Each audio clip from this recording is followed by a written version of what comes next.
753. Cui Dongshan and Jiang Shangzhen looked at each other. One said, "Fellow Taoist Jiang, you're the host, so you should be in charge of cleaning things up." The other said, "Fellow Taoist Cui, don't give up. You can't just disappear like that." Once the two ultimate martial artists completely let go of their hands and feet and exchanged punches, and were unwilling to move to another place to compete with their fists and feet skills, one punch overturned a pavilion and rolled it into the river, one kick shattered a large area of white jade railings. It was really hard to say whether half of the treasure bowl of Huang Heji would be left behind. Fortunately, Qin Pingan said to Jiang Shangzhen, "Let's go back to Yunshan Peak first." Then Qin Pingan cupped his fists towards Huang Yun again. "Junior Chao Mo, I'll ask Senior for advice later." Yi Yunyun felt as if the weight of heaven and earth had suddenly lightened. She cupped her fists in return. Jiang Shangzhen immediately cupped his fists and apologized to the young mountain master. In fact, he had taken Yi Yunyun from Mount Laojun without permission to Huang Heji today because he had some selfish motives. If the 18 sceneries of Cloud Cave became 17 sceneries, Jiang Shangzhen could only accept it. Anyway, there were still 7 or 8 alternate scenic spots in the Blessed Land. However, the disciples and guests of the Jiang clan who were in charge of Huang Heji would inevitably make a scene at the Jiang clan's ancestral hall. Pei Qian also cupped his fists and said to Yi Yunyun, "Junior Jing Qian, I've offended you today. If there's a chance in the future, I'll visit Senior Yi at Cloud Herb Hall." Yi Yunyun nodded. Qin Pingan left Huang Heji with Pei Qian and Cui Dongshan. Teacher, master, student, disciple. It was a coincidence that the three of them gathered in a foreign land. Master seemed to be thinking about something. Pei Qian followed him all the way without saying anything. Cui Dongshan was counting his fingers and muttering something. Qin Pingan walked down Huang Heji and stopped at the riverside ferry. He suddenly said, "I've thought about it. The Luopa Mountain sect will be located in Tongye continent. However, I still need to go to Mount Laojuan's mountain river diagram for the specific location." Cui Dongshan raised his sleeves and shouted, "Teacher, you're wise and far-sighted. You have great achievements." Not only would Luopa Mountain be promoted from an immortal mountain to a sect, it would also become a lower sect. This meant that Mr. had already made up his mind. When he returned to his hometown, he would no longer deliberately hide the heritage of Luopa Mountain. Not only that, he also wanted to create a sect that would shock the 3 eastern continents of the world, the North Continent, the Aquarius Continent, and the Tongye Continent. Qin Pingan said helplessly, "Forget it. Calm down." Cui Dongshan's current behavior was quite similar to the Ascendant Realm extraterrestrial demon in the prison of the Great Wall of Sword Chi. Back then, in that faraway village, the young mountain chieftain who served as a young secluded official felt that the demonic frost of the outer sky was quite similar to his student Cui Dongshan. This was probably the biggest difference between a tourist returning home or not. Cui Dongshan immediately shut his mouth. Luopa Mountain was not a sect now. It was not famous in the Aquarius continent. However, this young mountain chieftain who had not truly returned home was already thinking of creating a lower sect. It was definitely not an easy task to make any mountain in the world a sect. To build a lower sect was already as difficult as ascending to heaven. Especially to build a lower sect across continents, it was naturally more difficult than ascending to heaven. Firstly, it was difficult to obtain the approval of the Central Plains Confucian Temple, which required the consumption of the sect's merit. Secondly, it was difficult to conform to the local customs. Why did Elder Sun of the Jade Gui sect ask Jiang Shangzhen to pass those words to him? Why was Jiang Shangzhen the first sect leader of the Calligraphy Lake True Realm sect? Similarly, as a lower sect, the Skeleton Beach Linen sect had also experienced difficulties in establishing itself in the North Continent. They had to change their location several times and moved all the way to the southernmost point of the continent. In the end, they had to rely on the confrontation with the Ghost Valley's Jingguan city to gain a firm foothold. Although all of this was within the Linen sect's calculations, they were actually aiming for the painting of the goddess in the City of Murals from the beginning. However, the Linen sect had previously been in a precarious situation. The way the North Continent's cultivators treated their guests had indeed made the Linen sect's older cultivators suffer. This was just like how many descendants of officials from aristocratic clans and powerful clans would also run into difficulties when they became local officials. They would appear to be friendly on the surface, but there would be a lot of resistance behind the scenes, making things difficult for them everywhere they went. In the past, the first district magistrate in the history of the Pearl Paradise, Wu Yuan, had still been ostracized by the great clans of Fortune Street and Peach Leaf Alley together as the disciple of the imperial tutor and the son-in-law of a powerful clan. If it had been a regular frigid official without any backing, perhaps it would not have been so difficult. This involved far too many ways of the world and conflicts in the officialdom. It involved the arm wrestling between the 4 great clans and the Song clan. As a result, Wu Yuan had been ostracized and her promotion was slow. In the end, she left quietly and was transferred to the foot of the Zhongyue mountain of the old Zhuang Empire to take up the position of governor. Afterwards, Yuan Jingding and Chao Gingxin, the 2 descendants of the Pillar of Upper Kingdom, instead had much smoother careers in the Dragon Province. This was yet another example of how the predecessors in the officialdom planted a tree for the descendants to enjoy the shade. Pei Qian was in high spirits. She would do whatever her master said anyway. As long as her master was by her side, she did not have to worry about making mistakes.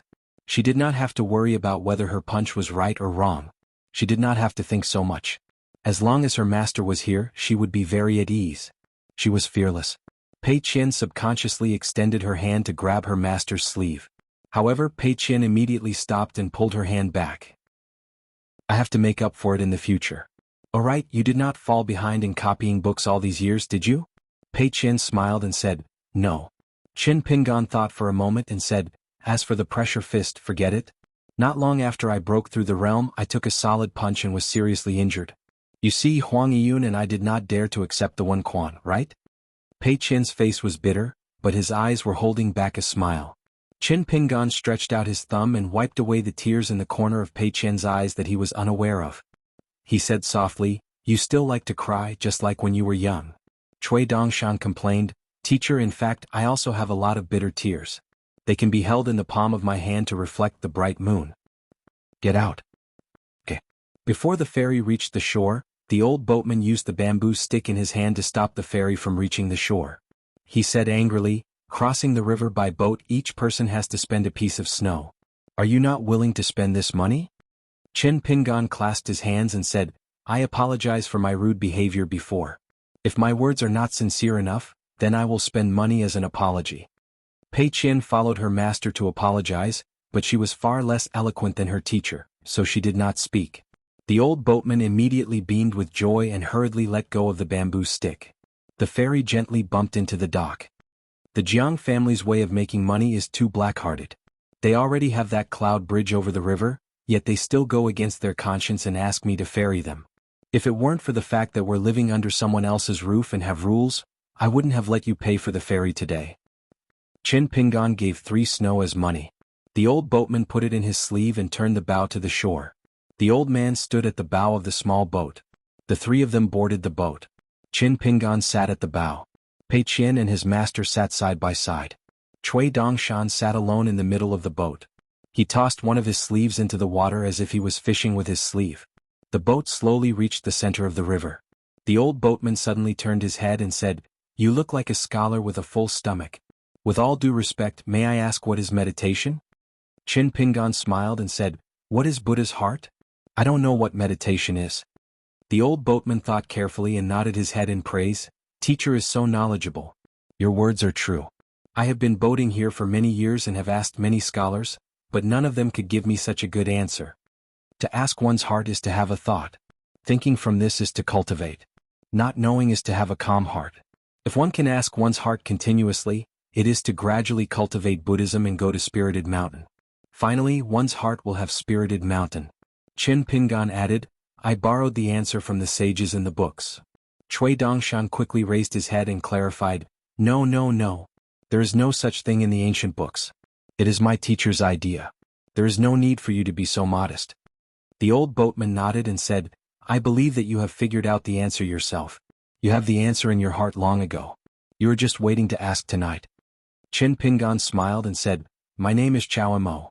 You can just call me by my name. The old boatman shook his head and said, there is no seniority in learning. You do not need to be so modest. But you have a good name. The world's most famous name is Chao Mo. He is the first assassin in the legend of the assassin.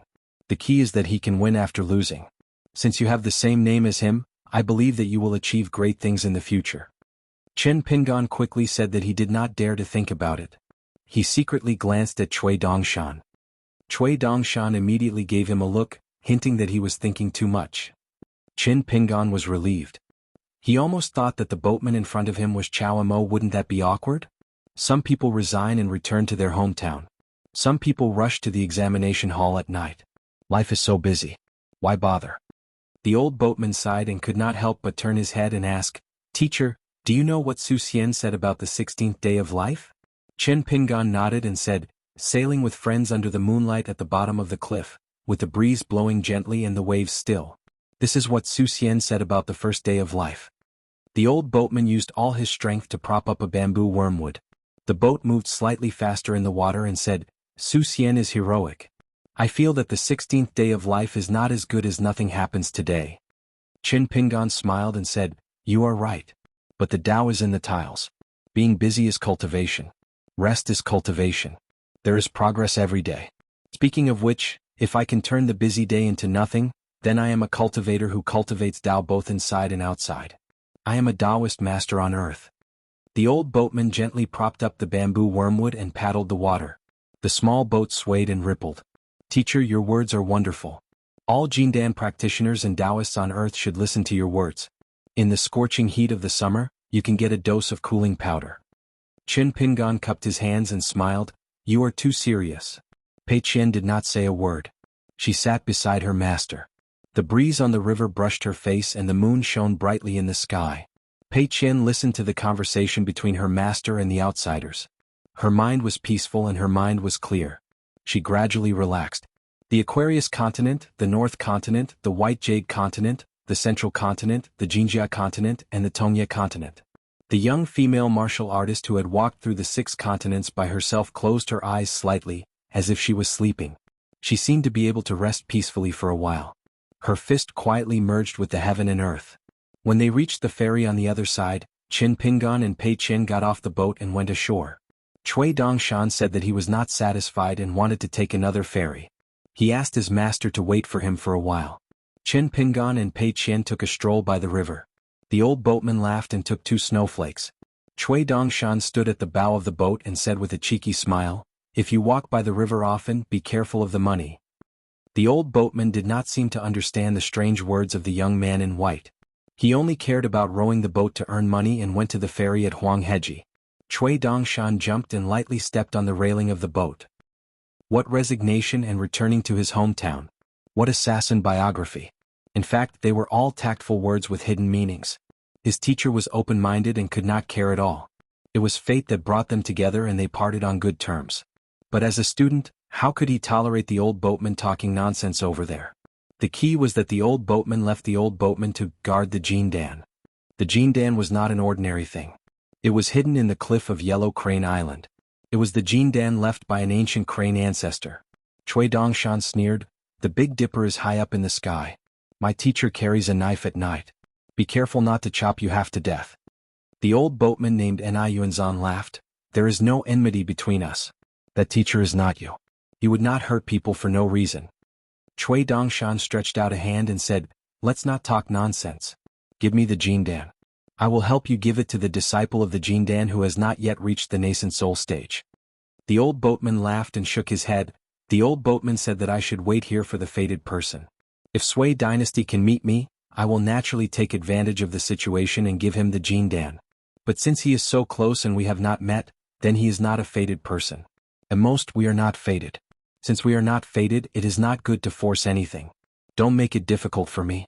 If we really fight, what can you do even if you win? If I don't give you the Jindan, can you really take it away?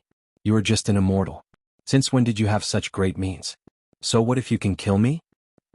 On the path of Tao, having a high cultivation level and a strong fist is just more of a killjoy. You are not as good as your teacher. The old boatman gently tapped the water with the bamboo and laughed. The mountain is like a butterfly, the flowers are like cheeks. There is no one on the empty mountain, the water flows and flowers bloom. No one steps on the white clouds, no one sweeps the fallen flowers. This is the most natural. On the shore, Chen Pingan heard this and laughed. The spring mountain is still picking herbs. This journey is difficult. When the lotus does not fall, the prajna flower will bloom. The old boat master laughed heartily and threw away the green bamboo wormwood that was condensed from the essence of water in his hand, allowing it to drift away in the water. This otherworldly master removed the camouflage spell and wore a feather cloak with flowing lights. He liked to talk to people in Buddhist language, but he wore a yellow Taoist robe under the cloak. The middle-aged Taoist held a golden mud ball in one hand and a white jade rui scepter in the other. A golden three-legged toad sat on his shoulder.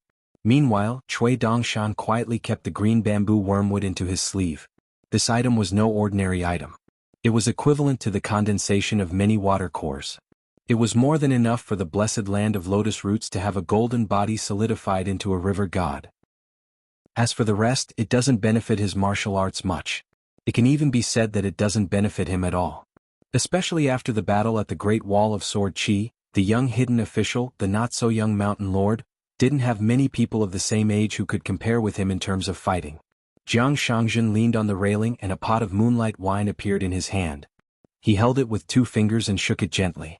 The fragrance of the wine spread out. The last time was when he called himself a junior to you. That's why there was asking for advice on fist theory.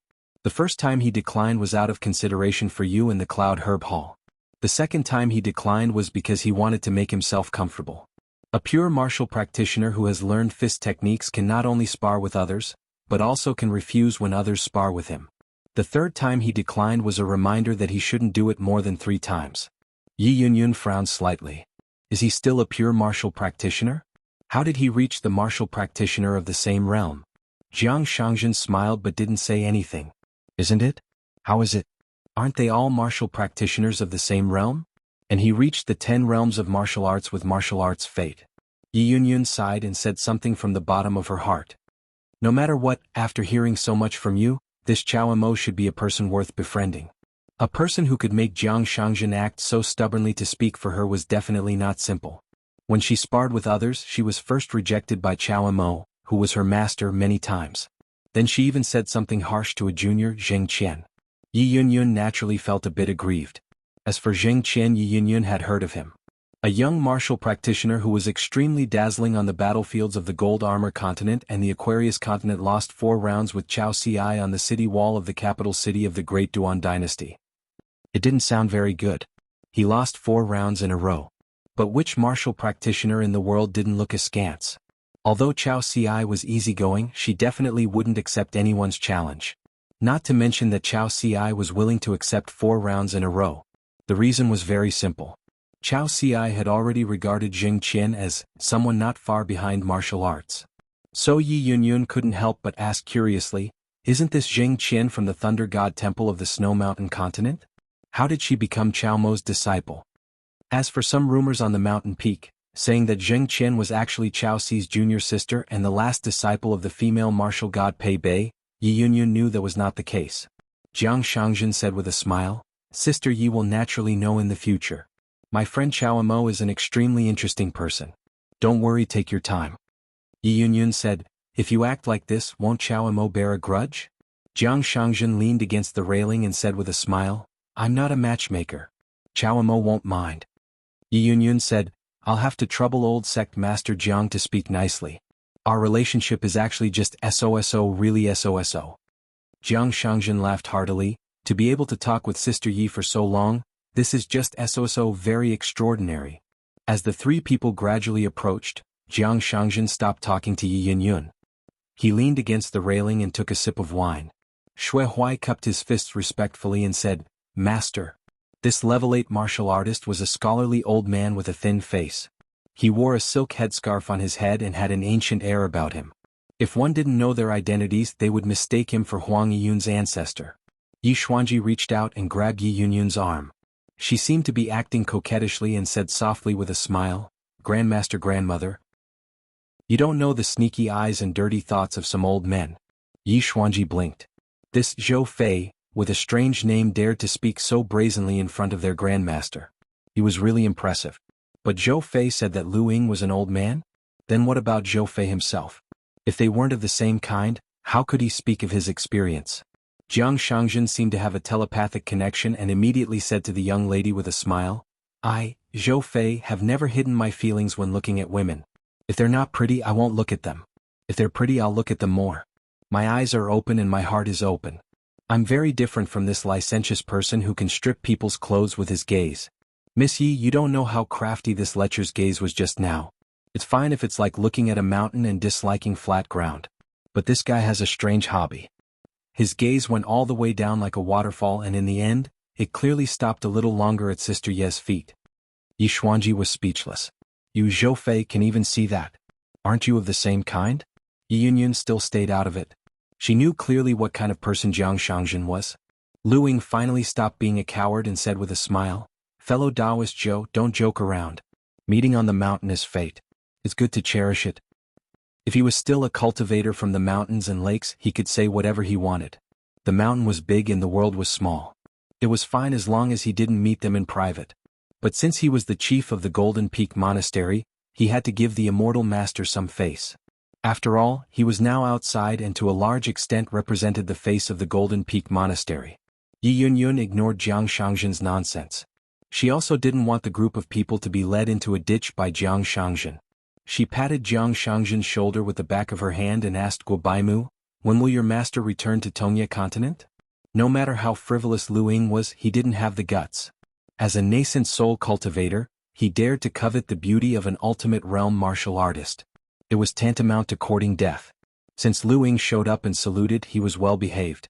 Yi Yunyun knew that Jiang Shangzhen was trying to find something to talk about and deliberately slandered Lu Ying and the Golden Peak Temple. Guobaimu answered, "Previously, there was a flying sword message to Sword Immortal Su Jun Master is now a guest of the Lu family of the White Peak continent." The letter didn't say when he would return. He went to the southernmost Old Yuzhou and traveled to the blessed land of the Cloud Cave of the Jade Gui sect. In addition, there was the Mirage City of the Great Spring Dynasty in the middle and the Golden Peak Monastery in the north. This was the route that the cultivators of Tongye continent chose. It was almost a must pass through these three places. Yi Yunyun nodded and said with a smile, "When your master returns to Tongye continent, the two of you can come to Yunqiao Hall as guests." Guobaimu smiled brightly and said with cupped fists, "I will. Senior Shui has already given me a lot of pointers on this trip down the mountain. When the time comes, I will be bold enough to ask Mountain Master for advice." The young man's delicate face wasn't too handsome. It was just that when he smiled, he looked especially confident. It was hard for the elders not to like such a young man. Jiang Shangzhen lowered his voice and said, "Sister Yi, the way this young hero Guo looks at you is also strange. He doesn't have any evil intentions. It's just the kind of admiration between men and women. After all, everyone loves beauty. Sister Yi, you don't have to be angry. If I were him, I would also see Sister Yi as a fairy that can only be seen from afar and not touched. I would only dare to secretly look at you and like you." The delicate young man's face turned red. He subconsciously clenched his fists and said in a deep voice, "Senior Zhou, I respect you as a senior of the mountain. Please don't speak so recklessly. Otherwise, don't blame me for having to fight you even though I know I'll lose for sure." Jiang Shangzhen moved behind Yi Yunyun and stuck his head out. "Come, good boy. You're young but you have a temper. Why don't you fight me?" The young man had never seen a cultivator on the mountain who threw his face to the ground like this. A big man like him was actually hiding behind Senior Yi. This made Guobaimu hesitate for a moment. Because the young man's intuition told him that if he really fought, he would lose. Even if he won the fight, he would lose even more. Lu Ying was happy to stand aside and watch. He felt relieved and sneered in his heart. "Good boy, you have guts. Provoking me is equivalent to provoking the Golden Peak Temple. You still dare to provoke the martial sage Wu Chang's first disciple? Don't you know what kind of temper Wu Chang has? As a pure martial artist, his swordsmanship was superb. His bamboo sword was as powerful as a sword immortal's flying sword. He was also good at spear arts. It was the foundation of Wu Chang's martial arts. He had once wholeheartedly collected more than 300 types of spear techniques in the world, smelted them into one furnace, and created 6 styles that were unparalleled in the world. When Wu Kuang sparred with others, his blows were heavy. Previously, the Tongyi continent's 10th realm martial grandmaster had been severely injured and killed by his grappling fist. Furthermore, Wu Kuang was unrivaled in the martial arts of the Central Plains. There were rumors on the mountain that Pushen Huang Yiyun had lost her mind. After obtaining an ancient painting of an immortal facing the wall, she had resolutely turned to cultivate immortal techniques. She said that she had learned from that cultivator and was going into a life and death seclusion. She would either become an ascendant realm cultivator or die of old age in the immortal cave. This caused Izhou Mountain to have no more realm 10 ancestor to take charge. So this person in front of him. Do you really think you're Jiang Shangzhen? The person in front of him was most likely a cultivator from another continent like Sword Immortal Su Jun. His realm was definitely not low. His sex backing must be even stronger. Otherwise he wouldn't have the right to speak without thinking. Thinking of this, Lu Ying was really angry. Those damn immortal masters were really a bunch of bastards. They relied on their ancestors who were thousands of years old and tens of thousands of years old to descend the mountain. It was only right for them to abuse their power. For example, Ma Linshur from the White Dragon Cave and the grandson of the White Dragon Cave's Master of Justice, the Dragon Gate cultivator Yu Qi. Yi Yunyun shook her head and said, if it's the mountaintop power of another continent that has made up their mind to seize benefits in Tongye continent, I won't make friends with them. At most, my Mount Pusheng Cloud Cottage will not have any contact with them. Jiang Shangzhen said with a smile, Sister Yi, don't be in a hurry to come to a conclusion. Perhaps there will be more and more opportunities for you two to interact in the future. Yi Yunyun nodded and said, then let's wait and see. If she only saw Jiang Shangzhen as a person who jested and had a glib tongue, then it would be the biggest joke in the world and the biggest mistake in the world. Jiang Shangzhen once said with a smile, my view on the matter of entering the mountain to cultivate is not the same as that of many immortals on the mountain. I always feel that the closer I am to the crowd, the closer I am to myself. Cultivating in the mountain is to seek truth and forget oneself. It seems to return to simplicity, but it is not true. Xuanhuan had even joked with the elder ancestor of the Jade sect that before Jiang Shangzhen ascended to the upper 5 realms, he should beat, scold, and throw chairs at the ancestral hall. Otherwise he wouldn't have a chance in the future. The implication was that as long as Jiang Shangzhen reached the pure Jade realm, the immortal realm that intended to seek truth, Jiang Shangzhen would be at his fingertips without any bottleneck. But once Jiang Shangzhen reached the immortal realm, he could still be beaten and scolded by outsiders in the ancestral hall of the Divine Seal Peak. In the end he could not beat him in a fight, let alone win in scolding. Every time they gathered on the Divine Seal Peak, there were actually 3 things: discussing the major matters of the sect, flattering sect master Sun, and cursing Jiang Shangzhen together. Yi Yunyun suddenly felt a little sad. The man in front of her seemed to be a little lonely and a little pitiful. In the future, his Taoist heart would probably be even more lonely. Jiang Shangzhen suddenly said, Sister Yi, this year's Rouge Map first rank should be you, right? Otherwise there will be too much controversy on the mountain. No matter who I choose, it will be difficult to convince the crowd. Yi Yunyun greatly regretted her little pity. She sneered and said, if you dare to choose me, I will smash that flower god mountain as a gift in return. Jiang Shangzhen sighed and muttered to himself, after dinner, I look at the winter sweet along the mountain, but I don't see the plum blossoms meeting the cloud grass. A beautiful woman stands in a pavilion, wearing Taoist makeup, like the face of a bodhisattva. I suspect she is in the moon palace. When the grass moves, the cloud moves and the heart moves. Yi Yunyun sneered and said, good literary talent. You can deceive a little girl like Xuanji. Jiang Shangzhen changed the topic.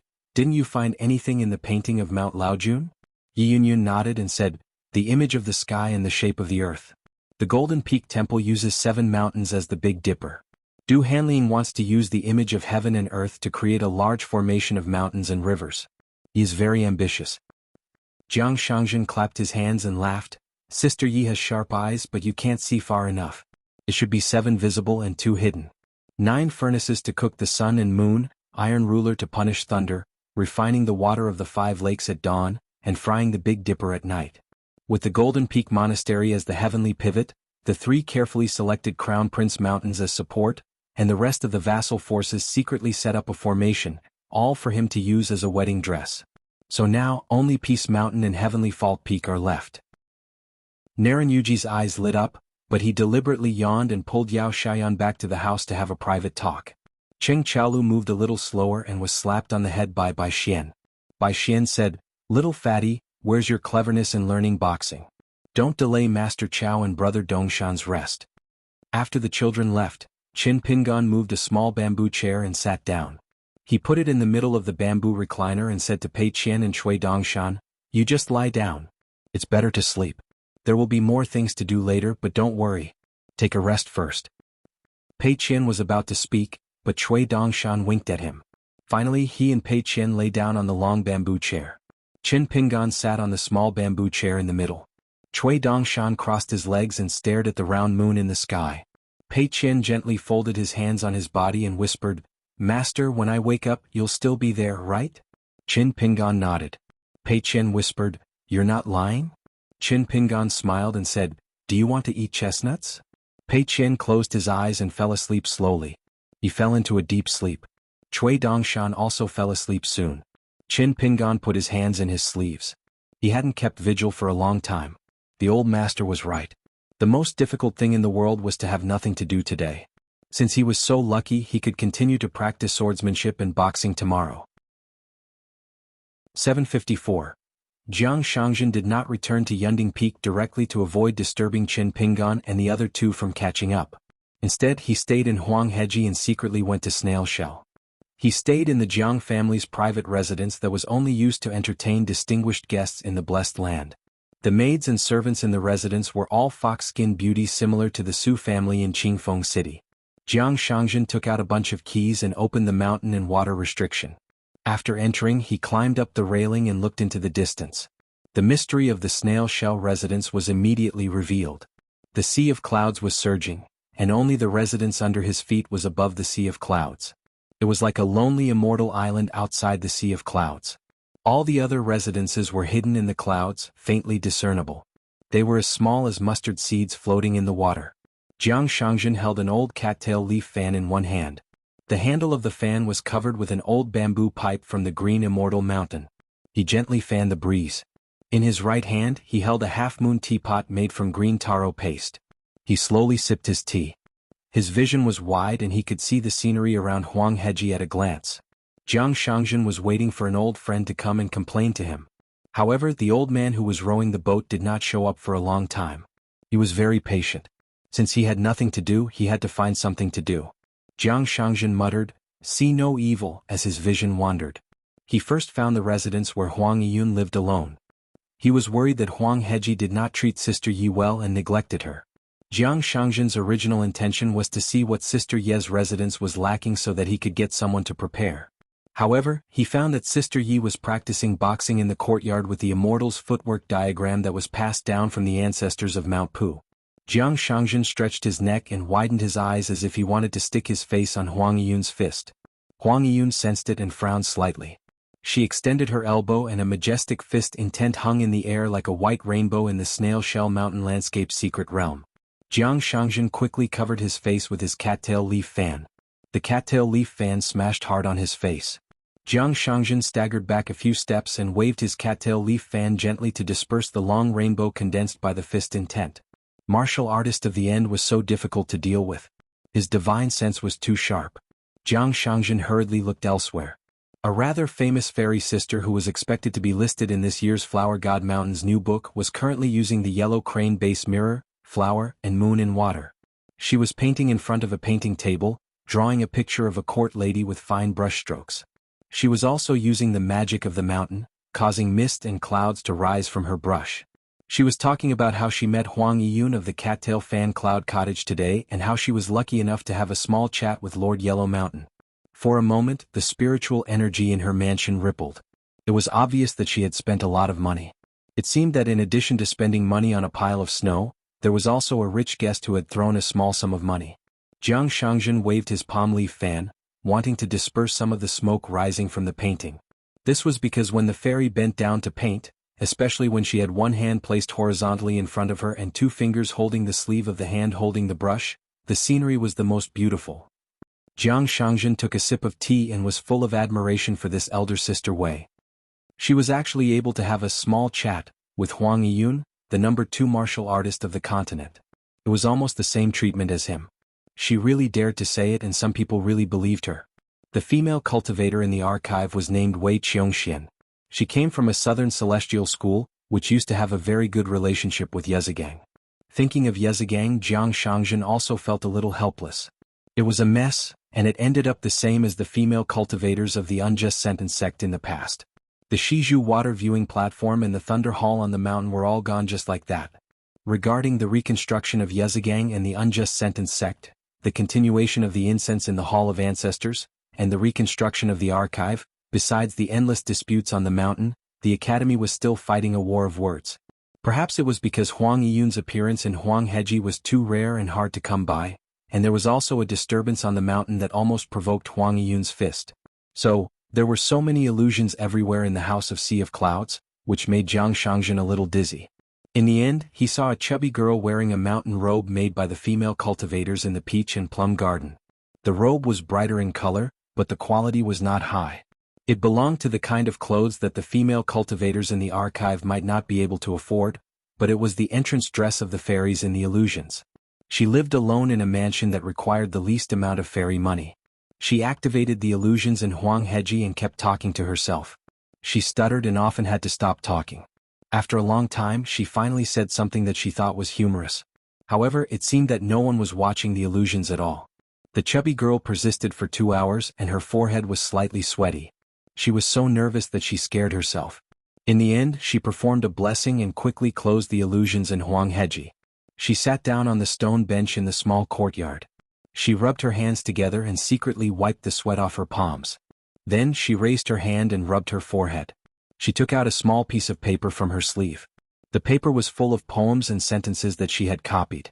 The little girl who was minding her own business carefully reviewed the illusions in Huangheji. Sometimes she scratched her face, sometimes she was annoyed, and sometimes she was shy. In the end, she put away the paper and raised her fist to cheer herself up. In the end, the little girl was still a little discouraged. Her chubby face was pressed against the stone table. She frowned slightly and sighed softly. She probably felt that she was very ugly and that it was very, very difficult for her to earn money. The delicate little girl took out a few celestial items that could be used to watch other illusions. As for now, Xianxia honestly did not want to go to Dali if he did not want to be the chief consecrator of the Luapa mountain. Kuyu was now in Qinpingan's hometown town. With a large amount of military achievements, not only was he recognized by the central region's Confucian temple, but he was also qualified to establish a sect in the vast world. Since Ni Yuanzhan said so and was unwilling to give the precious golden elixir hidden in the yellow crane ji to Cui Dongshan on the boat, it meant that Sui Yuyu, Ni Yuanzhan's favorite disciple in the lotus flower-blessed land, was indeed not a fated person. Xianxia gently waved his palm leaf fan and said, "It's just an immortal weapon. It's not enough to make me curious. Only those who become golden elixir practitioners are of my generation." However, among the same golden elixir practitioners, the difference in the quality of their golden elixirs was like the difference between clouds and mud. Just like how there were millions of beautiful women in a continent, only 36 women could be ranked on the Rouge painting in the Divine Flower Mountain. Ni Yuanzhan took the initiative to reveal the secret of heaven and said, "Forming a tower with grass, observing the stars and qi, summoning a pavilion in the ancient land, deep and eternal." The Northern Golden Peak Temple's orthodoxy originated from the Taoist Pavilion sect. There were hundreds of magnificent mountains and rivers, but Xuanhuan was the most famous. Xuanhuan had thousands of peaks, and Pavilion sect was the most famous. Xuanhuan was one of the 5 ancient peaks, and it was the most difficult to find. It was on par with the ancestral mountain of the Thousand Jade sect of the 3 mountains blessed land, Taishan. The ancient Pavilion sect was closely related to Xuanhuan. The surname Xiao was one of the few ancient surnames, along with Jiangxi's Jiang and the Jiang of the Aquarius continent's Yunlin Jiang clan. Jiangxi clicked his tongue in wonder and said, "Elder Du of the Golden Peak Temple is quite lucky to have Xuanhuan as his disciple. Previously I felt that this kid's luck was strange, but it was so good that it was not eye-catching. This is even rarer than being a young hero." Not only did he find a good master who was willing to nurture him wholeheartedly, he also found a hidden Taoist vein like the Golden Peak Temple. Finally, he was able to form a relationship with the Great Spring Dynasty's imperial throne, which was protected from the fall of the dynasty. He earned a lot from all these. Now he is just sitting at home and waiting for brother and I to take the initiative to send him an opportunity. The immortal opportunities on the mountain are indeed wonderful, even I am envious. However, this is a great thing for Xuanhuan, but it may not be the same for brother and I. He is involved in the muddy water and has no choice but to return to the cage. I've only managed to squeeze out 2 sentences after racking my brain. Ni Yuanzhan sneered, "I think it's better to forget about it. Master Jiang is so talented I wouldn't dare to follow up. Wouldn't that make me a laughingstock?" Jiangxi laughed, "If I'm not wrong, Ni Yuanzhan, you've been hiding something. You didn't give the golden core to Sui Yuyu, but you secretly kept a good sword from the temple for your only disciple. I've said it before, there's no teacher in the world who doesn't consider the path of a direct disciple. You must know that when I went to the Lotus Blossom Blessed Land, I wasted 60 years there because I wanted Lu Fang to be one of the top 10 in 60 years. Luckily, I got a good weapon from the old temple master." Jiangxi looked at the river and the moon and said, "Today I want to borrow teacher's sword. When the sky is dark, the earth is dark." Ni Yuanzhan frowned and shook his head, "There's no such sword. I'm not lying." Jiang Shangzhen glanced at old Hao and said, "You're the sword." And Yuanzhan was angry. "Are you scolding me?" Jiang Shangzhen smiled. "Teacher and there's no need for you to lose your composure on purpose and show weakness to me everywhere. I've carefully flipped through the various history books and secret records of the Lotus Blossom Blessed Land. Teacher and is proficient in the knowledge of the three schools of thought. Although you were limited by the quality of the blessed land back then and were unable to climb the mountain to cultivate, which led to your failure in ascension, you actually possessed a clear heart of belief. Otherwise, you wouldn't have been invited out of the blessed land by the old temple master. If Ding Ying was carefully nurtured by the old temple master using the martial madman Zhu Lian as a prototype, then Eugenie of the Lake and Mountain sect should be calling Teacher Ni master from afar after several centuries. And Yuanzhan sighed, "Gone are all the winds." Jiang Shangzhen knew that he would not be able to come up with anything else with Yuanzhan, so he continued to observe the mountains and rivers, looking at Wei Qiongxian's water mirror's image. With the abilities of immortals, he tossed a small coin into the snail shell estate without anyone noticing. He smiled, "I'm Jiang Shangzhen of the Dragon Province." Wei Qiongxian remained unmoved.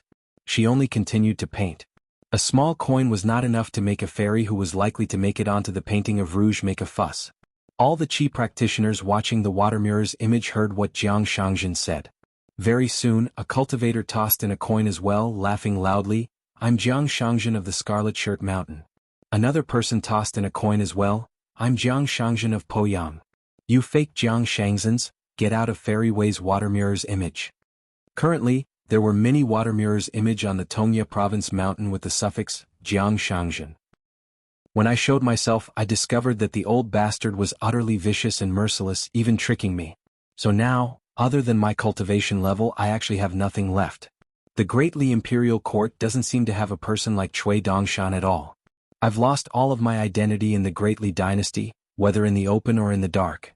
The old bastard deliberately made me go from an insider of the situation of a continent to a complete outsider at the final stage.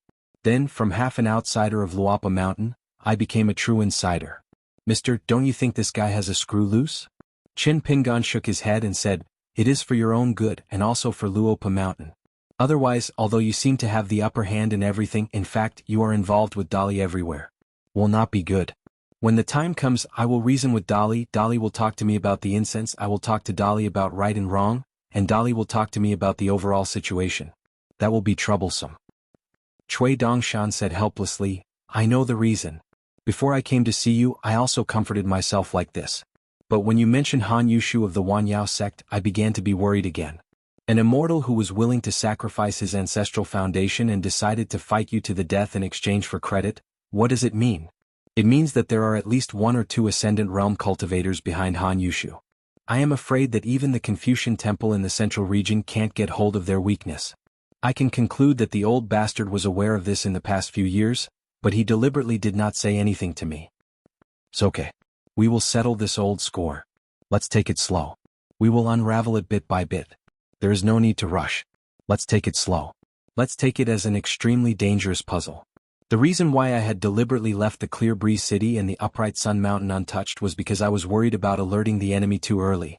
Otherwise, before the last long journey with the Luopa Mountain's wealth at that time, I actually had the confidence to wrestle with the Clear Breeze City. Qin Pingan casually stopped walking halfway and sat back on the bamboo chair.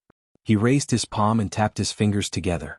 He smiled and said, "From the natal porcelain of Lu Xianyang and me, to the real mastermind behind Jingyang Mountain and Qingfeng City, to the unavoidable encounter with Han Yushu this time, and most likely the Battle of the 13 at the Great Wall of Sword Qi, these are all grievances that diverged from a certain vein. It's just that they come from different paths. In the beginning they definitely didn't deliberately target me. An orphan from Mud Bottle Alley in Pearl Cave Heaven wouldn't be so important to them. But when I became a hidden official and returned to the vast world alive, they couldn't help but care less." Cui Dongshan looked at Pei Qian with a strange expression, as if he was hoping that senior sister would stir up the hornet's nest. Qin Pingan asked in confusion, "Why? Lu Xianyang is already at odds with Windy City and Jingyang Mountain?" Cui Dongshan shook his head and said timidly, "It was old Chef who moved the entire Fox Nation to Lotus Root Blessed Land." Qin Pingan was stunned for a long time. He did not know whether to laugh or cry. He said helplessly, "Pei Xiang, the ruler of the Fox Nation, is in the nascent soul realm, right? Is she that gullible?" What about the backup the Sioux family of Windy City planted in the Fox Nation? Has the hidden danger been dealt with? Of course not. But old chef seems to be better at dealing with women than brother Jiang. Cui Dongshan nodded vigorously. As for the hidden danger, it was indeed dealt with by old chef and me. Someone did something to Pei Xiang's soul. That person is very likely to be. At this point, Cui Dongshan's face turned pale and he was sweating. He reached out a finger to press between his eyebrows. Some thoughts. Sealing is like sealing a mountain. It is the most difficult to fight against oneself. Since you don't allow yourself to say it, then don't say it. Qin Pingan reached out and patted the armrest of the recliner, indicating that Cui Dongshan should not put himself in danger. He said with a smile, I have some guesses about the person behind this. He is most likely similar to Han Yushu in terms of background and methods. He likes to secretly control the situation of a continent. The flow of sword qi in the Aquarius continent is very strange. From Li Tuanjing in the Wind Thunder Garden to Wei Jin in the Wind Snow Temple, Lu Baqiao and of course Lu Xianyang and I. Obviously, someone did something to us. My relationship with He Xiaoyang from the Qingliang sect in the early years was like a marriage book being checked by Yu Lao. I secretly tied a red string for him. So this matter is not difficult to guess. Of the 7 ancestral blade strengthening gourds, 2 of them are in the small Aquarius continent. Isn't it strange? And the gourd that Su Jia from the Xinjiang mountain has a mysterious origin. I only need to follow this clue and go to the ancestral hall of the Xinjiang mountain as a guest. I will be able to get close to the truth by flipping through a few pages of the old almanac. The only thing I am worried about now is that the person has quietly left the mountain to wander other continents before Lu Xianyang and I went to Q-Sword sect. Cui Dongshan gritted his teeth and bent 2 fingers. He wanted to cut out a thought that was locked by himself and Cui Dong from his divine soul. Qin Pingan put 2 fingers together and gently tapped the armrest of the recliner. He interrupted Cui Dongshan's dangerous action with his fist intent. He then waved his sleeve and Cui Dongshan immediately fell back and leaned against the chair. Qin Pingan laughed, I just don't have a ruler. Cui Dongshan spat out a mouthful of turbid air, I am useless. Qin Pingan said, do you know what I admire the most about Master Huan? It is that when Master Huan takes in disciples he values their temperament. He also thinks that when taking in disciples, it is the master passing down the Tao to the disciple.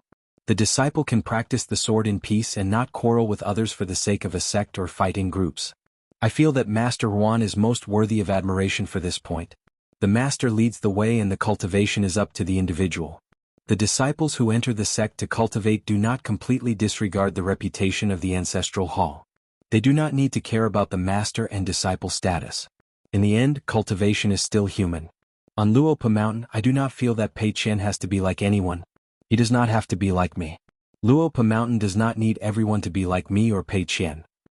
On this point you have already said it very clearly back then. Alright, tell me something that makes me happy. Cui Dongshan turned sideways, his palms pressed against his cheeks. His whole body curled up, his attitude lazy.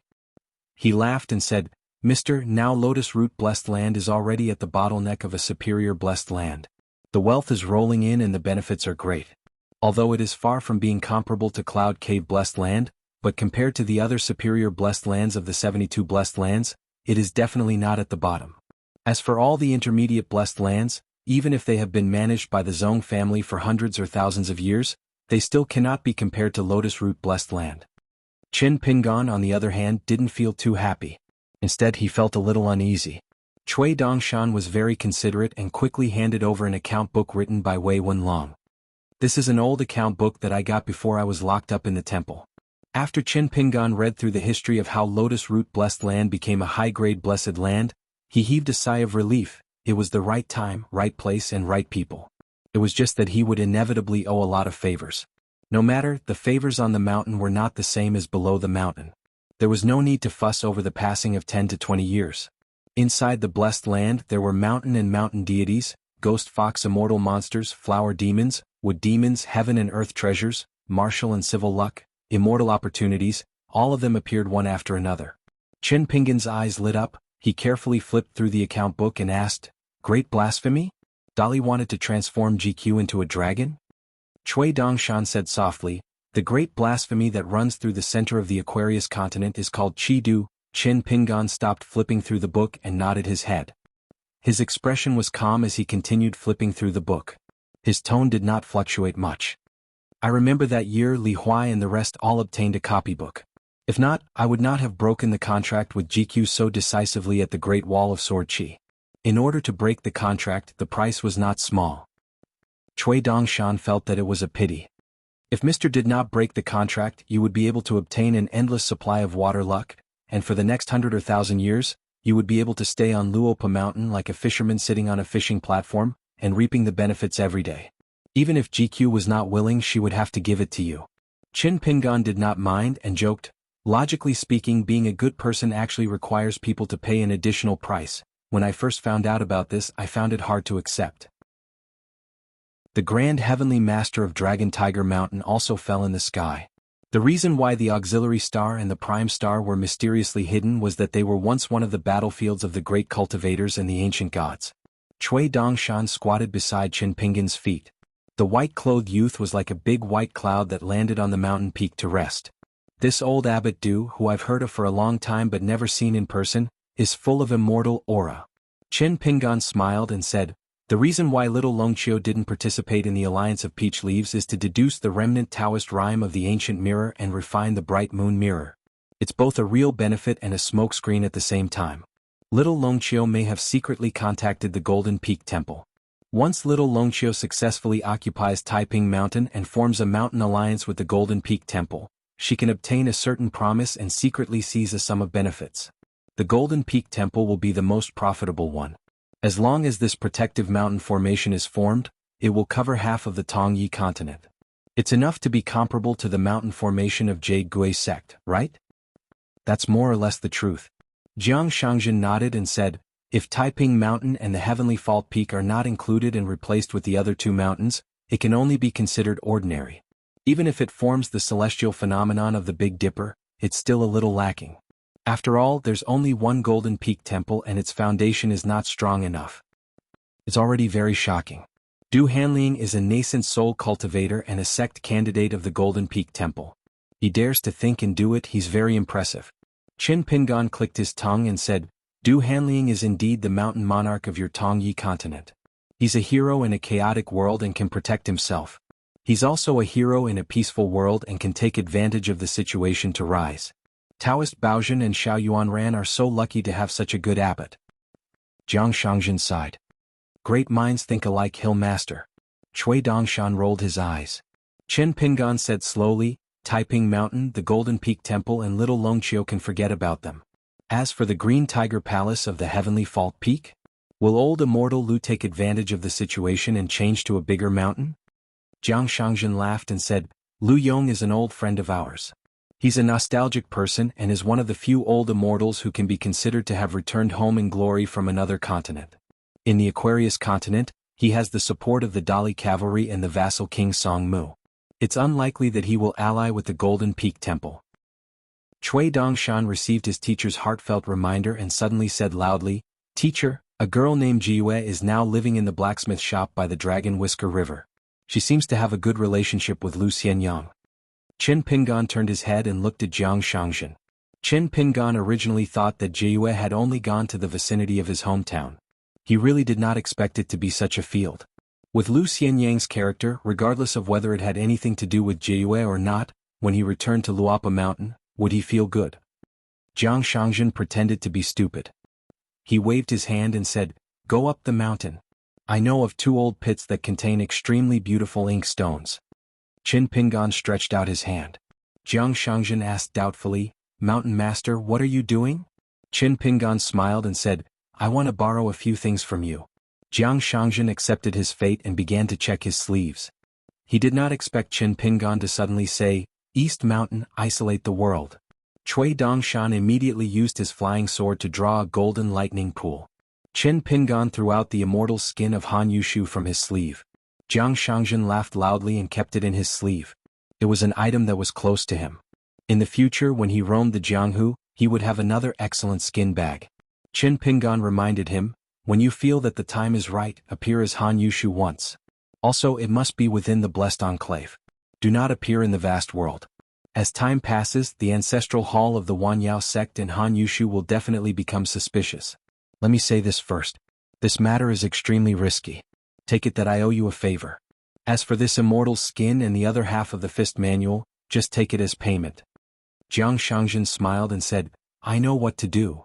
In the end, Qin Pingan did not climb up the Inkstone Mountain. Pei Qian and the others went down the mountain and returned with a full load. Nalan Yuji jumped down the mountain. When she reached the mountain gate, she deliberately complained, Why is Sister Pei so poor? She doesn't even have anything to protect her.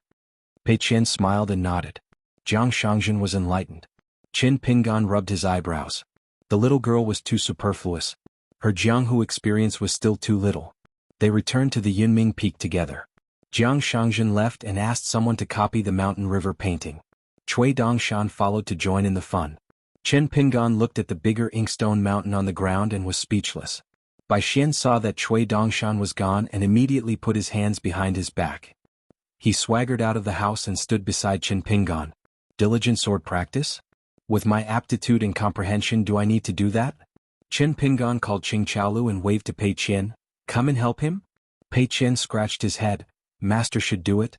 I don't know how to teach fist. Qin Pingan smiled and called Bai Xian. He took Qingqiaolu to an open space and said directly, If you want to learn fist, you have to learn listening fist. Bai Xian grunted and nodded. Not bad. Master Qiao is indeed knowledgeable. Little chef, you have to listen carefully. Pei Qian, who was busy separating the Inkstone Mountain, turned his head and looked at Bai Xian. Bai Xian noticed Pei Qian's gaze and asked doubtfully, Sister Pei, what are you doing? Pei Qian smiled slightly. Bai Xian, who still didn't know the importance of this matter, smiled at Pei Qian. Qin Pingan continued, Whether you can practice martial arts or not depends on whether you have fist intent. What did it mean to possess the fist intent? In fact, it was not illusory. It was nothing more than the word memory. People's blood, flesh, tendons, bones, and meridians all have memory. If you want to learn fist, you have to be able to withstand a beating. Otherwise, no matter how many moves you have, they are all just paper.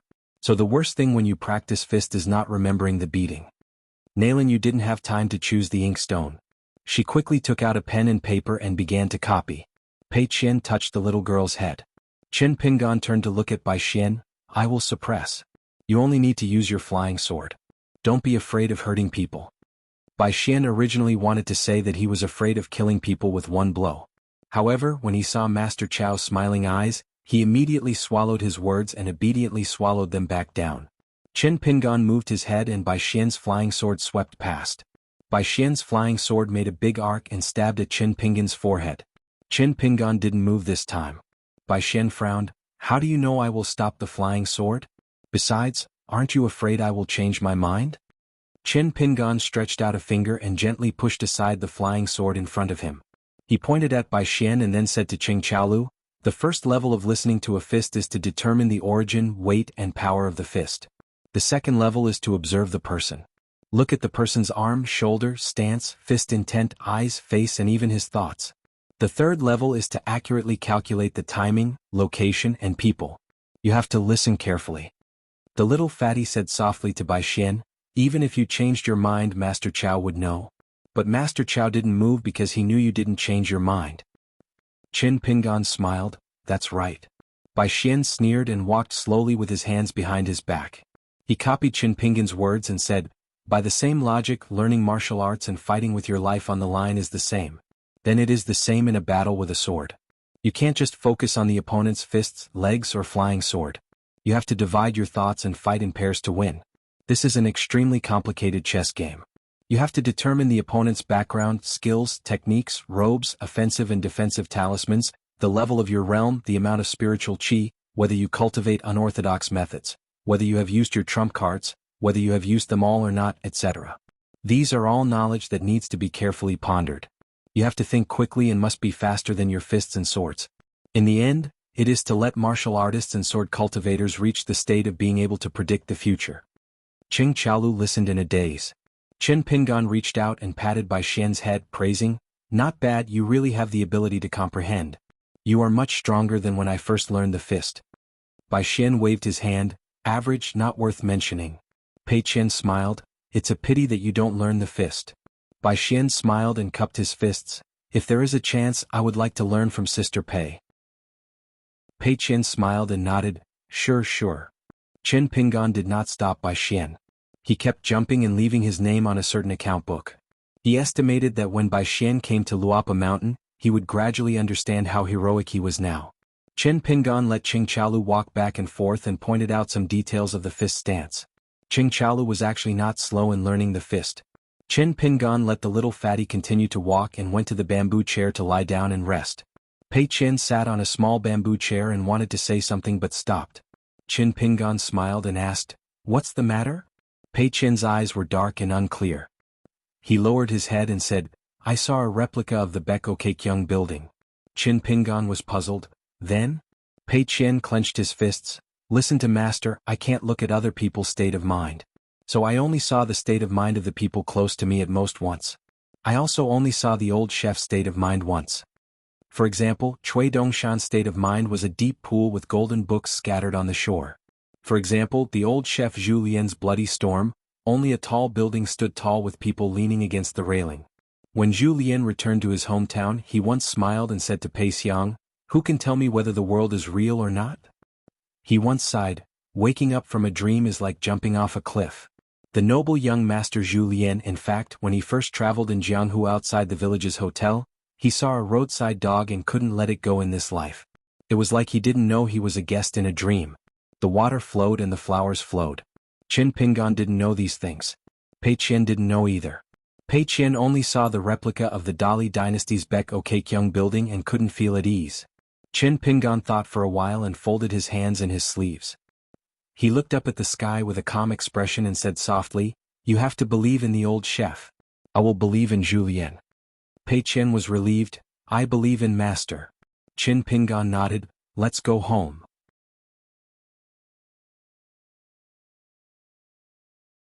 It could help cultivators to guard their hearts. Every time a chi refinement warrior entered a state of forgetfulness, his mind would be immersed in a small world. It could even make an earth immortal's aura's core and nascent soul look as if they were wearing a feather robe. Therefore, the forgetfulness pill that was specially made by the Green Tiger Palace had always been known as the Feather Robe Pill, on Tonggishao Mountain. A Taoist perfected being of the Green Tiger Palace once went down the mountain to protect his disciple. He was seriously injured by a martial artist of the distant travel state. His aura's core was shattered and his Tao was cut off. As for the 8th realm martial artist who injured him, his master was later seriously injured by the martial sage Wuxiao. He needed several elixirs to keep his life. The forgetfulness pill of the Green Tiger Palace was one of them. The distant travel state martial artist personally went to the Green Tiger Palace to ask for the elixir. Lu Yong did not care how the other party humbly apologized and refused to visit. In the end, the martial artist of the distant travel state passed away after 10 years. Otherwise, with a few furnaces of forgetfulness pills, it would not be a big problem for him to live for another 5 or 6 years. Therefore, it was too easy to turn the tables on grudges on the mountain. It was enough to be secretly happy when watching others make a fool of themselves, even if they could not help but laugh out loud. Yi Yunyun nodded and said, "Since Chao Mo has asked, Lu Yong will most likely agree." Yi Xuanji smiled sweetly and said in a low voice, "Mr. Chao looks like he comes from a wealthy family. His actions and words are very romantic."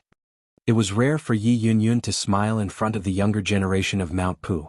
For the first time she joked, "What? You've only gone down the mountain for a few days and you've already forgotten the flowers and willows on the mountain under the moonlight?" Although Yi Yunyun usually did not smile, she was still the master of a mountain. She was also not some martial arts fanatic who only knew how to learn martial arts. Otherwise, Mount Pu would not have such a grand occasion today. Yi Xuanji's pretty face turned red.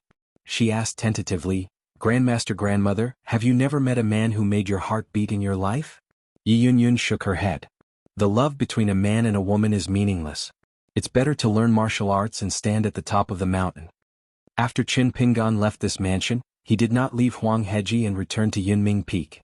Instead, he cast a camouflage spell for himself and Pei Qian. Spiritual qi rippled around them, making their figures and faces unreal. Then he took Pei Qian to another immortal mansion on the same street. Before leaving Yi Yunyun's mansion, Qin Pingan had already covered his face again. At this moment, it was still a beautiful talisman who opened the door. Qin Pingan asked if this was the place where Reed Eagle was worshipped in the Golden Peak Temple. The beautiful talisman was not angry. She just smiled and did not speak because it was against the rules. Qin Pingan told her his name and background. Chao Mo Jiang family's worshipper. As soon as she heard that Chao Mo was Jiang family's worshipper and had the first-class fasting tablet hanging on his waist, the beautiful talisman immediately said that she would go and report this matter. Could Chao Mo please wait for a moment? Although the beautiful talisman was a puppet, the Shui Lu on Yuji Mound used the method of haunted house. The beauty's skin refined by the talisman was like an inn. Female ghosts or souls were allowed to reside in it, so that every beautiful talisman was no different from an ordinary person in terms of appearance or intelligence. However, the reason why the beautiful talisman of the Shui Lu could be the best in a continent was because of the two masters of painting who were responsible for drawing the talisman. One of them could draw a woman's unique charm on the talisman paper, so that every beautiful talisman of the Shui Lu was different. Their eyes were bright and beautiful, and they were not rigid. The other master of painting could add the finishing touch, so that every beautiful talisman was like a rare and unique book in a collection. Unfortunately, the great demon's attack was unstoppable and its methods were brutal. In the end, Yuji Mound was destroyed and Shui Tower collapsed. As Taoist companions on the mountain, the two great artists chose to burn all of their talismans and self-destruct their Jin Dan to die for love. While waiting at the door, Qin Pingan asked in his mind, "What are you thinking about?"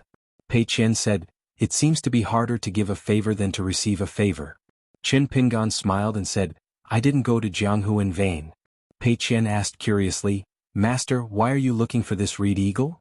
Qin Pingan said, "To confirm with my own eyes the style of the Golden Summit Monastery." Pei Qian said, "Golden Summit Monastery? Yi Miaofeng and Xuanhuan?" Qin Pingan nodded.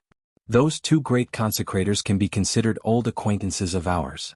Reed Eagle slowly walked to the door and made a Taoist bow. The chief reverend of the Golden Summit Monastery, Reed Eagle. Qin Pingan also made a Taoist bow.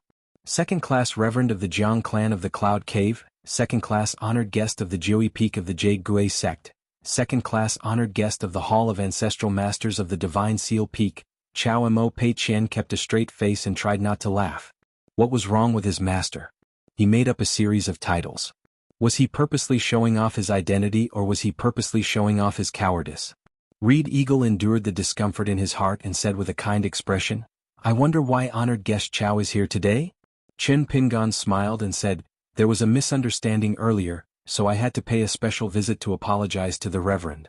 Reed Eagle asked, "Is it about White Dragon Cave's Yu Chi sparring with someone?" Dragon Gate cultivator Yu Chi and Cave Abode cultivator Ma Linshur. They were all top cultivation geniuses on the mountain, especially Lin Chi, who had an extremely high seniority in White Dragon Cave. He had the potential to become an Earth Immortal and had the potential to become a resurgence ancestor in White Dragon Cave's history. Although it was destined to be difficult for him to reach the upper 5 realms, there was still hope. Many cultivators and so-called young talents did not even dare to dream of becoming an Earth Immortal. Qin Pingan nodded and said, "That's right." Reed Eagle smiled and said, "Honored guest Chao, did you knock on the wrong door? I'm from the Golden Summit Monastery and not some White Dragon Cave cultivator." He wanted to beat the grass and scare the snake. He wanted to confirm whether guest Elder Chao Mo was an Oris Core cultivator or not and take a look at the woman's true appearance. If she was good-looking, it would be a waste not to look. This was a divine Dao technique that Reed Eagle obtained from a mystic realm. It could see a person's true appearance. However, under normal circumstances, Reed Eagle would not use it easily. Firstly, it was not very useful. The appearance of the cultivators on the mountain was not important at all. What was important was their pedigree, identity, realm, and magic treasures. Moreover, Reed Eagle's foundation of cultivation and the reason why he could reach the nascent soul stage step by step was mostly because of the opportunity from the ancient mansion in the fragmented mystic realm. That old debt was related to the tragic death of more than 10 direct disciples of the two sections. Therefore, even when facing the young man in white and Zhou Fei who was standing beside Huang Yiyun, Reed Eagle would pretend that he did not have this useless divine Dao technique. Who would have thought that with just one look, Lu Ying would see a calamity that could topple the heavens? Back then, in the Golden Peak Monastery, where the young Oris Core cultivator Xuanhuan cultivated, Reed Eagle inadvertently saw a portrait on the table. Xuanhuan wrote 2 names on it: Chinin and Qin Pingan. At that time, Xuanhuan's expression changed slightly, and Reed Eagle knew that there must be a big mystery in it. In the end, after scheming against each other, Reed Eagle got a vague answer.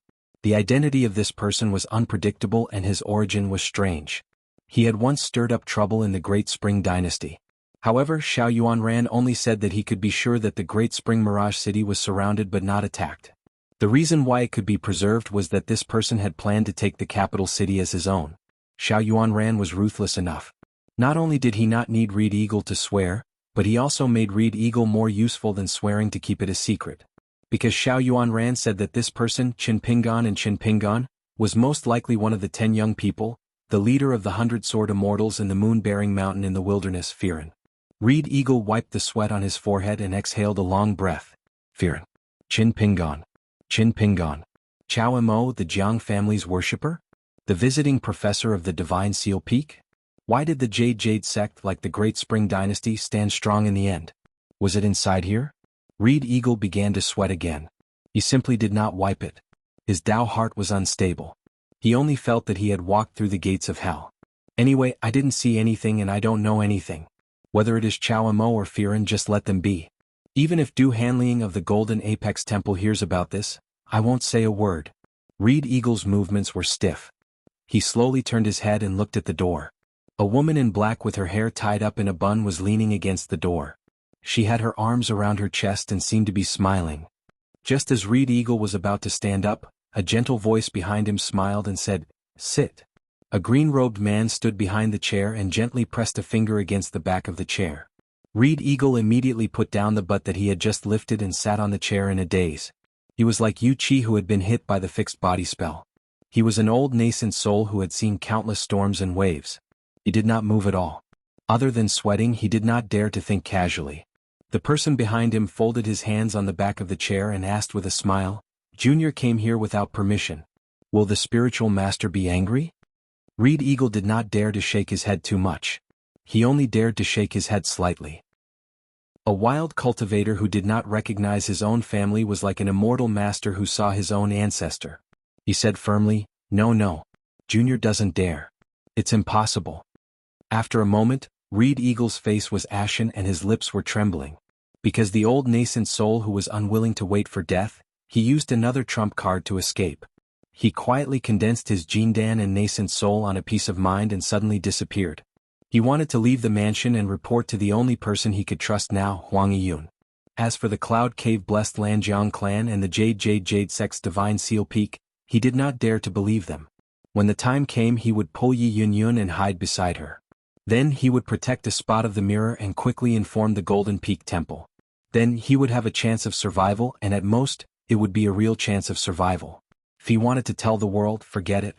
Not to mention whether Xianxia would give him a chance. Even if he could, Reed Eagle would not be willing to exchange his life for merit unless he was in a situation where he would definitely die. So what if he exposed the inside story of the collusion between the Jade sect and the Wasteland? The merit of the Confucian Temple would all fall on the Golden Peak Temple's head, but he, Reed Eagle, would die and disappear completely. However, Reed Eagle did not expect that the peace of mind that could make immortals unpredictable would go round and round, as if it was a ghost going around a wall. The person behind him laughed and said, "You can't even be a fence-sitter. How can you be a nascent soul senior and old immortal?" Lu Ying sighed and said in a relatively unfamiliar manner, "Firen, I accept my defeat wholeheartedly. You can kill me or cut me up as you wish." The person nodded and said 2 words, "All right." Reed Eagle's face immediately turned bitter and he no longer looked heroic. "Sword immortal Firen, let's talk again? As long as you leave me a way out, I will definitely do anything." The person stretched out a hand and grabbed Reed Eagle's neck with 5 hook-like fingers. In that instant, Reed Eagle could not even speak, let alone speak. However, the person urged, "Talk? Say something. A way out. Not to mention a nascent soul, Reed Eagle, so many people have died and left a way out for the Tongyi continent. You are the best in the world when it comes to scolding and joking." Pei Qian had nothing to do, so she sat on the doorstep. She did not care what her master said or did. Pei Qian only touched her hair and rubbed her forehead. Unknowingly, she had not put on a talisman for many years. Many years ago, when the young lady was still a little charcoal, her master would help her wash her hair and teach her how to tidy up her messy hair. There was no such thing as poor mountains, bad rivers, or evil people's hearts. A pagoda demon suppression talisman and a Yangqi lantern raising talisman. But at first, Master lent them to her to boost her courage. Later he gave them to her. Pei Qian whispered, "Master, I met the talisman Yuxian in Jinjia continent. Qin Pingan was a little surprised. That old immortal you who is known as the Soul Talisman? Pei Qian smiled and nodded. She blushed and said, on the battlefield, old immortal you not only helped me kill an unpolished Jade Realm demon, but also gave me the unpolished Jade Realm life item. It was a half-immortal weapon. Qin Pingan sighed. Senior's immortal chi is unparalleled. Old immortal you should have merged with the Dao Galaxy and reached the 14th realm. Pei Qian nodded. For Qin Pingan and his group, the hundreds of miles of mountain road were not worth mentioning. And compared to the rugged road that Qin Pingan passed through last time, it was much wider. Qin Pingan glanced at it and knew that it was the work of the imperial court. Passing by a stone arch bridge that spanned a stream, Qin Pingan squatted at the bridge and looked at the brand new boundary marker. He frowned slightly. He was a little hesitant about whether he should pay a visit to Jianghu Prefecture. Pei Qian asked, Master, what's wrong? Qin Pingan stood up and said, there might be trouble. After thinking for a while, Qin Pingan smiled. It's okay. I'll leave after drinking. 30 miles away from Jianghu Prefecture, there were beautiful mountains and clear waters. The stream gurgled and there was a pavilion by the river. There was a group of armored elite soldiers sitting on the side of the road. They were gambling for fun, but their voices were not loud. This was because there was a cultivator sitting cross-legged in the pavilion with a horsetail whisk in his hand. A young general leaned against the wall of the pavilion with his arms around his chest.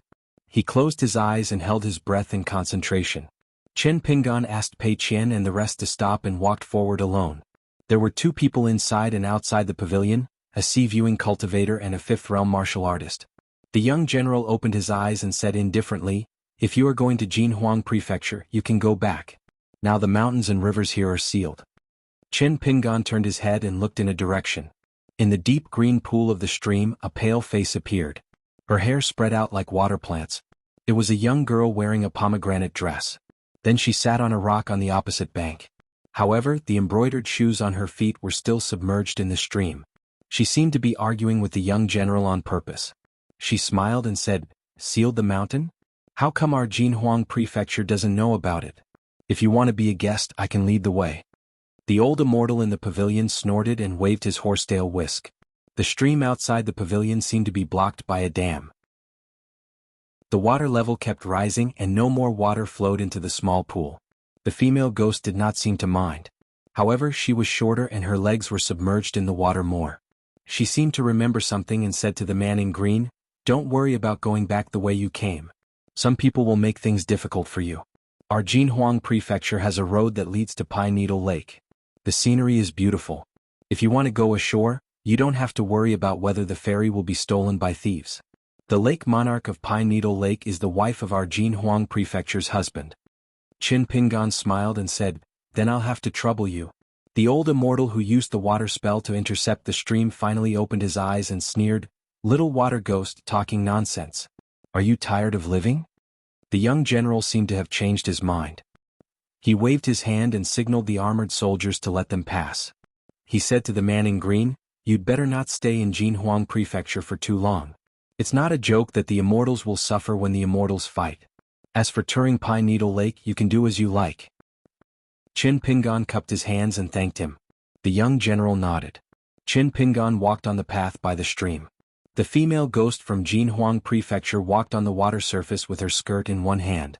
At the pavilion, the old sea-viewing cultivator named Xuanhuan walked to the door and sneered, General Liu, you're easy to talk to. You let us pass just like that. The young man was called Liu Hui. He was only in his 20s and was already a 5th-grade general.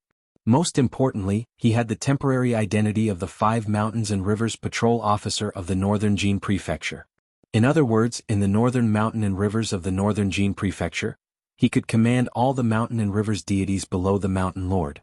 Every province, county, city god, civil and military temple was under his control.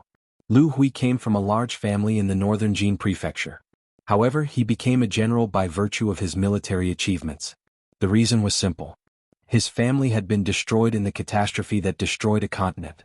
In addition, it was rumored that the young man and the new emperor of Northern Jin met in times of trouble. There were also rumors that His Majesty's younger sister, who had married into another country, actually had a story with this young general. The young general looked indifferent. If we're not careful, we'll fall out with the Great Quan dynasty. If we fight, Immortal Gua might be easier to talk to than me. The old cultivator's face turned gloomy. He snorted and returned to the pavilion to continue cultivating. The Jinhuang Prefecture's mountain and rivers register had already been moved to the Great Quan Dynasty. However, Jinhuang Prefecture was located in the undisputed territory of Northern Jin Prefecture. Therefore, if they didn't move, they would lose their status. Even if they quarreled with the sages of the Dafu Academy, the Great Quan Dynasty and Jinhuang Prefecture would still be in the wrong. Currently, the more delicate matter was still the Pine Needle Lake, which had a surface of 800 miles. The ownership and division of this large lake were indeed debatable. The Emperor of Northern Jin's intention was clear. Jinhuang Prefecture had to move north. It would be best if they could take over the entire Pine Needle Lake. If the Great Quan Dynasty bullied them, they would go to the academy to find the sages. The bottom line for Northern Jin was to divide the Pine Needle Lake into two. The Lake Lord Water residents would only occupy a quarter of the lake. In fact, the two countries had been arguing about this for several years. The Great Quan Dynasty and the imperial court were extremely tough, especially some young and strong officials and generals at the border. The Black Carp quickly rushed to the Jinhuang Prefecture's gatehouse. The mountain spirit elder didn't dare to delay and immediately reported the news. A man wearing a golden robe was the #1 mountain god in the Northern Jin Dynasty under the Five Mountains Lord, the Lord of the Jinhuang Prefecture, Xianxia. After he received the Black Carp's secret letter, he immediately used a messenger flying sword given by the Great Quan Dynasty to send a message to his wife, Lu Yorong, who was in charge of the Lake Lord's prefecture. If it wasn't for that passerby, a talisman and a sword would have intercepted and killed the Pine Needle Lake's perverted water god. Otherwise there would be endless trouble. However, Xianxia didn't say much about this inside story except for his wife and a few confidants. Xianxia walked to the gate today and patiently waited for the young immortal master, who had helped the Jinhuang Prefecture. A lord of the prefecture revealed a rare joyful expression in recent years. On the way to the Jinhuang Prefecture, Pei Qian suddenly called out, "Master," while holding the mountain traveling staff. Qin Pingan turned his head. "What's wrong?" Pei Qian grinned and didn't say anything. 6.5 Sword Cultivators. Bai Xian and Nalin Yufan were both sword cultivators of the cave state. According to the rules of the mountain, the two children could be called Little Sword Celestials if they became sword cultivators of the middle 5 states at such a young age. To put it simply, if the old deity of the viewing sea state who held a horsetail whisk in the pavilion really wanted to fight, Bai Xian and Nalin Yufan only needed to join forces and each of them could defeat him with a flying sword. Xianxia smiled and said, "I have asked the mansion to prepare food. It's all some wild game on the mountain and fresh fish from the Pine Needle Lake. In half an hour at most, we can drink orchid wine with Master Chow." This His Excellency naturally racked his brains. He could never imagine that this group of guests had already made Jinhuang Fu full of sword cultivators. Qin Pingan suddenly stood up and said, "My Excellency, please take me around." Xianxia was a little surprised but still followed the guest's wishes. She nodded and smiled, "It's my pleasure." Pei Qian stood up from the chair and said, "Master, I'll look after them." Qin Pingan reminded her in the mind, "Remember to use your real name in Jinhuang Fu. Don't use Zheng Qian." Pei Qian nodded. When Master Chow and the golden-robed His Excellency left the hall, Nalin Yufan jumped up and turned around. She touched the Ganoderma pattern on the back of the chair and said, "Sister Pei, what kind of wood is this chair made of? It looks expensive." Pei Qian returned to her seat and smiled, "I don't know, but it's definitely expensive. Remember not to touch the bottles and jars. They're all hundreds of years old. They're even more valuable." Nalin Yufan smiled and said, "If you accidentally break them, you can take Xiaoyan as compensation. You can stay here as a maid." Yao Xiaoyan sat obediently on the chair and said pitifully, "Sister Yufan, don't scare me." Igu was the tallest of the 9 sword immortal embryos. He crossed his legs and swayed, "So Mountain God Fu is just like this. It's not even as good as Yunshen Peak and Huang Heji." Wuxia, who was slightly cross-eyed, slid his body and leaned against the chair. He exhaled deeply and said, "Comfortable. I'll make a few chairs like this in the future." Bai Xian was just about to take off his boots and sit cross-legged on the chair. Pei Qian said, "Sit properly." Bai Xian rolled his eyes but still dismissed the idea. Even though Sister Pei's talent was average, she was Master Chow's first disciple. Pei Qian explained patiently, "There are many taboos in the water. When you're outside you have to remember to do as the Romans do. We're guests so we can't do as we please." Bai Xian leaned on the chair and sighed, There are so many rules. So annoying. Pei Qian placed the walking stick on her knees and ignored Bai Xian's complaints. She closed her eyes to rest. Pei Qian really didn't think Bai Xian was that annoying. Whenever she thought back to her first trip, Pei Qian would feel that Bai Xian was already very quiet and sensible. However, no matter how annoying he was, it was no reason for Bai Xian to be left out of a certain book. Based on the current situation before they returned to Luopa Mountain, Pei Qian would probably change a new book for Master Bai. However, Pei Qian was more curious about one thing. Why did her master and little senior purposely let Bai Xian misunderstand one thing and not point it out? Bai Xian seemed to have accepted his fate. Even though he had reached the cave-dwelling realm, Bai Xian seemed to be certain that he would be the one with the lowest potential in the future. The child trained with the sword and could endure hardships, but he didn't have high aspirations. However, according to her master and the white goose's description of the 9 children's natal flying swords and Bai Xian's talent, Pei Qian didn't dare to say that Bai Xian would have the highest potential in the future, but he definitely wouldn't be low. In fact, Bai Xian had already vaguely become the leader of the 9 children. This kind of aura, from Pei Qian's perspective, was very important on the path of cultivation. Just like, when her master brought Sister Bao Ping, Li Huai and the rest to study at the Great Sui Kingdom's Academy, her master was the one who naturally became everyone's protector. It was something that others would see as natural. If her master, Pei Qian and little senior were not by her side, Bai Xian would immediately stand out. He would definitely be the one who would make the final decision in the chaotic situation. Pei Qian hesitated and used telepathy to speak only to Bai Xian. Bai Xian, when you become successful with the sword, what do you want to do the most? Bai Xian glanced out of the corner of his eye and realized that Sister Pei was talking to him alone. He continued to lie down in languid and answered telepathically, I don't want to do anything. The only thing I want now is to meet that person of the same age as me from White Dragon Cave. If he happens to be alone at night, I'll stab him half to death and run away. I'll teach him a lesson to come and go without a trace, to do good deeds without leaving a name. Pei Qian didn't want to continue talking. It was hard to talk to him. Perhaps this was also why her master didn't like to talk when she first took care of her? Pei Qian turned around and glanced at the 5 children. Yigu and Wuxiahui hit it off the most.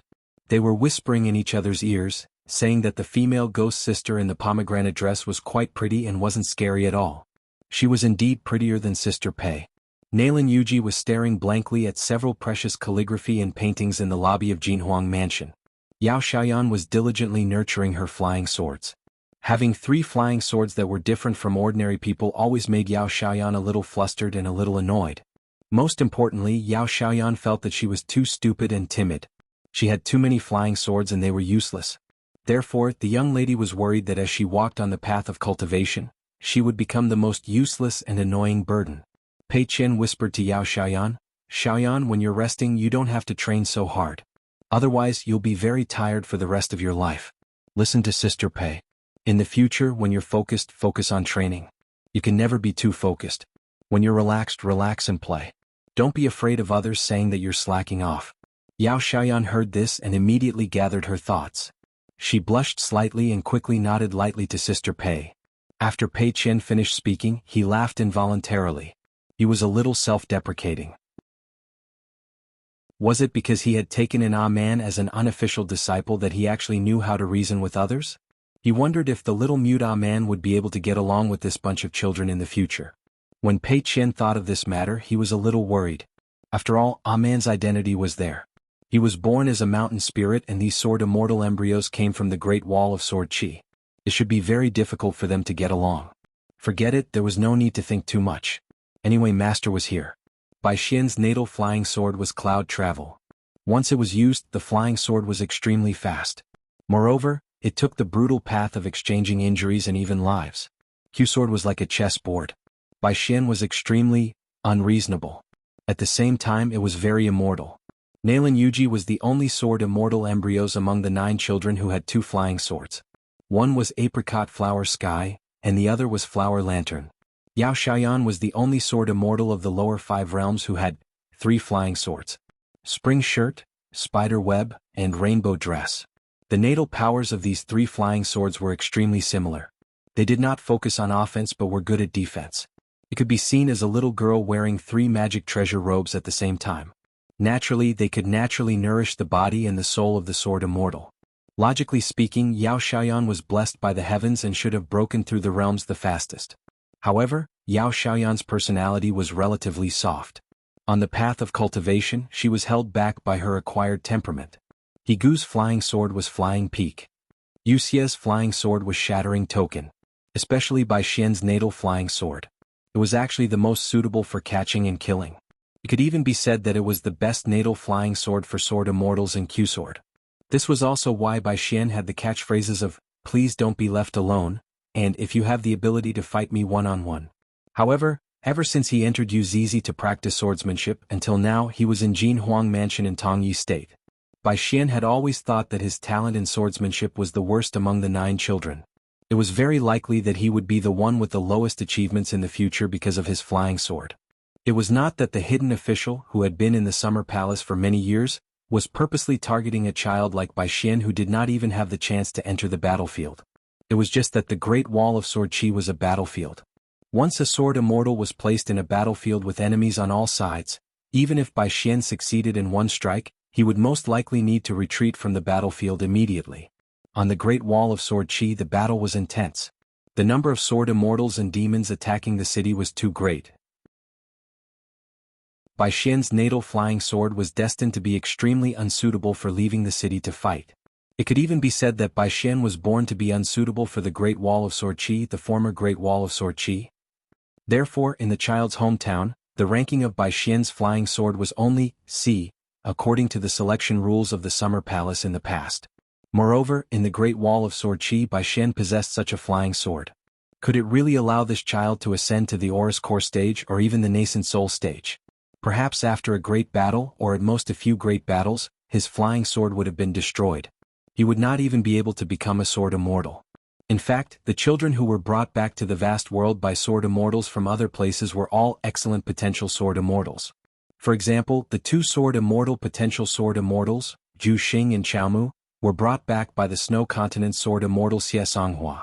Zhu Xing's Thunder Lake was rated as B mid-grade by the Summer Palace. As for Xiaomu's 2 flying swords, Waterfall and Rainbow, they were rated as B low and C high respectively. Other than sword immortal Wu Qingpei's Sweet Dew, there were only a handful of A-grade flying swords. In fact, B-grade and C-grade flying swords were considered excellent in the Great Wall of Sword Qi. It was not only Zhu Xing and Xiaomu who followed Xianxia. There were also Qin Li and Gao Yuqing who were brought away by Li Kai. All the potential sword immortals who left their hometowns earlier than Bai Xian and the rest had B-grade and C-grade flying swords. Therefore, when Bai Xian came to the vast world from the Great Wall of Sword Qi, as long as Bai Xian could reach the Aurus Core stage step by step after arriving at Luapa Mountain, he would be able to steadily increase the ranking of his flying sword. Bai Xian would be a sword immortal with great potential and killing power. Pei Qian looked forward to these children's cultivation at Luapa Mountain. Zheng Su brought Chen Pingan to stroll around Jinhuang Manor. They passed by an ancient thatched pavilion. The surroundings were lush with lush green clouds and pine trees. As they chatted along the way, Chen Pingan went straight to the point. "Prefect Lord, our visit today is a little untimely." Zheng Su did not hide anything and said frankly, "Immortal Master Chao, to be honest, my Jinhuang Manor is not a suitable place to receive guests. I believe you have already noticed when you passed by the pavilion. After we drink, I'll get someone to bring you on a boat tour of Pine Needle Lake. It's my duty, so it's inconvenient for me to divulge any insider information. I originally wanted to drink some wine first before saying such unpleasant words to my benefactor." Qin Pingan nodded and said with a smile, "All right. It's better to be of no help than to be a hindrance." Zheng Su heaved a sigh of relief. That was for the best. Jinhuang Manor had no reason to involve this benefactor of theirs in the treacherous situation of the 2 countries. It was enough for them to drink and part on good terms. She believed that they would have another chance to drink and reminisce in the future. Qin Pingan and Zheng Su entered the thatched pavilion and sat down. Qin Pingan asked, "What about the body of old General Yao?" Zheng Su sighed. This was not a secret at all. Everyone knew about it. There was no taboo. Before I left Mirage City, I paid a special visit to old General Yao. At that time, old General Yao was already unable to get out of bed. He must have been holding on even harder these years. Qin Pingan added, "If I remember correctly, Samu Nunnery is the #1 immortal in Great Spring. Immortal Master Su is not only good at thunder, but also a medical expert who is proficient in alchemy. The elixirs he refined seemed to be able to prolong one's life. In fact, immortal master Su Tong of Tsamu Nunnery had already died under the sword of Sui Yoshin. However, with the status of the Great Spring Dynasty in Tongya continent and the identity of the Yao family, no matter who the female emperor of Great Spring asked for medicine, she would not be refused. The location of the Alliance of Peach Leaves was only a few steps away from Mirage City at the Peach Leaves Ferry. Zheng Su shook her head and said, "Immortal Master Chao, you don't know that Tsamu Nunnery is already a thing of the past in Great Spring. This immortal mansion has been passed down from generation to generation. In the early years, the previous owner, Su Tong, suddenly went into seclusion and gave the position to his son. Later, when the disaster came, Tsamu Nunnery secretly colluded with the beasts of the monster clan and almost opened the great city protecting array for the cultivators of Tsamu Nunnery. Therefore, the elixirs of Tsamu Nunnery have been lost for a long time. It's not worth mentioning that the elixirs of Tsamu Nunnery have been lost. Over the years, for the sake of old General Yao, His Majesty has asked everywhere for medicine. Not to mention the Golden Peak Temple, His Majesty even sent people to the Divine Seal Peak of the Jade sect to ask for a rare elixir from Sect Master Wei. It is said that His Majesty has even sent people to cross continents to find old immortal Lu of the Green Tiger Palace in the Baopian continent. Zheng Su saw that Chao Amo looked calm. She most likely heard about the Yao family's border cavalry when she was traveling north in Tongya continent. Zheng Su was most grateful to the Yao family for the reason that Jinhuang Mansion could rise again, so she couldn't help but say a few more words. She sincerely sighed and said, "Immortal Master Chao should also understand that whether it is an ordinary person or a pure martial artist, the so-called elixirs of Immortal Mansion have limited effects and are inevitably harmful. Usually, medicinal cuisine used to strengthen one's foundation is fine, but when it comes to treating a disease and saving a life, if you are not careful, you will end up treating the symptoms and damaging the root. Therefore, for old General Yao's health, let me put it bluntly, his time is up and he is about to pass away." However, old General Yao was able to endure to this age, close to 100 years old. Now that the Great Quan dynasty is flourishing, it will definitely rise to become one of the strongest dynasties in Tongya continent. Old General Yao can be considered to have died of old age, so I don't think he will have too many regrets. In fact, for a god of mountains and rivers who had lived for a long time and established a mansion, she was already used to seeing life and death in the mortal world. If it wasn't for her affection for the Yao family of the Great Quan dynasty, Zheng Su wouldn't be so sad. Chen Pingan clenched his fists on his knees and gently released them. He nodded and asked, looking at the Northern Jin dynasty's posture of first erecting a monument and then blocking the road, are they determined to urge His Excellency to move north? What is your Great Spring Emperor's intention? Won't it be too difficult for His Excellency? As long as the Jinhuang residence was moved north, Zheng Su wouldn't be in a difficult position. What was really difficult was that the Great Quan Imperial Court was determined to let the Jinhuang residence stay where it was. Zheng Su sighed in her heart and said vaguely, "Regardless of what the Emperor decides, it is the duty of us gods of mountains and rivers to be loyal to the Emperor. We just have to do it." Chen Pingan said, "It is reasonable for the Great Quan dynasty and the Northern Jin dynasty to split the Pine Needle Lake in half." Zheng Su looked helpless. It would be great if both sides discussed it this way. The Northern Jin dynasty was weak and wasn't willing to give in. They insisted on moving the entire Jinhuang residence to the north of the old border of the Great Quan dynasty. As for the stronger Great Quan dynasty, they wouldn't be so easy to talk to. From the Duke Xin's residence in the capital to the generals of the Great Quan border army, everyone in the imperial court was extremely determined on this matter. Especially Sir Xiao, who was in charge of this matter, felt that moving the Jinhuang residence to the north was already a big concession and giving the Northern Jin dynasty a lot of face by keeping it on a mountain at the south end of the Pine Needle Lake. Zheng Su went to the Pine Needle Lake secretly a few times to accompany them to the border discussions. From what Sir Xiao said, it seemed that as long as the Northern Jin dynasty was greedy and dared to push their luck, they wouldn't even have to move the Jinhuang residence, let alone part of the Pine Needle Lake. Or they could just move it to the south. The Northern Jin dynasty was originally weaker than the Great Quan dynasty. Otherwise, they wouldn't have been suppressed by the Yao family's troops. The current Northern Jin dynasty was even weaker. It was an empty shell that was pieced together. Even the 6 yamen where the country's core was located were old. They were all very old and couldn't see clearly. They couldn't even walk steadily. The younger ones were even younger, but they were promoted quickly. If the imperial court in the capital was like this, then there was no need to talk about the big and small armies. There were all kinds of people and local officials everywhere. In the beginning, Zheng Su of the Jinhuang residence was naturally overjoyed when his wife was promoted to the position of the water god of the Pine Needle Lake. She built a golden body, built a temple, and became the ruler of a lake. Now it made Zheng Su very worried. Indeed, she had underestimated the emperor's means of controlling people. However, it wasn't appropriate to say more about these inside stories.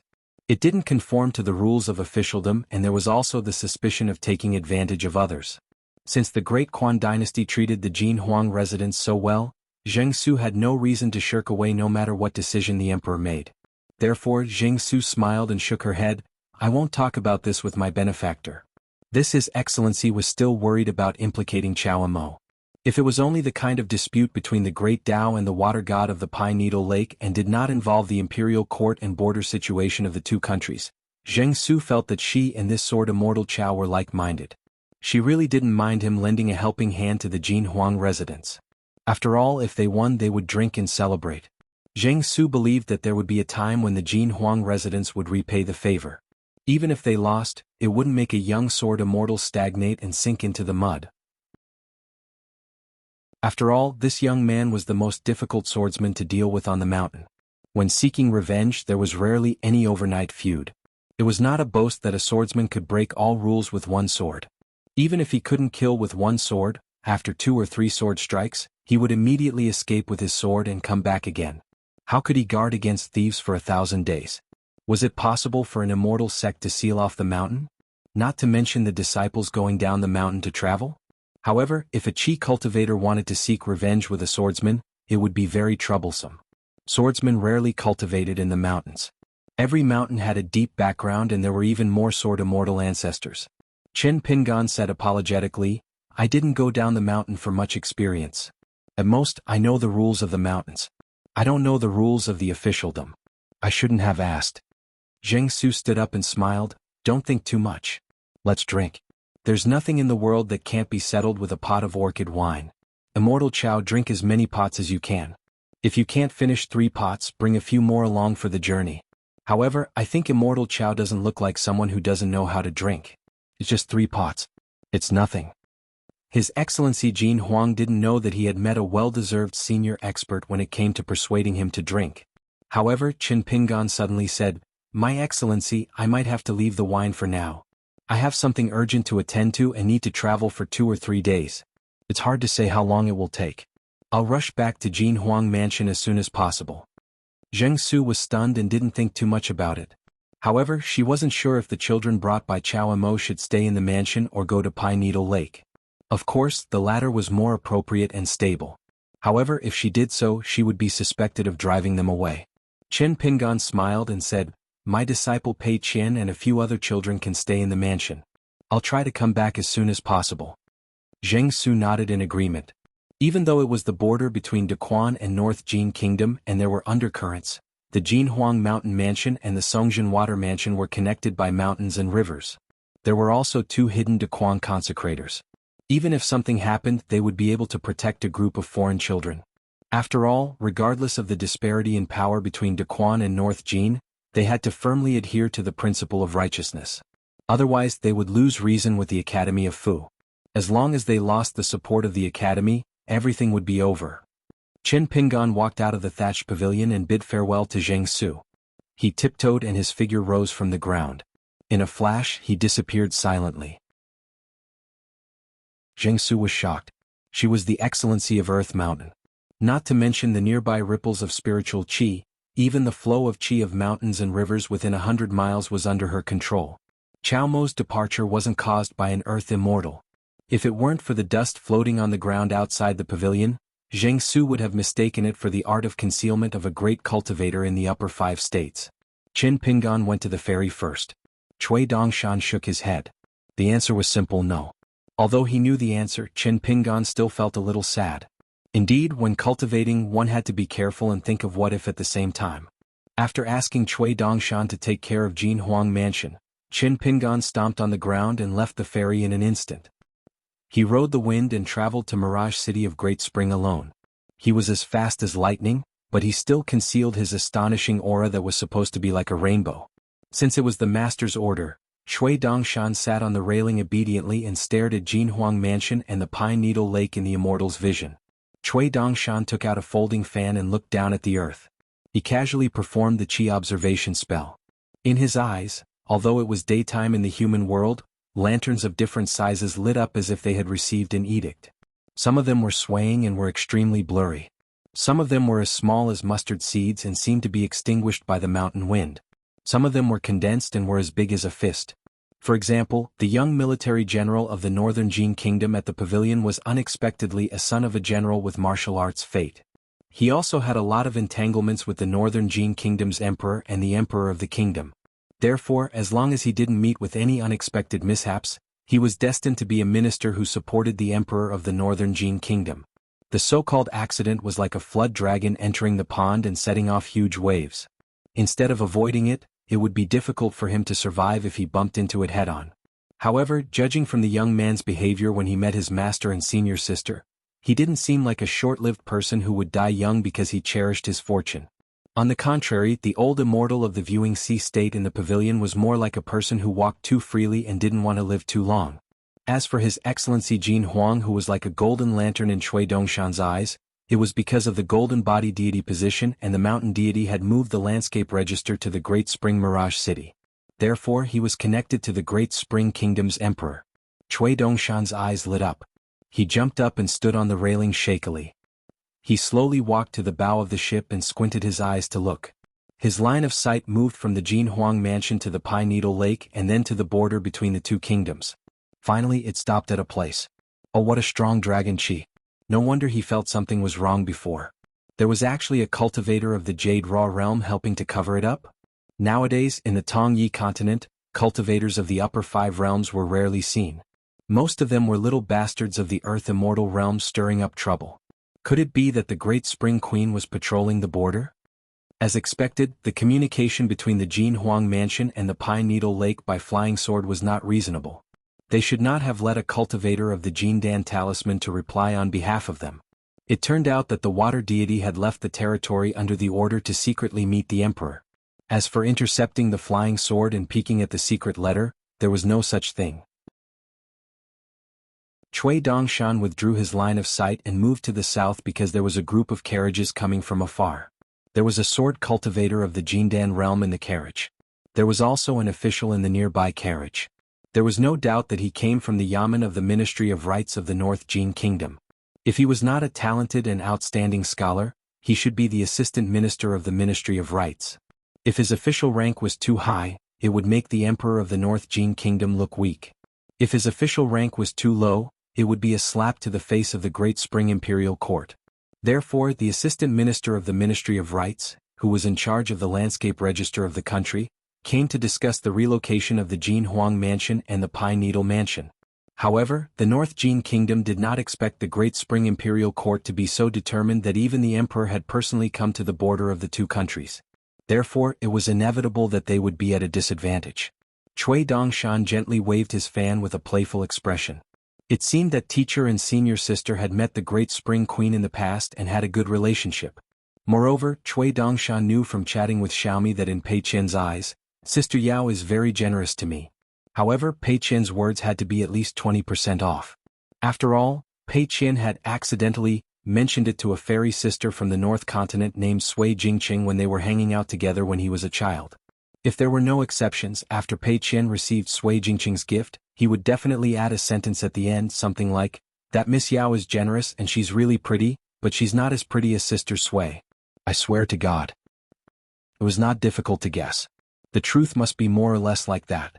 That was why eldest senior sister, who hadn't grown up yet, was so quick-witted. It was like a swoosh, a random jump. What else could she do? After landing she grew up. At the Jinhuang residence, the banquet was still as usual. Pei Qian did not say anything about his teacher's sudden departure. He brought a group of children to eat and drink. He could only try his best to make Bai Xian and Higu eat better. Zheng Su asked the young lady named Pei Qian if she knew how to drink. Pei Qian acted as if she was facing a great enemy and quickly said that she did not know how to drink and had never drunk wine before. Zheng Su did not know how to persuade a young lady to drink. She could only drink alone and drink a few cups of orchid wine.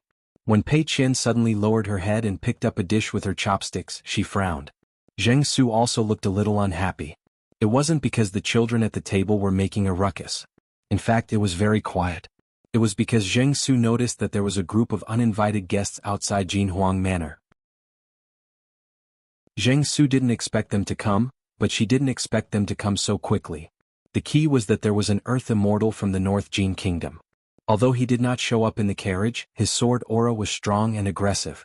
It was obvious that he was going to attack the Jinhuang residence if there was a disagreement. Zheng Su was distracted by the commotion outside the residence, so she did not notice that the two children named by Xian and Nalan Yuji were the first to look at each other. Then all the children stopped eating. Pei Qian telepathically said to all the children, "Eat." Only then did the 5 sword immortal embryos continue eating. Bai Xian asked telepathically, "Sister Pei, someone is here to cause trouble. We can't eat a meal for free, can we?" Pei Qian laughed, "That is a golden core sword immortal. Even if you all come together, you are not enough." Bai Xian was stunned and asked doubtfully, "Here, a golden core sword immortal is so arrogant. Who are you trying to scare?" In Master Chao's wine shop, not to mention golden core and nascent soul, even sword immortals of the upper 5 realms would not have a seat if they were late. Who doesn't squat by the roadside and drink? If they want to eat an extra dish of pickled vegetables, they would have to beg the shop assistant for a long time. They might not even get it. Pei Qian was speechless. She could not say that in some continents in the vast world, a golden core sword immortal was a sword immortal, right? In Bai Xian's hometown, it seemed that in addition to the Ascendant Realm and Immortal Realm, even the Jade Realm sword immortals were called sword immortals on the road. Pei Qian looked at these children with gentle eyes and telepathically said to them again, "Eat. You can eat in peace and don't worry about anything. The master is not here but the disciple is. I can also take care of you children who are away from home." 757. How young they were. How young they were.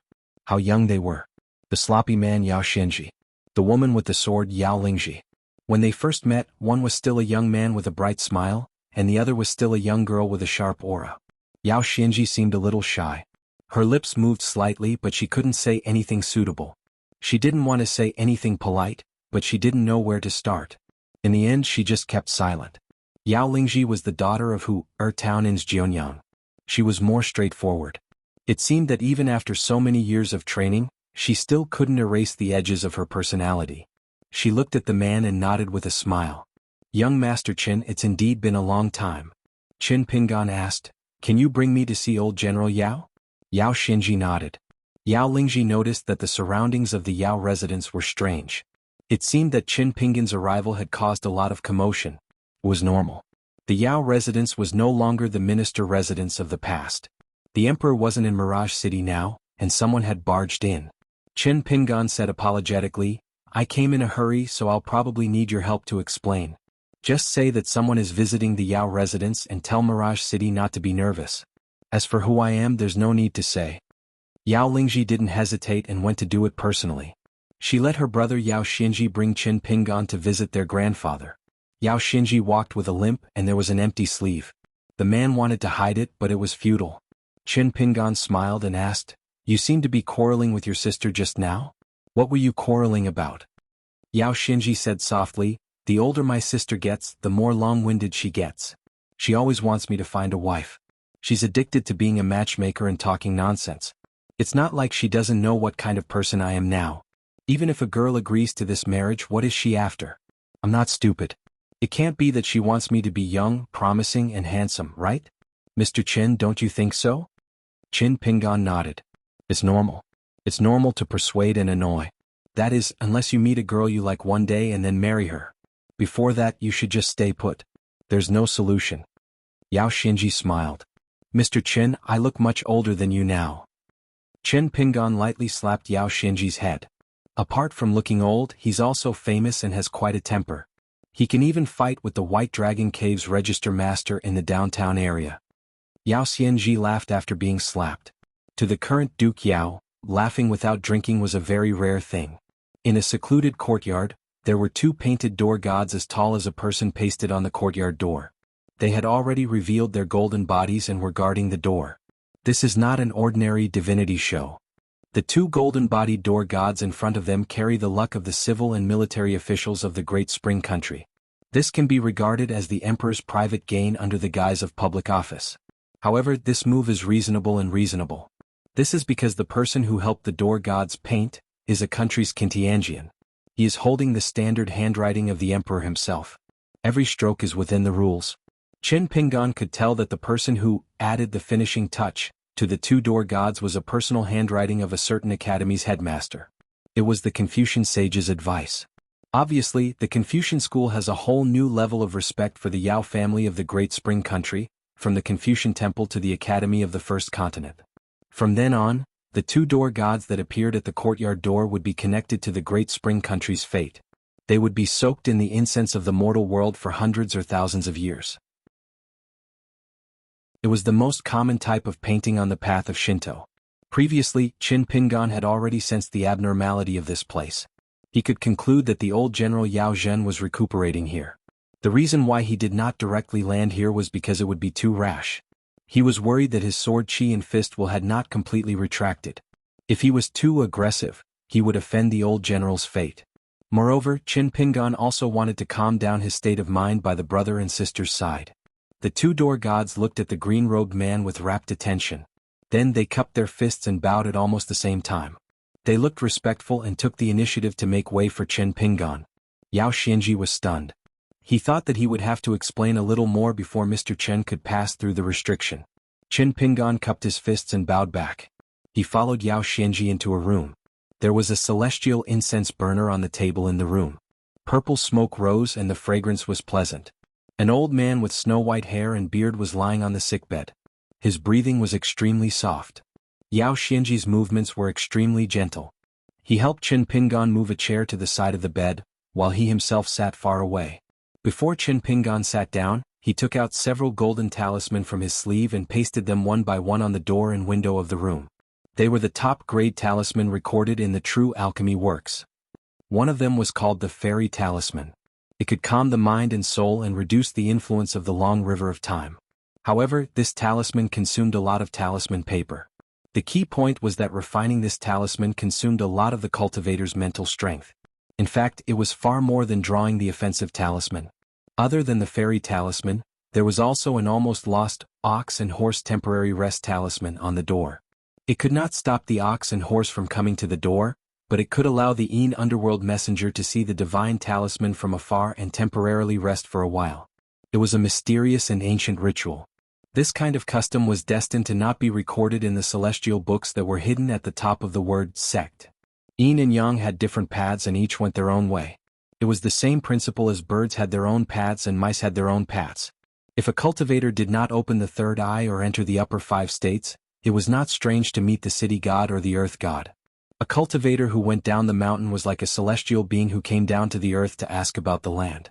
It was even an unwritten rule in the officialdom. However, it was extremely difficult to meet the Yin underworld messenger who was completely different from the wandering celestial beings. It was almost as difficult as a mortal teacher meeting an otherworldly item. Moreover, if they met by chance, Qi cultivators would not see it as a good thing.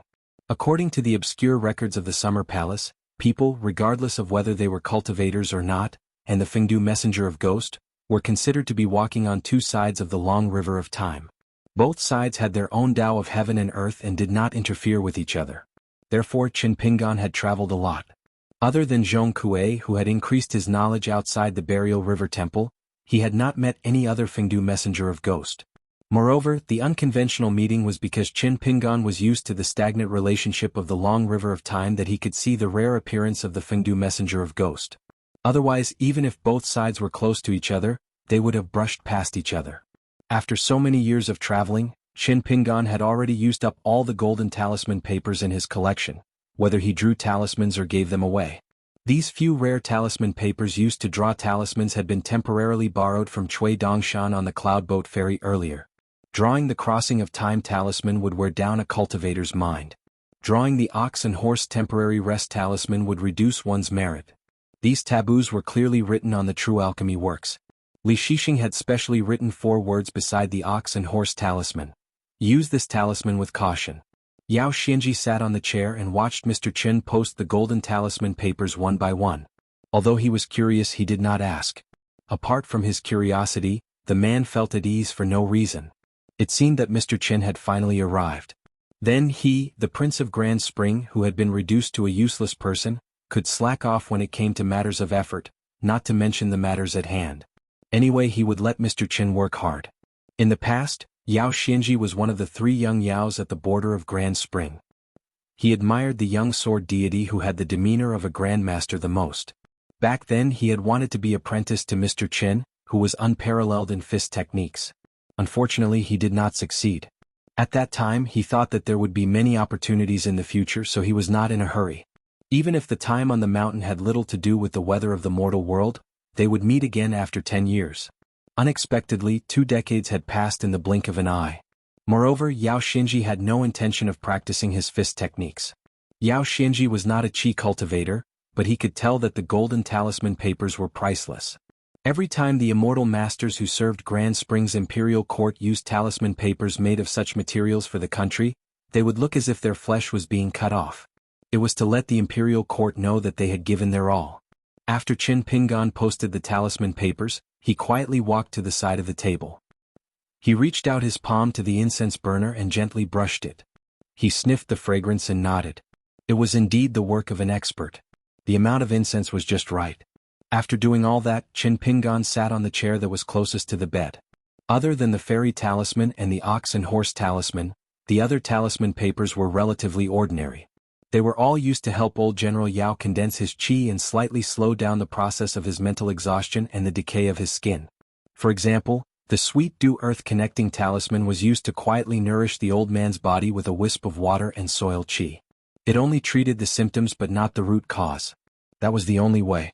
Nowadays, for the old people, even for immortals like Cui Dongshan, any kind of mysterious dharma spell or supernatural power would be a huge loss. Yao Xinji did not have any doubts from the beginning to the end. He believed that even if His Majesty the Emperor was here, it would be the same. It was rare for the Yao family to trust an outsider so much. It was true in the past and even more so now. Qin Pingan was the only exception. The man just quietly looked at Mr. Qin, who came a little late. Although no one had heard the reason why his grandfather was so stubborn, the younger generation of the 3 Yaos, His Majesty the Emperor Yao Jingji, and the martial arts masters Yao Lingji and Yao Xinji all knew the reason.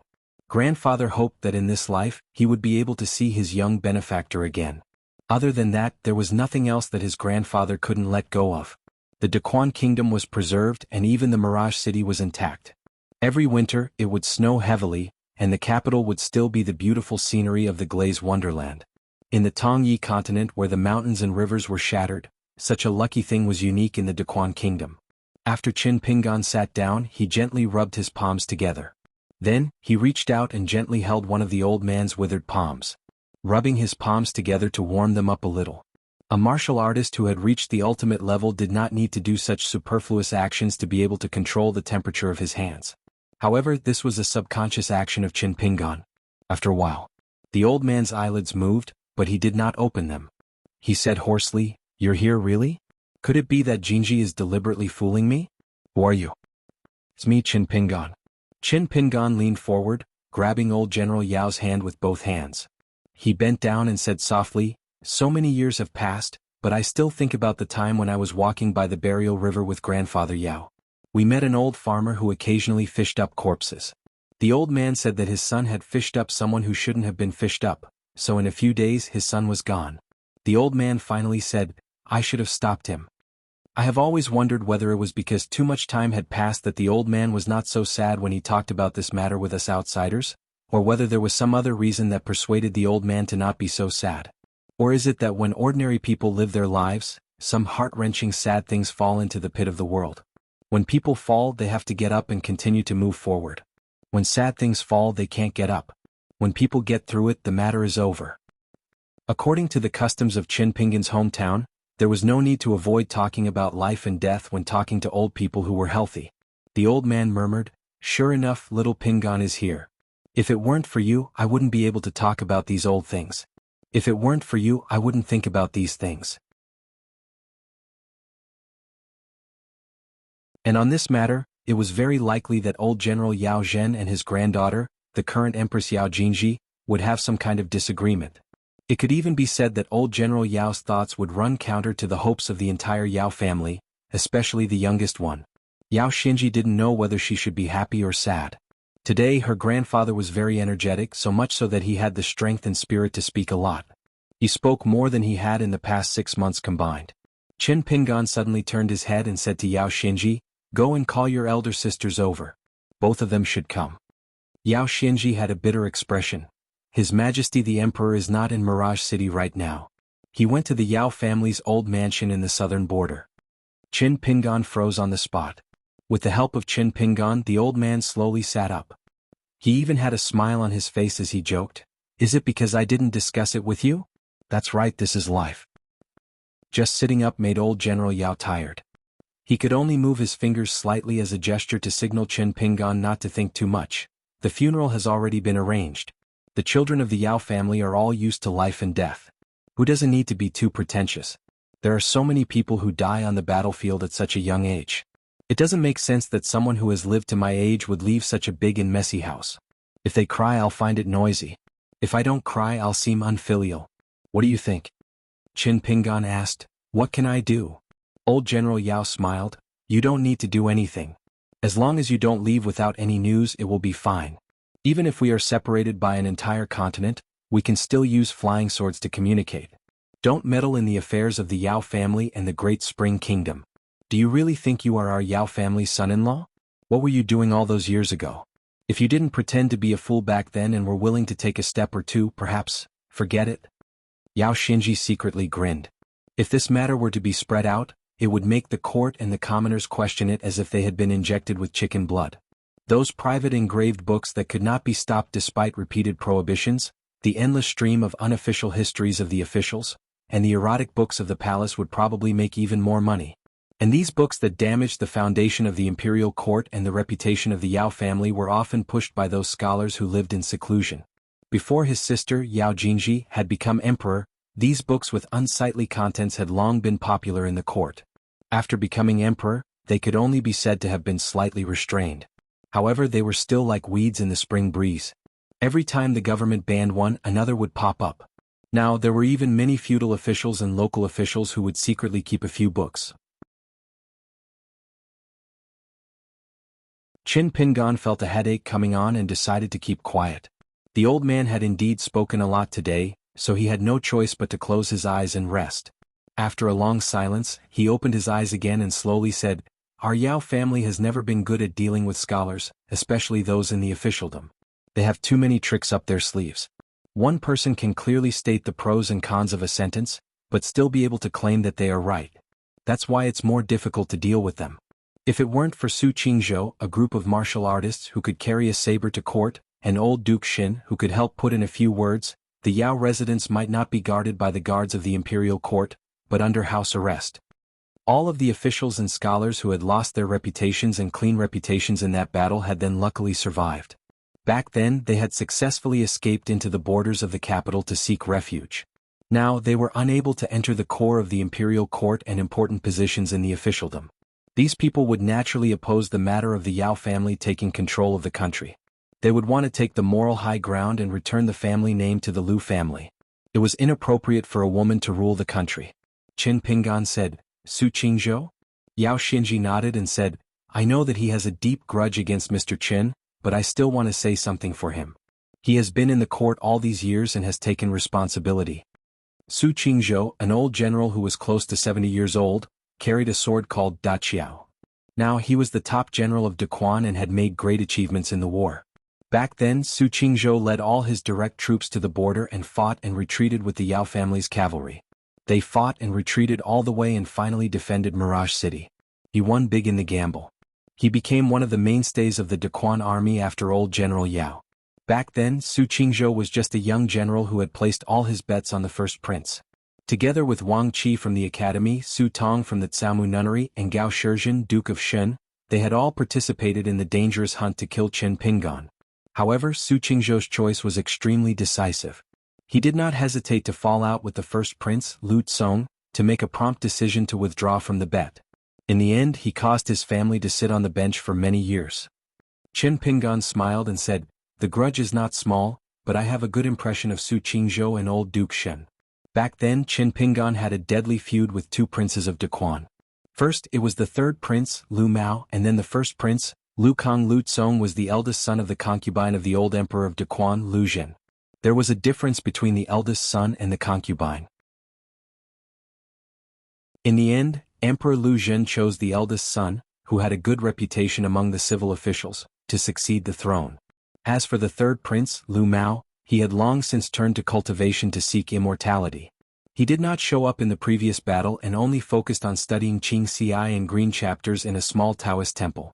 However, Lu Tsong, who was the temporary regent in the chaos, did not manage to protect the Lu family. After the Battle of Tongya Continent, Lu Tsong launched a mutiny in the rainy night and tried to seize the imperial jade seal from the empress, Yao Jingji. However, he was secretly worshipped by a person nicknamed the Grinder. Together with a short girl who was eating supper behind a pillar, they stopped Lu Tsong and failed to succeed. It was said that after the disheveled king was dragged out of the hall by the soldiers, he was extremely depressed. He laughed and cursed at the rain. If I had known, I would have waited for the rain to stop. How forgetful. Just wait and see. Be careful that Dequan will be surnamed Qin in the future. Qin Pingan had been carefully observing the circulation of the old general's qi and meridians. It was better than he had expected. Although it was just the last radiance of the setting sun, there seemed to be some subtle changes in the Great Spring State. Qin Pingan roughly deduced that either there was something similar to the natal lamp in the imperial palace, or someone in the imperial astronomer secretly violated the rules of the Confucian temple by adding oil to the lamp. The oil added by the lamp could not be obtained by any immortal master or the gods of mountains and rivers because it was the illusory fate of the Great Spring State.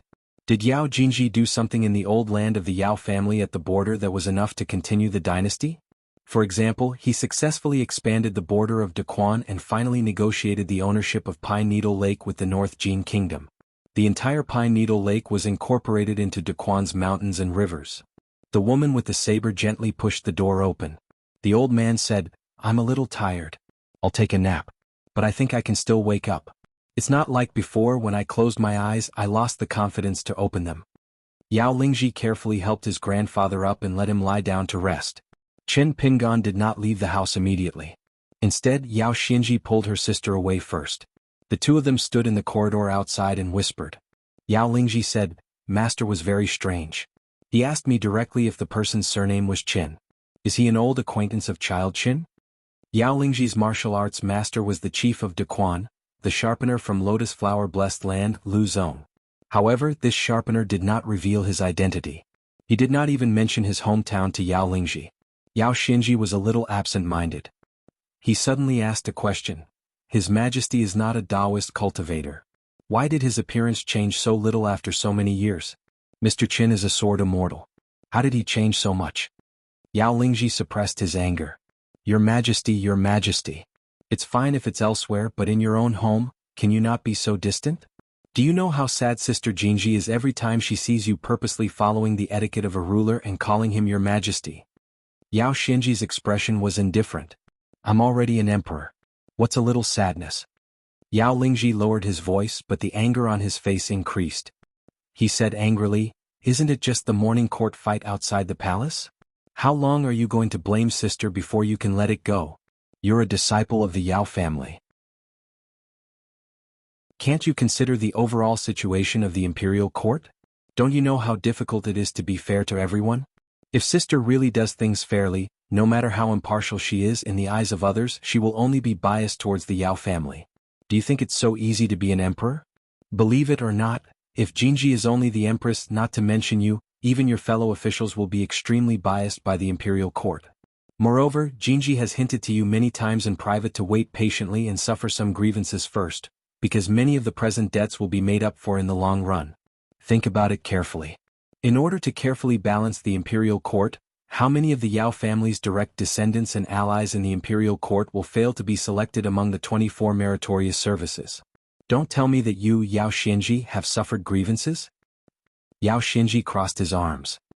It's difficult for an upright official to settle a family dispute. Moreover, we're already an emperor's family. I understand the logic. If I didn't consider the overall situation, I would have long left the capital. It wouldn't be an eyesore to anyone. Otherwise, Do you think I care about the identity of a commandery prince and the position of a magistrate in the capital? According to the laws of Daquan, a commandery prince and a duke were both secondary first rank. Now, other than the Duke-Shin residence that once stood out in Daquan, there were already 8 duke residences. There were civil and military officials, and Great General Su Qingzhou was one of them. Yao Xinji was so angry that she punched her younger brother's shoulder. You're just an unreasonable fool who only cares about your own feelings. Yao Xinji's body swayed from the punch, and a section of his sleeve fluttered lightly. Yao Lingji's eyes reddened.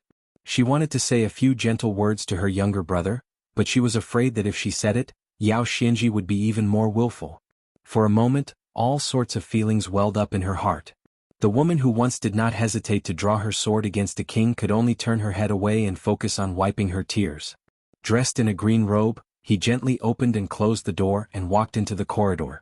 Yao Lingji hurriedly collected her emotions and said to Qin Pingan, "Young Master Qin, here in the capital, no one will recklessly investigate your identity. Today they will treat it as if nothing happened. However, someone will secretly send a flying sword message to the south. I really can't stop this." Qin Pingan thanked her, then smiled at Yao Xinji. "You should go to the border and drink the northwest wind. Indeed, you're not suitable to be a smooth and slick magistrate in the capital." Yao Xinji's eyes lit up. "Mr. Qin, you mentioned it to grandfather? Your words are the most effective. You don't even need to be a military general who controls an army. I really don't have that ability. Just casually reward me with a scout captain or a secondary 6th-rank military official. It's enough to send me away." Qin Pingan smiled. "No problem, of course I can help.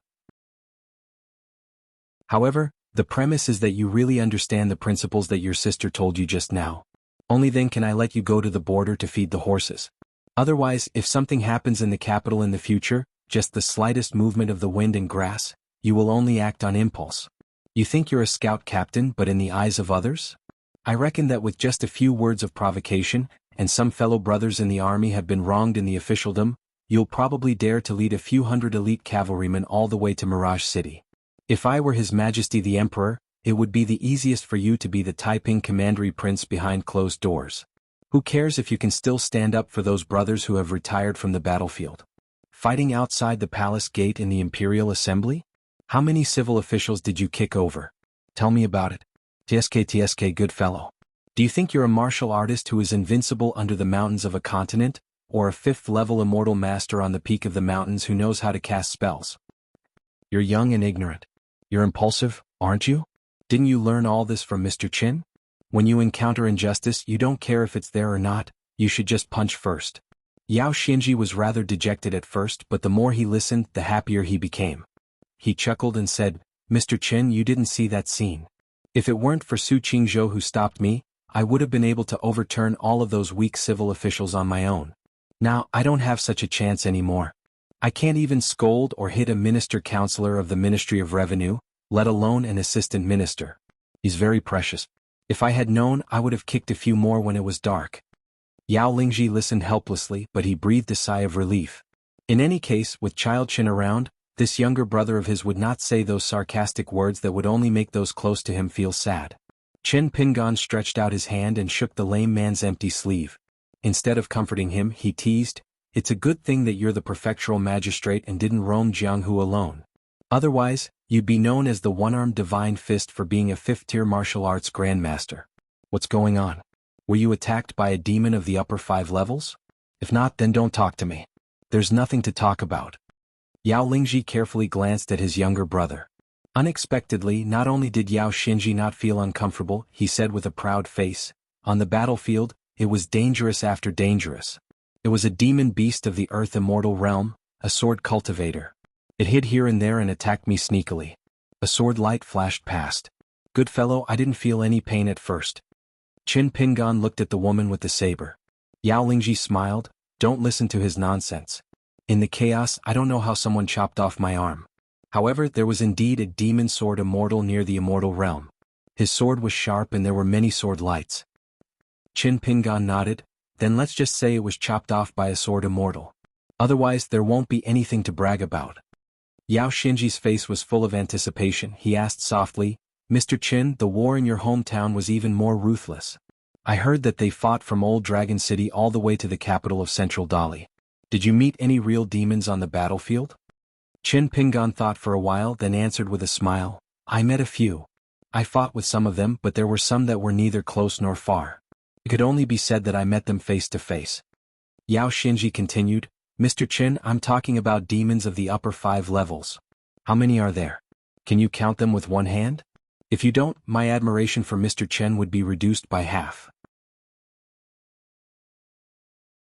Qin Pingan patted the man's shoulder, smiled and said, Don't talk to people like that anymore. The man with a face full of sideburns laughed. Yao Xinji unknowingly started to walk with a limp. He no longer covered himself, and one of his sleeves fluttered in the wind. Yao Lingji laughed as well. Since the war, she had not seen her brother smile so brightly for many years. Yao Xinji actually understood some things. It was just that he did not want to understand them. It was as if he could do something even if he was insensible. Once he became sensible, he could not do anything. Therefore, no matter what Yao Jinji, who was already the emperor, said to him, or Yao Lingji, who he had always regarded as his sister, said to him, Yao Xinji would not listen. Otherwise he would feel even worse. The three of them left the courtyard and returned to Yao Xinji's residence. Yao Lingji hesitated for a while, then said to Qin Pingan, Young Master Qin, I have a master who has been a consecrator in Great Spring's capital for many years. He is a martial arts grandmaster. He seemed to have seen your figure earlier, so he immediately rushed over and asked if the guest's surname was Qin. I did not answer, but my master might have noticed something, so he asked me to pass on a message. He said that he knows Mr. Zhong. Back then he even fought against Sword Immortal you together with Mr. Zhong. Qin Pingan nodded and said, I am indeed old acquaintances with Miss Yao's master. If there is nothing taboo in the residence, I can be a little more arrogant and ask him to come over to the Yao residence to catch up. Yao Lingji said, Then I will call my master over. Qin Pingan asked, Is the buried river goddess in the aquamarine palace now? Yao Xinji smiled and said, No. Our water goddess' golden body is mostly shattered. She says that she is too ashamed to be the water goddess, but she refuses to go to the aquamarine palace. She stays in the sword room in Qintianjian every day and doesn't go anywhere. She is waiting for a reply from the Confucian temple, saying that she knows the sage of literature. She has even met Sword Immortal Zhua and a disciple of the sage of literature. Therefore, she wants to try sending a letter to the respectable, scholarly, approachable and amiable sage of literature. She wants to see if he can help her and ask the immortals on the mountain for a better life-saving elixir for old General Yao. This is because she knows that the elixir from the underwater residence in the aquamarine palace is useless and cannot help His Majesty and my grandfather. Yao Xinji hurriedly said, I did not say those praises for the sage of literature. After drinking with her, the water goddess bent her fingers and burped. She said it with an extremely serious expression. However, I don't really believe it. I think the water goddess has never seen the three people from the sage of literature's lineage. She was just bragging to me when she was drunk. Although Sword Immortal Zhua was once in the Tongya continent, why would he take the initiative to visit the aquamarine palace and meet our water goddess?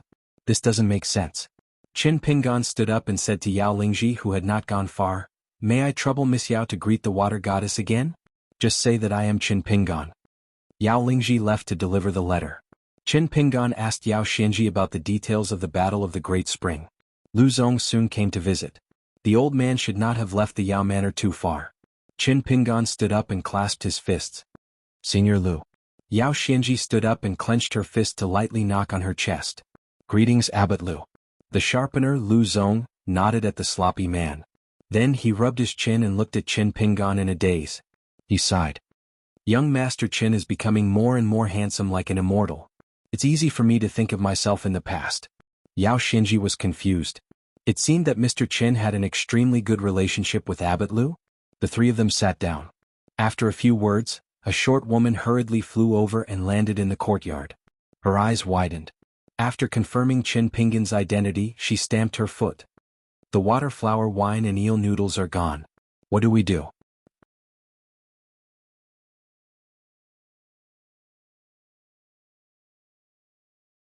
(758).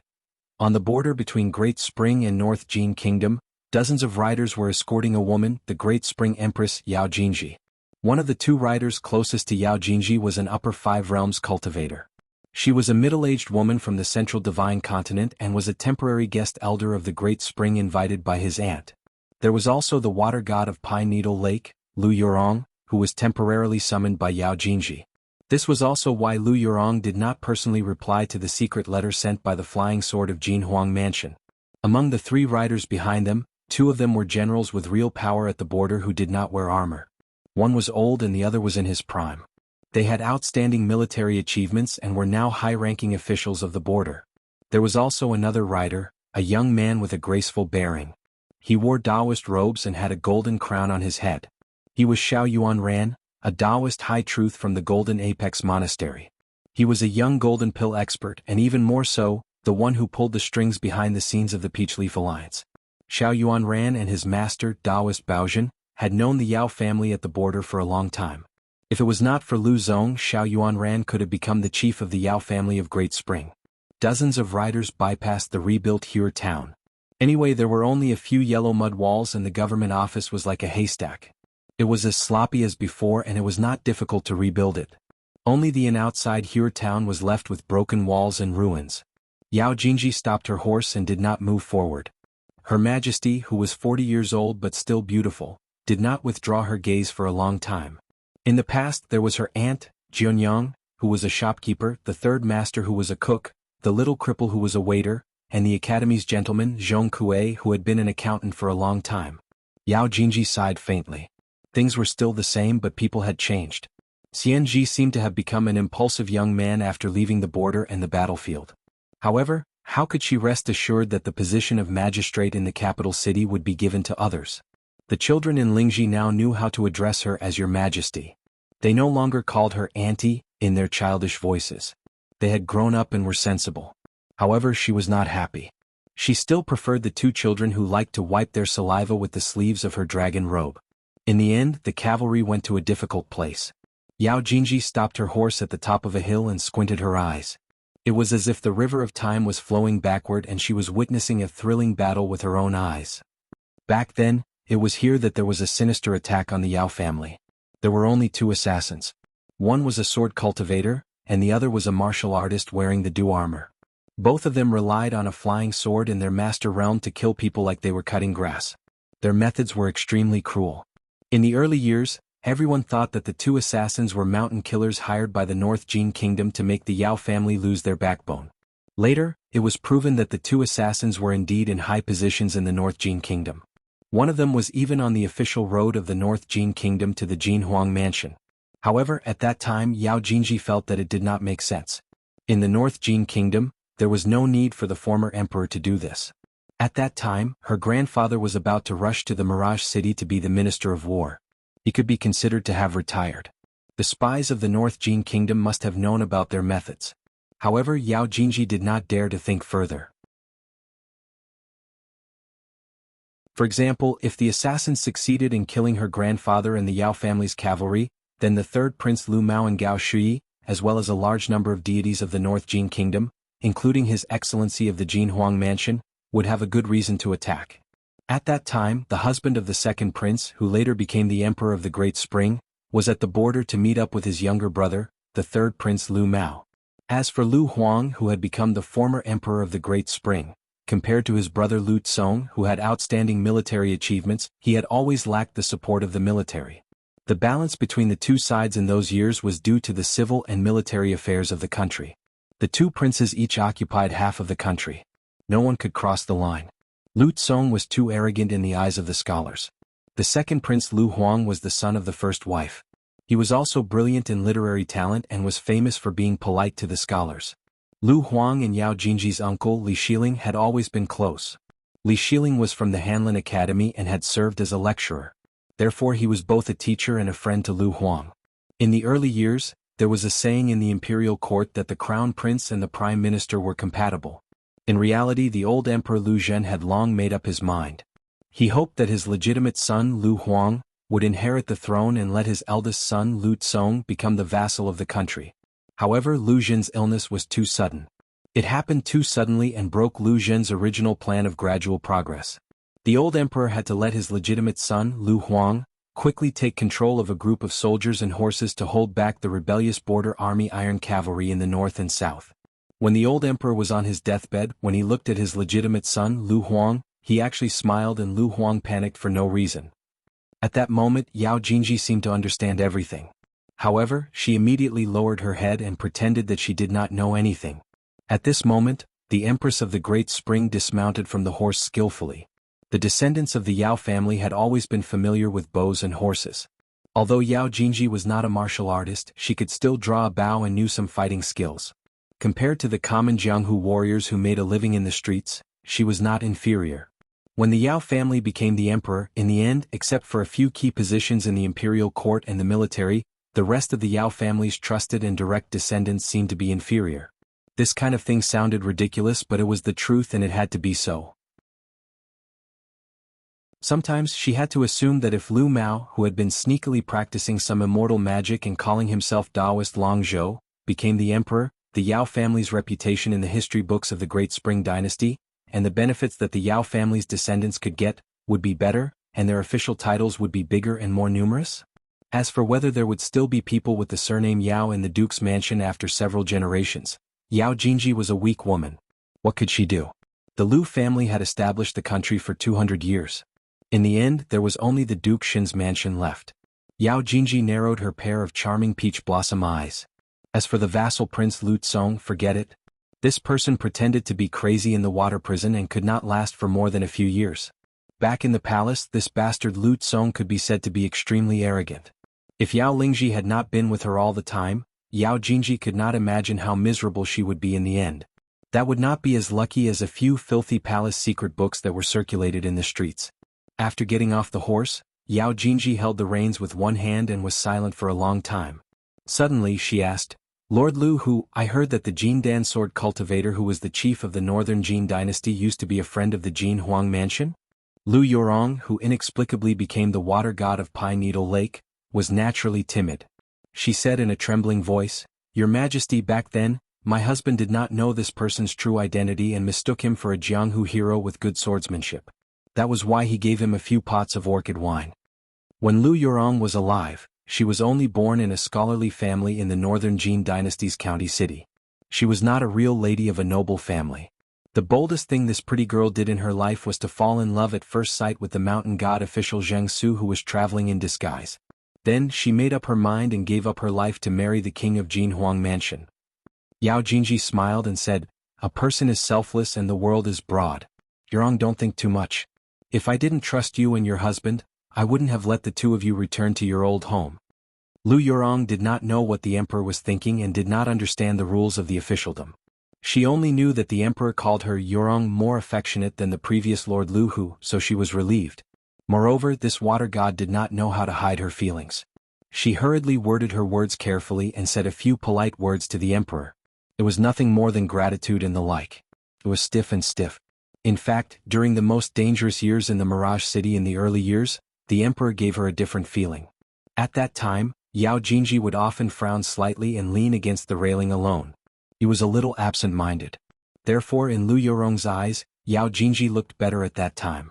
Even if she was also a woman, she would have some pity for the empress who had a miserable life. Yao Jingji smiled. Perhaps only a simple woman like Lu Yorong with a little more luck could have a true lover? As Yao Jingji thought about it, he stopped smiling and finally became expressionless. There were too many things to worry about. For example, Li Xiling, the current Minister of Rights of Daquan, had 2 ministers in the Li family. According to seniority, he was the uncle of the new emperor Yao Jingji. It was just that he was too scholarly. He often beat down Magistrate Yao, who was both a junior of the family and a junior of the officialdom. Moreover, he was very deliberate. What? Did he want to use this as an invitation? He was already a minister. How high of an official did he want to be? How high of a reputation did he want to win? Did he want the title of Wenzheng that only 3 people had been given since the founding of Daquan? Xuanhuan was tempted, but he still did not turn to look at the emperor. Her thoughts were becoming more and more unpredictable. Yao Jingji thought of the flying sword message from Pine Needle Lake. Lu Yorong naturally did not have the qualifications to read the secret letter. Yao Jingji turned his head to look at the Lady of the Lake, and asked with a smile, Your Jinhuang mansion has a distinguished guest. Did Prefect Zheng mention to you that he once had a benefactor? According to the secret letter, a man in a green robe had come to Jinhuang Manor as a guest. He should be a pure martial artist, and his true strength could not be determined. He might be in the golden body realm. He was accompanied by a young woman holding a green bamboo cane and 5 children. A secret letter for the emperor to read must be as concise and comprehensive as possible. It was impossible to write every detail in the letter. However, the archive at Pine Needle Lake must be more detailed. Lu Yurong nodded and said, "Your Majesty, there is such a person. He looks like a young man wearing a white robe and carrying a sword on his back. There is also a scarlet wine gourd tied to his waist." Yao Jingji said with a cold face, "I see." Yao Jingji mounted the horse again and said indifferently, "Let's go to Pine Needle Lake and have a look." Lu Yurong was surprised. It seemed that the emperor should return to Mirage City after visiting the area around Hur Town.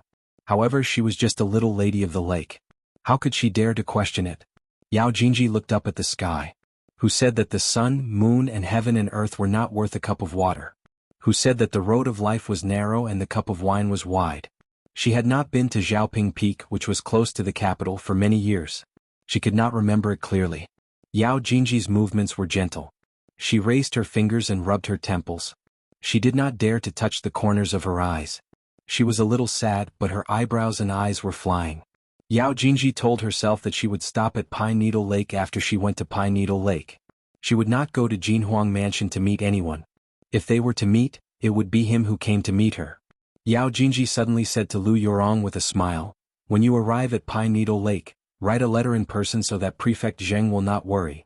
Cui Dongshan, who was sitting on the railing of the ferry, looked at the direction of the movement of the dense dragon chi with one hand on his chest and the other hand on his chin. He was deep in thought. However, Cui Dongshan glanced at Mirage City for no reason. There were hidden dragons and crouching tigers. The reason was very simple. It was the boundary of the well of the Taoist temple. And Yuanzhan was just one of the people who left the well in the blessed land. That was why there was a nursery rhyme in Crane Riding City that seemed to be a prophecy. Who rides the green ox? The yellow crane flies again. Unsurprisingly, it was Zhou Zi's doing. Only this guy who was not afraid of anything and dared to scheme against anyone, dared to tease the old Taoist temple's Taoist temple. Back then, when the old bastard was still young and traveled around the temple with his teacher's teacher, he did not have the courage to do so. When he saw the stinky old Taoist priest, he had to obediently call him senior. Then he played a game of chess and of course he won. Therefore the old Taoist priest handed over the white jade hairpin. As for Zhou Zi, this person liked to have strange ideas the most. He was best at placing chess pieces without taking root. All the chess pieces were drifting and growing naturally, like flowers blooming everywhere. The final result was always what he wanted. Compared to his junior sister, Zhou Zi's Taoism was more than 1,000 miles higher.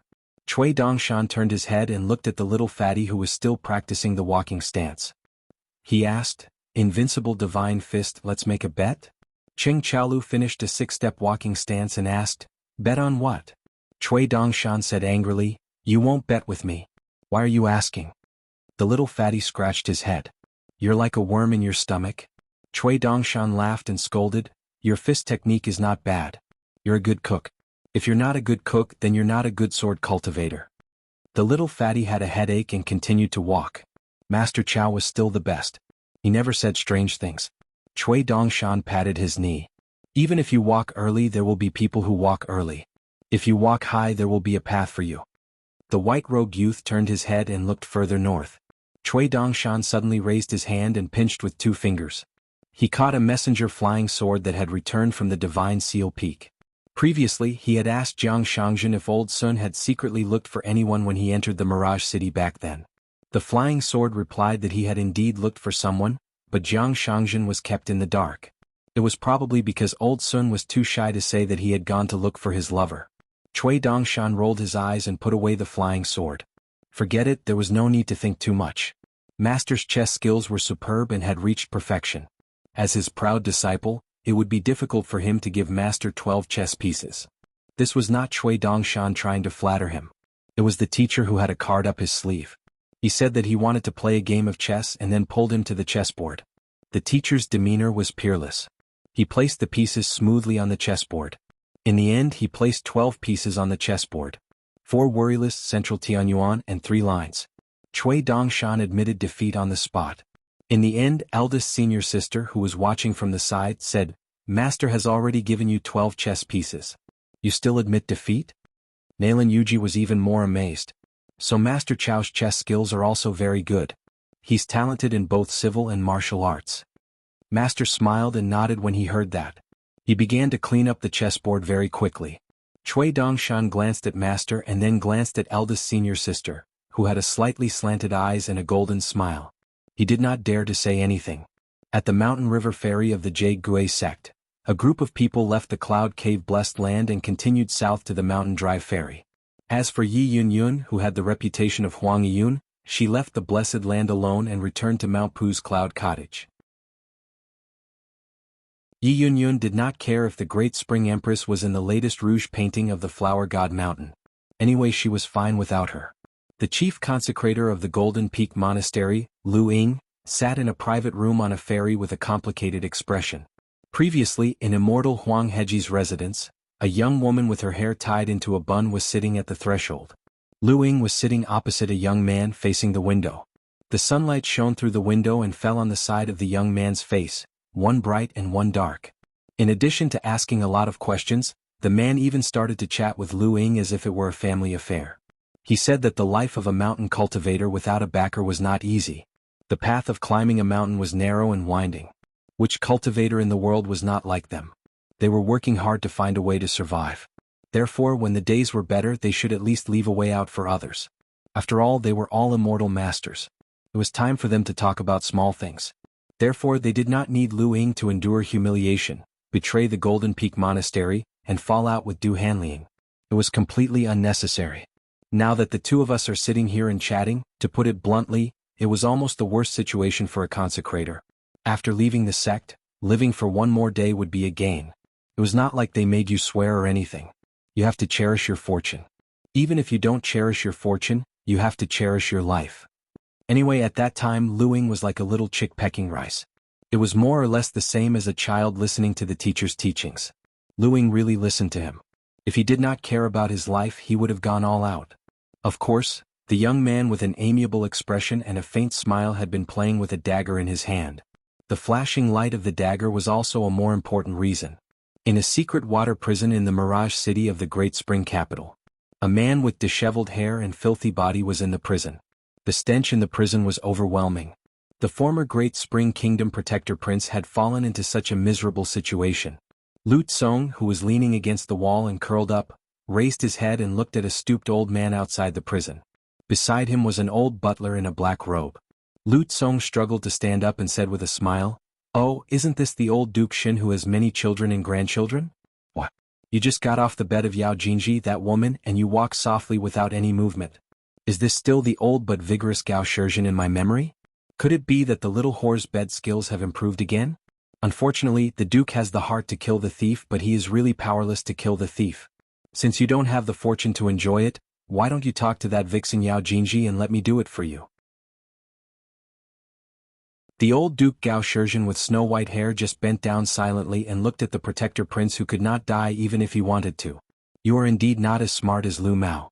Gao Shizhen twitched the corner of his mouth. "If you really want to die, you can't do it like this. So in the final analysis, you still don't want to die." Lu Tsong laughed and said, Gao Shizhen, I don't understand why you are still alive today. What do you want?" Lu Tsong shifted his gaze and looked at the old butler who was inseparable from Duke Xin. He clicked his tongue and said, "Could it be that the Duke likes this? Then you will really live to a ripe old age together." Gao Shizhen said, "I came here today to tell you a piece of news." Lu Tsong suddenly collapsed on the ground and curled up into a ball. His whole body trembled and he wailed. Gao Shizhen quietly waited for Lu Tsong to return to normal. A moment later Lu Tsong lay on the ground and said in a trembling voice, "Forget it, I don't want to hear it." Gao Shizhen nodded and turned around. Just as he was about to walk away, he suddenly stopped and asked, "For a woman, is it worth it? If you weren't in a hurry back then, everything would have been yours." Lu Tsong muttered, "None of you are worthy of her." This protector prince who had been reduced to a prisoner stretched out a trembling hand. His 5 fingers were like hooks, slightly bent and then loosened. He suddenly laughed and said, "At least this big." Gao Shizhen shook his head and slowly left. The old butler silently followed behind the Duke.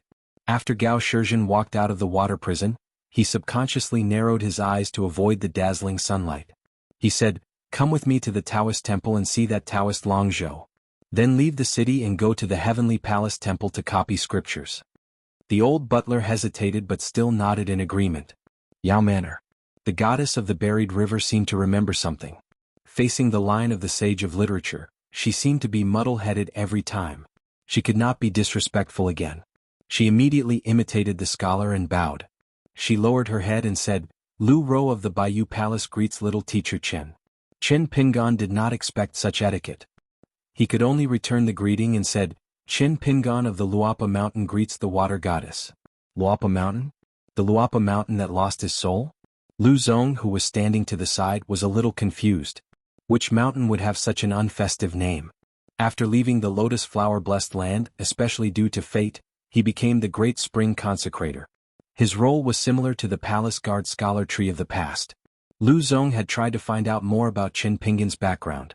Unfortunately, in the huge Tongyi continent, he had flipped through the secret archives of the imperial court, or asked the three young Yao's opinion. However, none of the sects on the mountain or the rich families at the foot of the mountain fit the description. He looked at the goddess of the buried river's posture. Little teacher? Could it be that Chen Pingon was a legitimate disciple of the Confucian Academy? However, after a great battle, the three academies of the Tongyi continent were destroyed. If someone like Chen Pingon was among them, there was no reason for him not to be famous. Lu Zong would definitely not believe that Chen Pingon was afraid of death. Lu Zong believed in a banished deity who dared to kill and could kill Ding Ying. He also believed in his and Zhong Qiu's judgment.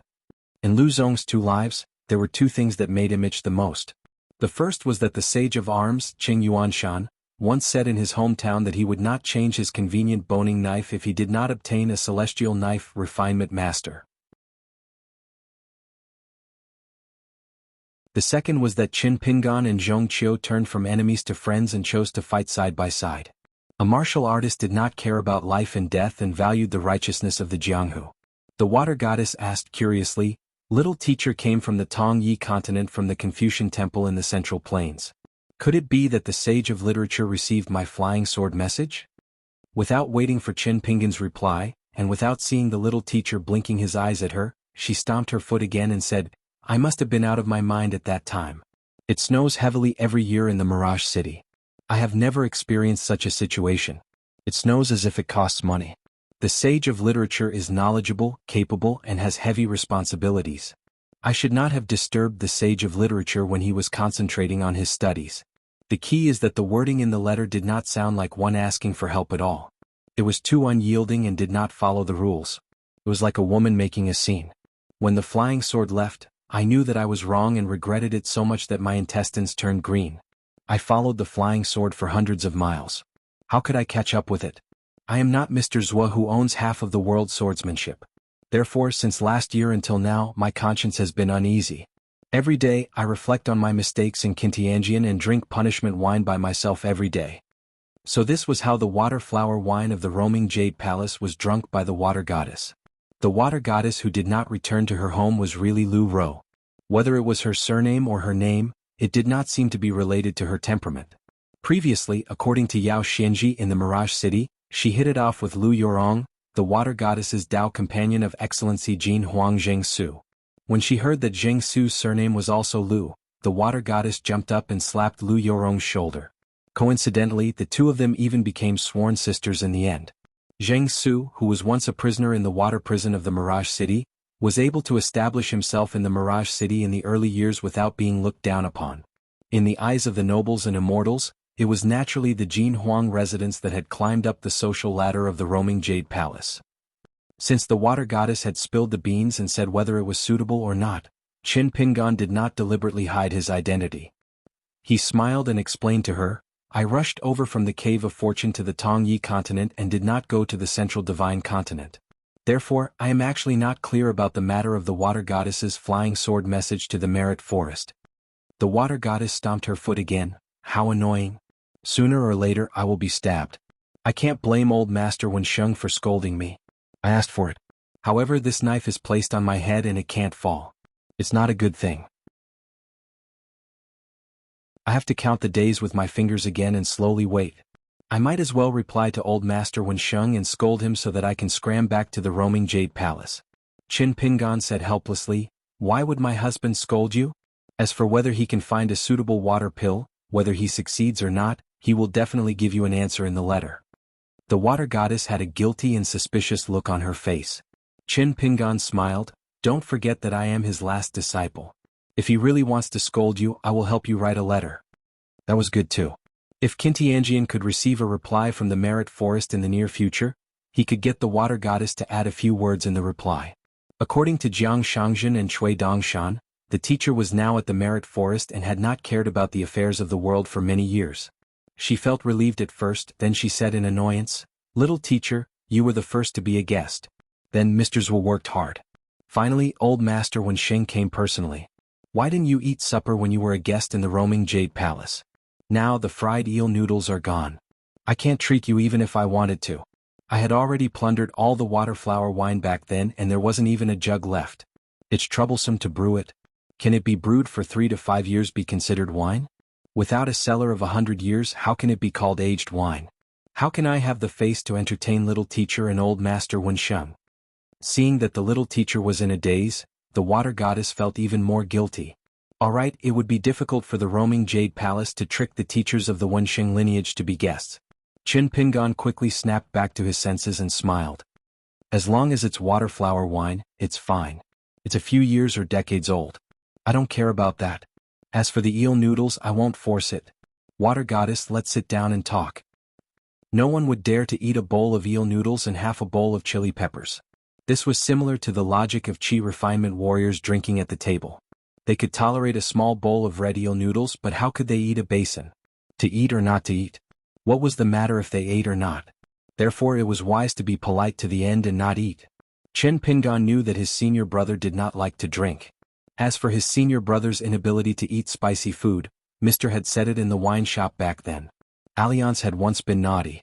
He gave Zhuozhuo a bowl of clear soup at the dining table and said that since he did not drink, he would use the soup to replace wine. If that was not generous, it would not make sense. In the end, Zhuozhuo did not think much and raised the bowl to drink it. Indeed, he finished it in one gulp. It was said that it was so spicy that senior brother's face turned red. He stood up and stomped his feet, almost rolling on the ground. Therefore, third senior brother Lu Shirlu chased Alliance for a few streets back then. Only roaming Jade Palace. If it were other immortal cultivators, they would dare to hold a big bowl of eel noodles and ask Zhuozhuo if they wanted supper. Otherwise it would be a real battle with Zhuozhuo. They took their seats and passed by the Great Spring Dynasty's Qin Pingan, the buried river god Lu Ro, the capital's magistrate Yao Xianji, the Great Spring's chief consecrator Lu Zong, and his direct disciple Yao Lingji. The sharpener Lu Zong had a look of realization.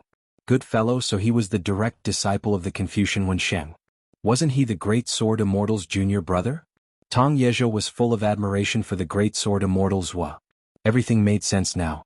Lu Zong was aware of the Confucian Wensheng's encounter and the fall of the Confucian Wensheng's lineage. If Qin Pingan was really the Confucian Wensheng's last disciple, the young Sword Immortal banished deity would most likely have been personally taught by the Great Sword Immortal Zhua. Even after arriving at the Blessed Land, he still loved to talk about principles. However, he was also tactful and flexible. He was able to find a way out from the chaos. How similar was his style to Dali's embroidered tiger? In addition to the roaming Jade Palace's respect for the Confucian Wensheng's lineage, it was even more reasonable that the water god was so close to Qin Pingan. Yao Xianji and Yao Lingji looked at each other. The Confucian Wensheng's disciple? And his last disciple? Did that mean that Qin Pingan was the junior brother of embroidered tiger Cui Dong, and the Great Sword Immortal Zhua?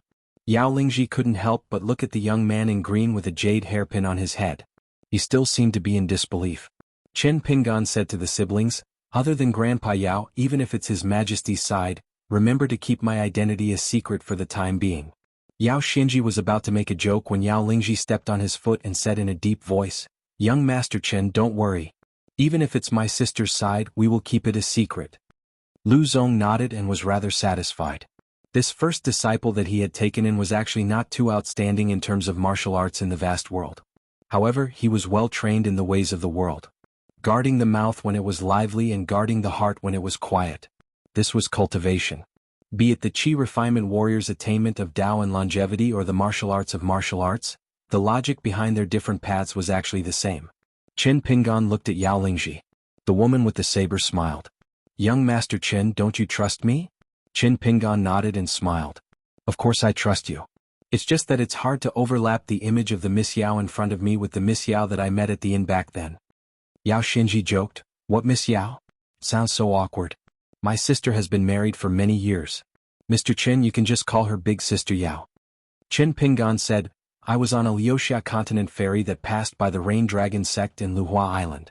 On the way here, in the Cloud Cave Blessed Land, I heard some rumors about your Great Quan Empire.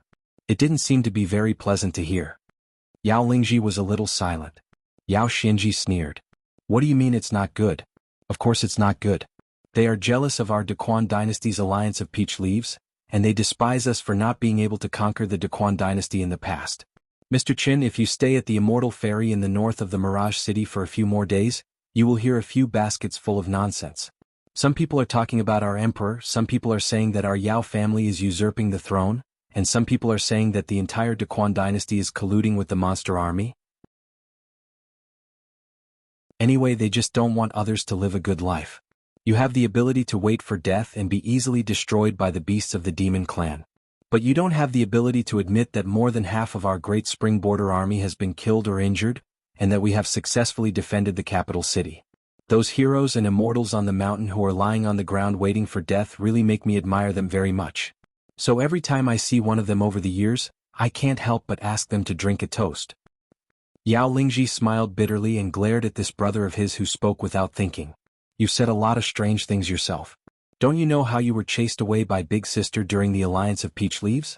How did you get into conflict with the White Dragon Cave cultivators? Qin Pingan said softly, it's the most difficult thing to endure after the snow melts. Lu Zong nodded and said, our Mirage City is famous for the heavy snow every year. The goddess of the river-buried god nodded and said, yes, yes. In fact, she didn't understand any deeper meaning. However, she was the goddess of the river-buried god who was close to water transportation. Of course, she felt it the most. It was really the money of immortals. Other than waiting for the letter, she followed the emperor's arrangement and absorbed the water transportation in the Mirage City last winter. In fact, she didn't stay idle. Yao Xinji teased her that she was freeloading and she didn't deny it. Previously, Qin Pingan's mind wandered thousands of miles away because he met the goddess of the river-buried god who admired his knowledge the most. It was an accident that appeared in his mind again. According to Jiang Shangzhen's words at Yunming Peak and the casual chat with the Confucian scholar at the gate of Taiping Mountain, Qin Pingan knew that the Sage of Literature's branch in the vast world was not as down and out as it used to be. Even in Qin Pingan's view, there were signs of going from one extreme to another extreme. Not only did the vast world no longer ban the knowledge of the Sage of Literature's branch, but there were people who suggested that the 72 academies and at least the academies of the 4 continents, including the Baoping Academy, should only respect the knowledge of the Sage of Literature's branch. The reason was that the knowledge of the Sage of Literature's branch was obviously more compatible with the 3 immortal scholars and the cultivation of Qi Jiping than the Sage of Literature's branch. The small Baoping continent had turned the tide. The 3 academies of the Tongyi continent were all of the Sage of Literature's branch, but they collapsed at the first touch. The world's culture was even more corrupted in the chaos. These 2 examples were enough to prove this point. Now that the world was settled, what was there to hesitate about? Not only that, many Confucian scholars of the academies and literary masters of various continents were filled with righteous indignation. Not only did they suggest that the statue of the Sage of Literature must be moved back to the Central Earth Confucian Temple, they even suggested that the statue's position should be higher than that of the Sage of Literature. It should be second only to the Sage of Rights and the Sage of Rights. After Qin Pingan heard the news, he wasn't too happy. Instead, he couldn't help but be worried. Instead, he had a feeling that Cui Dong had predicted correctly. On the city wall, Cui Dong laughed and said, "Is the world at peace? Seems like it. Can we sit back and relax?" "I don't think so." When Qin Pingan returned to the vast world, he only said that the vast world's perception of the Sage of Literature's branch had changed. Is it a good thing? Of course it is. Is it only a good thing? Not necessarily. Qin Pingan was very clear of this logic. All the reputation that seemed to be raised high by words, when suspended in the air, was like a bird flying among the clouds, untainted by dust. But this beauty that was suspended high above everyone's head, would often fall heavily into the mortal world, and become a pile of mud under everyone's feet. Many people would even step on it when they passed by, and casually said one or two words. If the sage of literature's lineage had disciples all over the world, then this hidden trouble would be unknowingly shared. But in reality this wasn't the case. It could even be said that it was the opposite. In the sage of literature's branch, teacher had too few direct disciples. And Shui Dong once said that Qin Pingan didn't need to think too much about the matter of using articles to establish one's reputation. Make contributions? If the world was at peace from now on, what contributions could Qin Pingan make? Lida? Qin Pingan didn't even think about it. From the day he established his sect, Qin Pingan didn't think that he would become a Taoist. Since this was the case, it meant that Qin Pingan's identity, whether it was the last disciple of the sage of literature's branch, or the last hidden official of the Great Wall of Sword Qi, once the truth came to light, it would be a double-edged sword that would wear away the hearts of countless people. In fact, it was the same scene of melting snow. Qin Pingan and Lu Zong continued their previous topic, talking about the silk shop near the river at Kejia Bridge in Nanyuan Kingdom's capital city. Some of the words used the method of condensing sound to form a line. Qin Pingan planned to do some foreshadowing so that this person who sharpened the knife would also remember old friendships.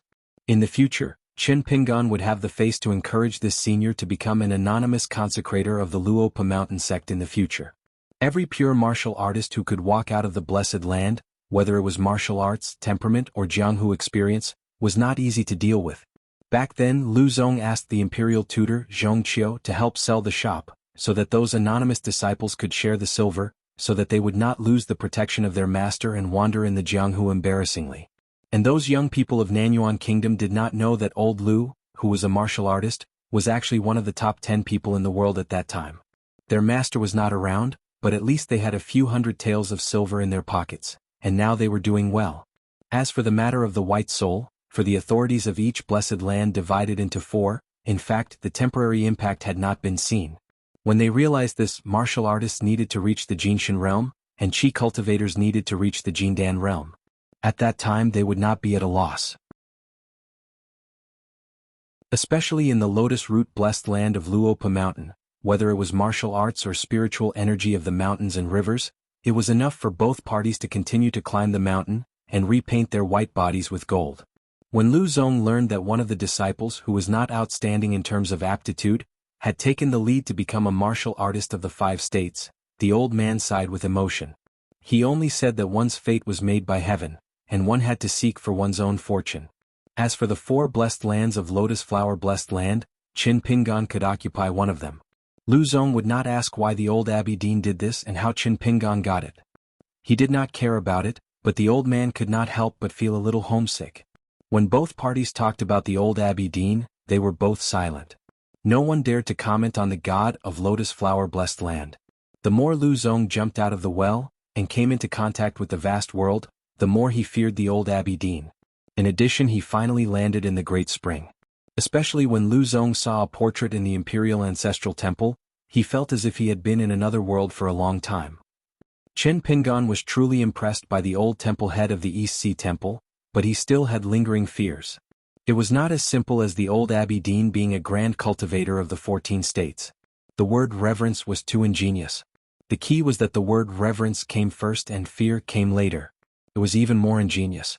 Qin Pingan suddenly smiled and said, "Brother Lu, you are only half a step away from becoming a martial artist of the remote travel state. Do you have a chance to compare our bladesmanship?" Yao Lingji was puzzled. His master was a bladesman?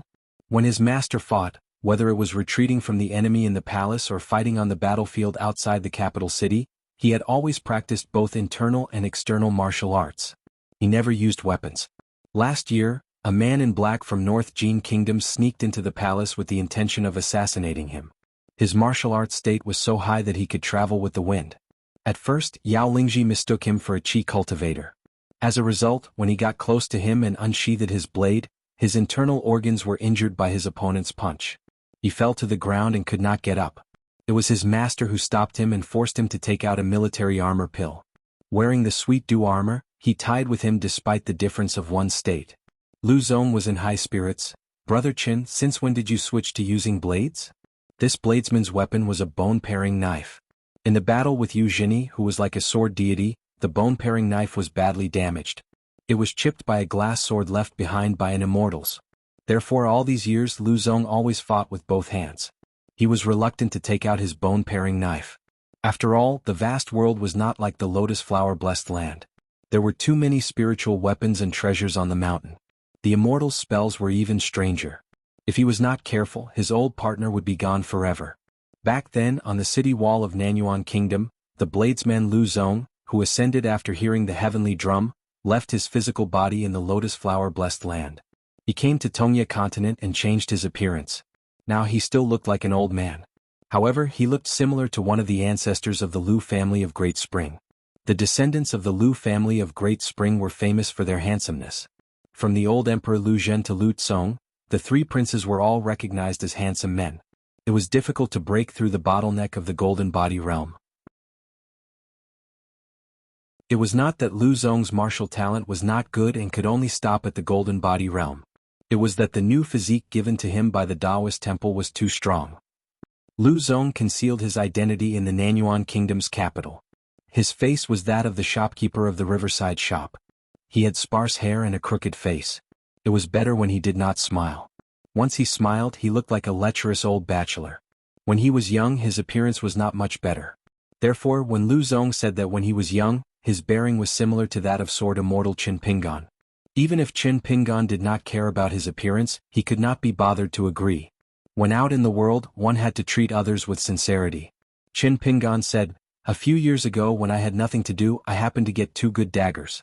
Thinking back to the fight in Brother Lu's hometown, I practiced a lot and am quite familiar with them. Besides Brother Lu's short dagger close combat technique, I also mixed in Yu Jinyi's sleeve, Zhong Fuzi's crushing fist, Jing Xinji's finger sword, and Cheng Yuanshan's yen spear into my dagger technique. That is why I dared to say that I wanted to spar in front of a saber grandmaster like Brother Lu." Lu Zong rubbed his hands and said, "That's great. I haven't used a saber for many years. I'm afraid I'll be rusty and embarrass myself in front of Brother Qin." Lu Zong was afraid that he would lose face in front of the direct disciples. After all, the fist was afraid of the young. If they were to exchange a few dozen moves, it would still be acceptable for either side to win or lose.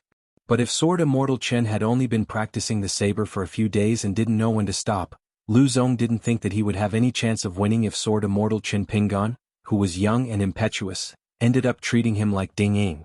Qin Pingan shook his head and said, "I only wanted to ask Brother Lu for some saber techniques. Actually, I was too arrogant to say that I wanted to spar."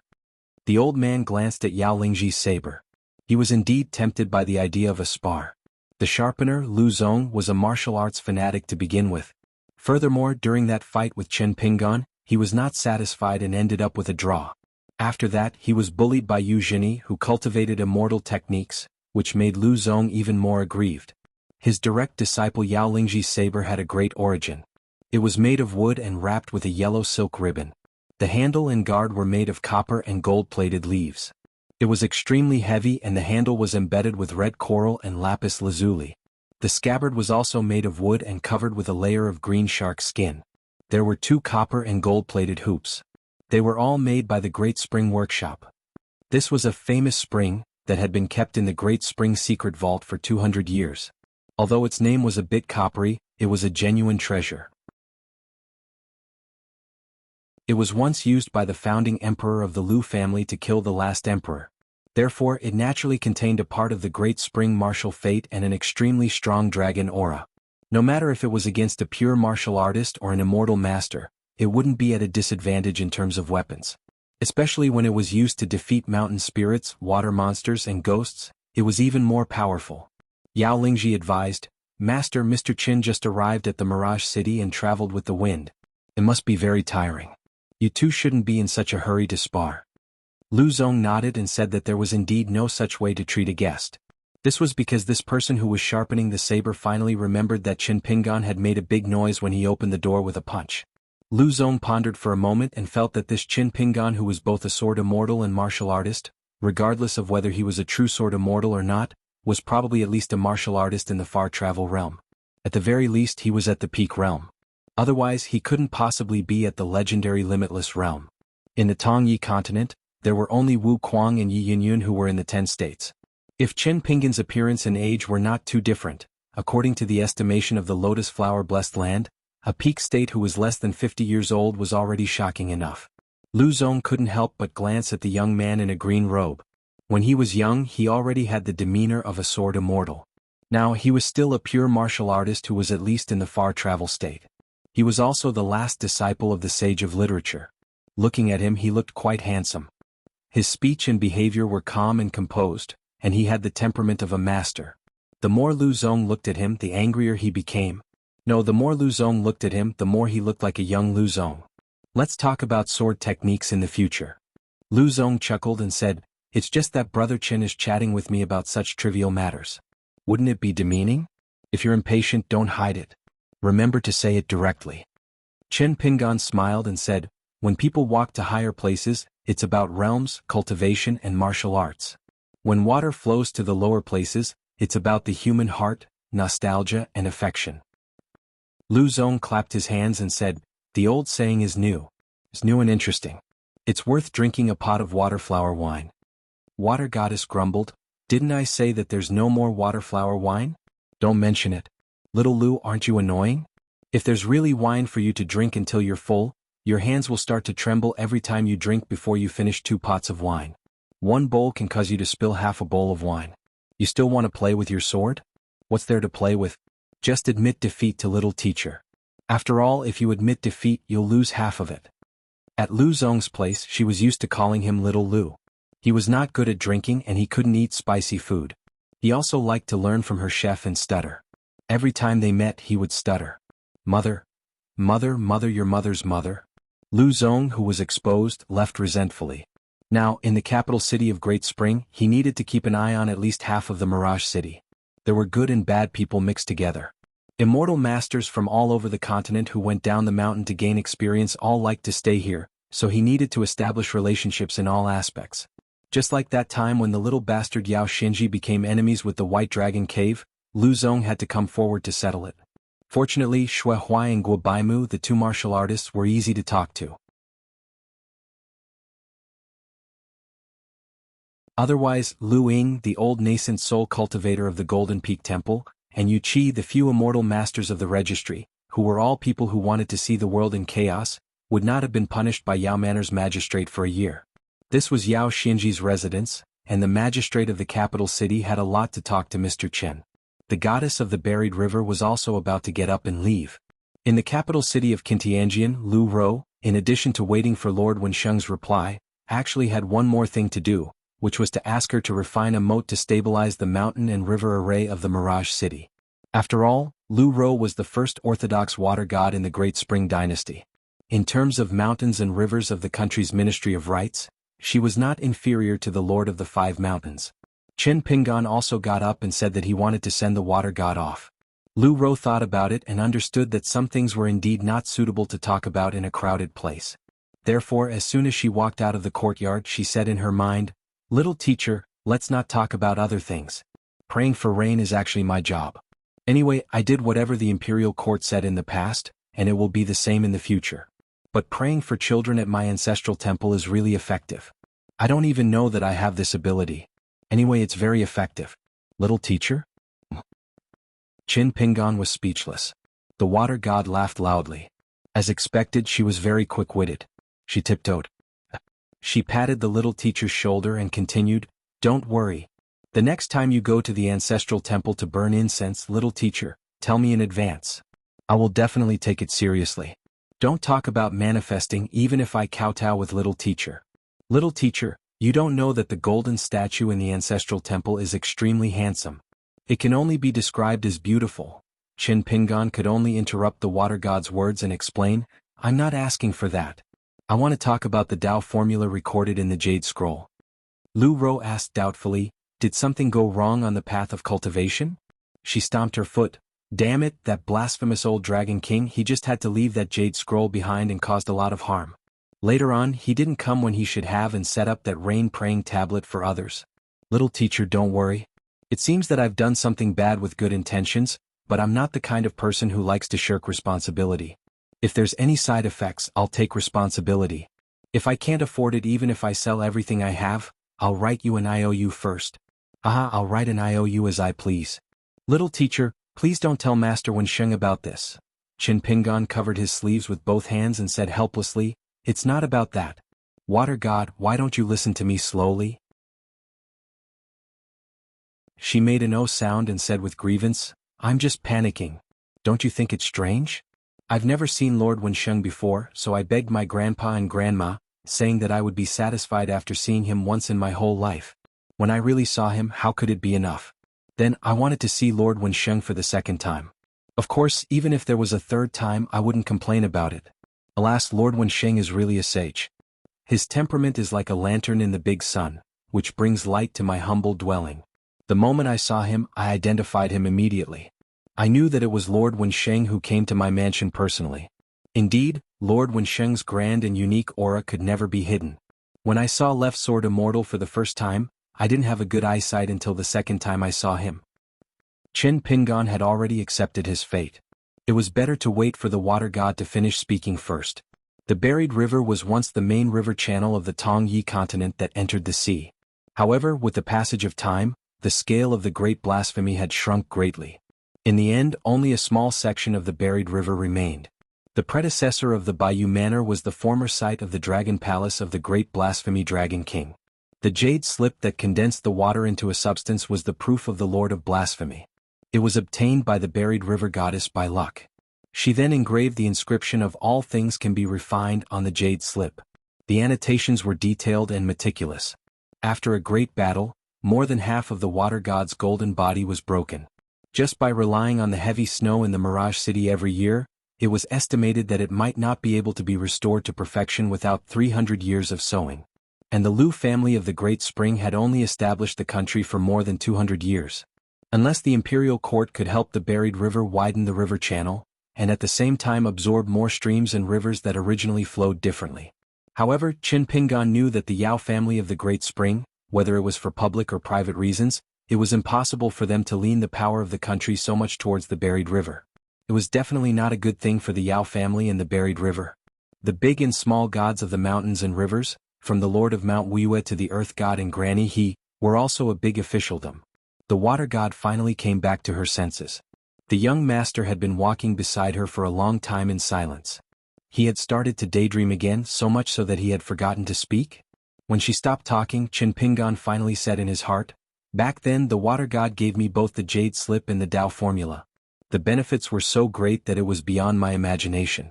It was so in the past, now, and maybe even in the future. To be honest, I relied on it to survive a period of time that was not so smooth." Lu Ro laughed heartily and said, "That's good. I was wondering what it was. The young master is so serious that I've been on tenterhooks until now. Don't thank me. You're treating me like an outsider. We're not close." Qin Pingon felt even more helpless. There were some truths that could not be said now. However, with the water god's temper, she really did not take the jade slip seriously. The jade slip that was engraved with the true Tao formula had two sides. The content of the Tao formula and the words beside it totaled more than 5,000 words. In addition, the refinement Tao formula that venerable fiery dragon had taught him in the Dragon Palace Grotto Heaven added together and complemented each other. It allowed Qin Pingon to have many things to do in the Great Wall of Sword Qi.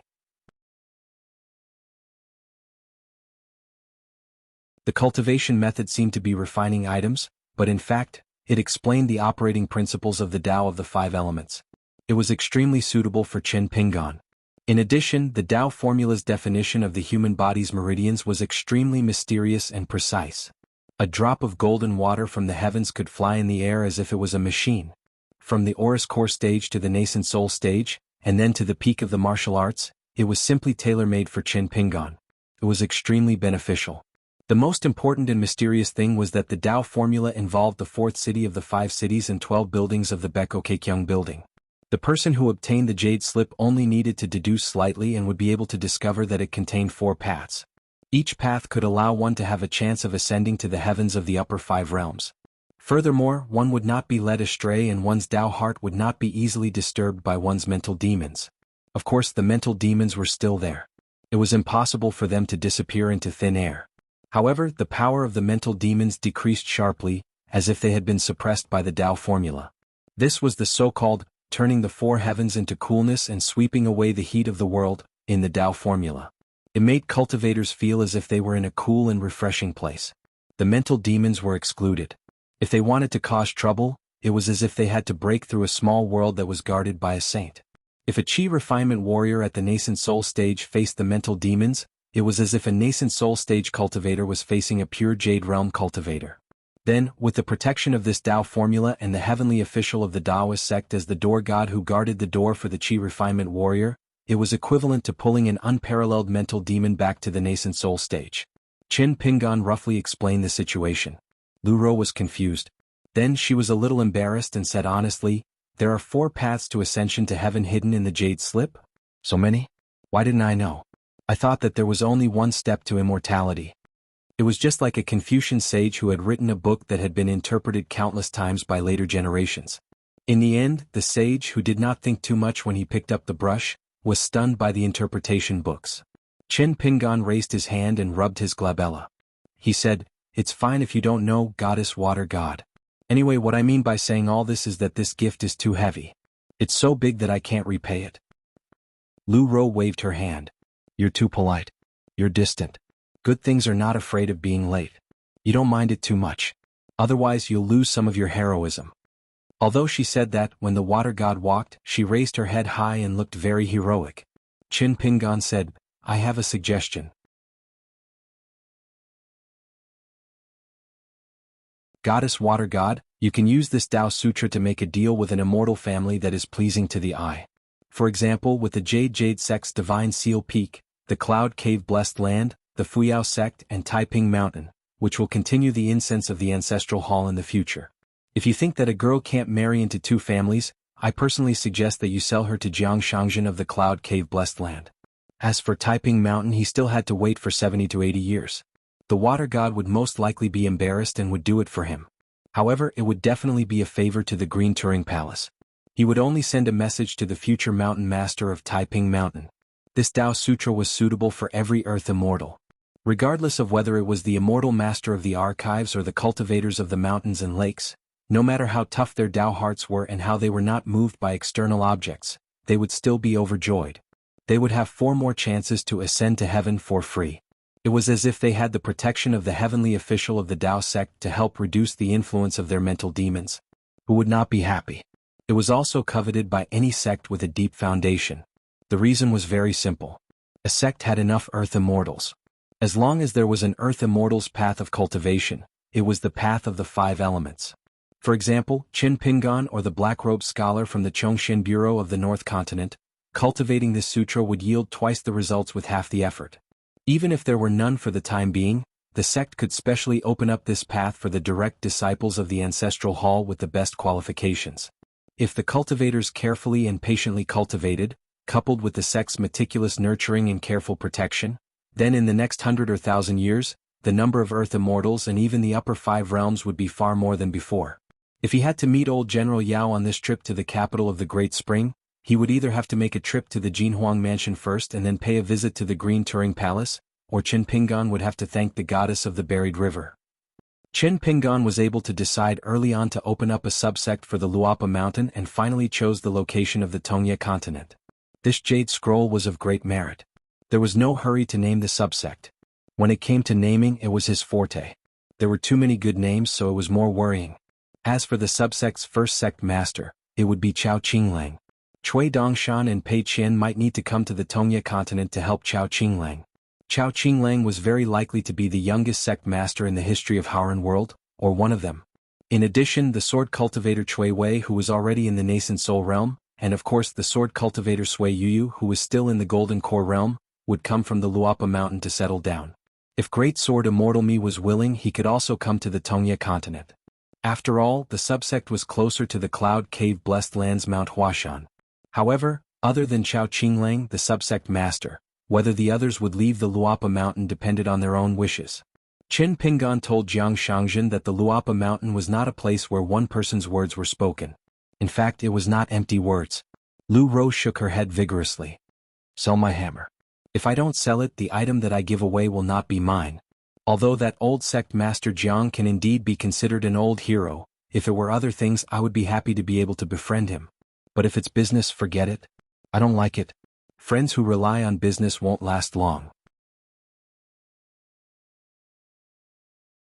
If you want to do business, the Jade Scroll and Tao Manual will belong to you. Go and do your own business. If you need to earn money, earn it. Don't delay it. Don't be afraid that I will think too much. I can't trust anyone, but I can trust you. Let me say this first. No matter if it's one or a few transactions, it has nothing to do with me or the Jade Palace. Otherwise, you won't be able to eat water flower wine and eel noodles in the future. Then I will listen to the water goddess. Qin Pingan sighed. He folded his hands in his sleeves and walked slowly. He did not speak anymore. Back then, when he was traveling the Jade Palace, he drank too much and boldly sat down to discuss the Tao. He said that the order was more because the water goddess had studied the teacher's knowledge for many years and finally attained the golden body. One drink and one peck. In the early years, she taught the Tao half-heartedly in the Jade Palace. In the end, she gave Qin Pingan several times to the upper 5 realms. This was because Qin Pingan had once used the Tao manual of One Step to Immortality. When he was almost unable to maintain a normal Tao heart, he had to be stubborn and take the initiative to abandon his prejudice against the Baek-o-Kaekyung building. He braced himself to cultivate this method. On the city wall of the Sword Chi Great Wall, he quietly ascended to the upper 5 realms 3 times. He was no longer the fake Yu-Pu on the city wall. Then he broke the illusory Baek-o-Kaekyung building's longevity bridge and chose to return to the nascent soul realm. As a result, even the dragon god was not sure whether Qin Pingan was a fake Yu-Pusian nascent soul or a real fake Yu-Pusian immortal. Before the dragon god spoke, Li Zhen and Lu Bai, who were potential sword immortals, thought that the young secluded official was at most a nascent soul realm sword cultivator. When the dragon god spoke on the city wall that time, Qin Pingan immediately broke the illusory Baek-o-Kaekyung building's longevity bridge to heaven. From the real Yu-Pusian realm, he returned to the nascent soul realm and became a fake Yu-Pusian immortal again. At that time, Qin Pingan's request was not only to stabilize his Tao heart, but also to let the dragon god draw his sword for the last time. The later the better. It would be best if he could drag it until the mountains and rivers were reversed. Even if the dragon god still chose to draw his sword before Cui Dong arrived at the Great Wall of Sword Chi, he would not be sure of his true realm. Even if he was sure, Qin Pingan was a real Yu-Pusian immortal sword cultivator after all. He did not dare to talk about the odds of winning. At least, the chances of him exchanging his life with the dragon god were higher. However, all these twists and turns and the constant scheming against the dragon god were ultimately no match for the sword immortal boss's last sword. However, this did not mean that Qin Pingan's considerations were meaningless. After arriving at the Tongya continent, the immortals of the Thousand Jade sect and the group of experts behind the scenes, including Han Yushu, had a very accurate judgment. The person they needed to be wary of the most was Qin Pingan. It was Qin Pingan who came from nowhere and not his current realm or identity. Of course, Qin Pingan was so crazy. He rose and fell between the Yu-Pusian realm and the nascent soul realm. This was equivalent to having 3 chances to fight with the inner demon. Moreover, he had a deeper understanding of the Baek-o-Kaekyung building that he was destined to visit. Lu Rou suddenly laughed and gave him 2 thumbs up. She asked softly, "Qin Pingan, you and that devastatingly beautiful emperor, Qin Pingan shook his head. "Don't joke about this." Lu Rou sighed. "It's not good to be too gentlemanly." Qin Pingan smiled and said, "In the future I'll bring my wife to visit the Green Turing Palace." The water god was shocked and stomped her feet. "What? If you really have a wife, doesn't that mean I have no chance?" Qin Pingan looked embarrassed. Forget it. I'll visit," buried he alone.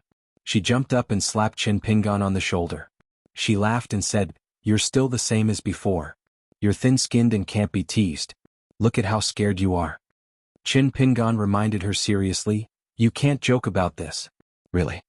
The water god chuckled and walked with her hands behind her head. After a moment of silence, she suddenly said, "Qin Pingan, it's great that we can still meet and chat like this.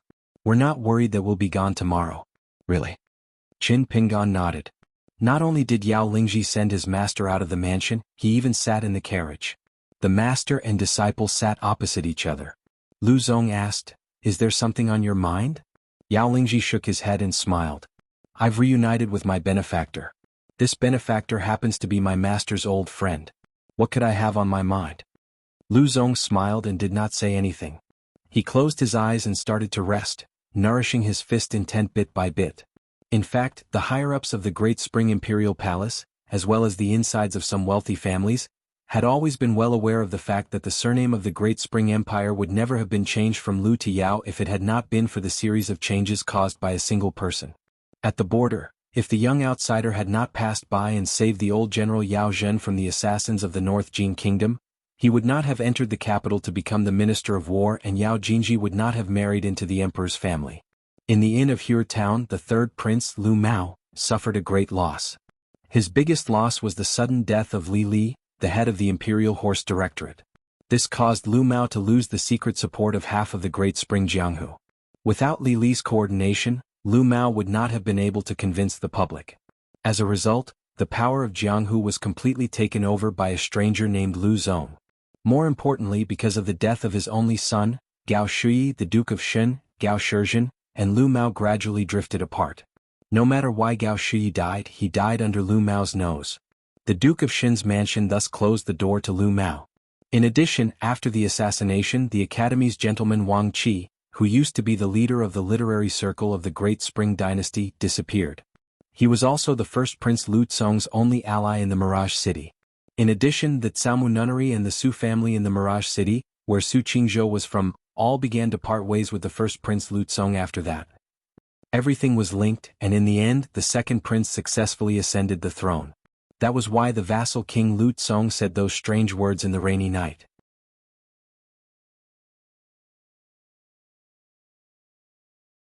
No matter what, whether it was Fei Ran or Qin Pingan, they had saved the Yao family twice and saved the Great Spring sect once. Moreover, Fei Ran had a good reputation in Tongya continent. It seemed that he had never fought before, which was similar to the person who had been recognized by the Confucian temple. Yao Lingji's face was filled with sorrow. Suddenly he asked, "Master, what kind of person do you think Mr. Qin is?" Lu Zong said, "He's young, experienced, and smart. He's worth entrusting his life to." Yao Lingji smiled. "Master, Mr. Qin isn't with you right now. It's just the two of us. Can you please say a few words for us?" Lu Zong laughed. "A person with 1,000 taels of silver will always want to be brothers with a person with 10,000 taels of silver. A person with 10,000 taels of silver won't want to interact with a person with 1,000 taels of silver.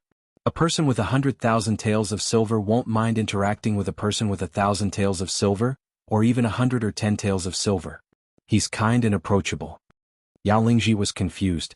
"Master, you don't have much of an impression of Qin Pingan? I'm just trying to show you some profound words. Why are you so nervous?" Lu Zong shook his head and teased, "Why? You've liked that kid for many years? Not bad, not bad.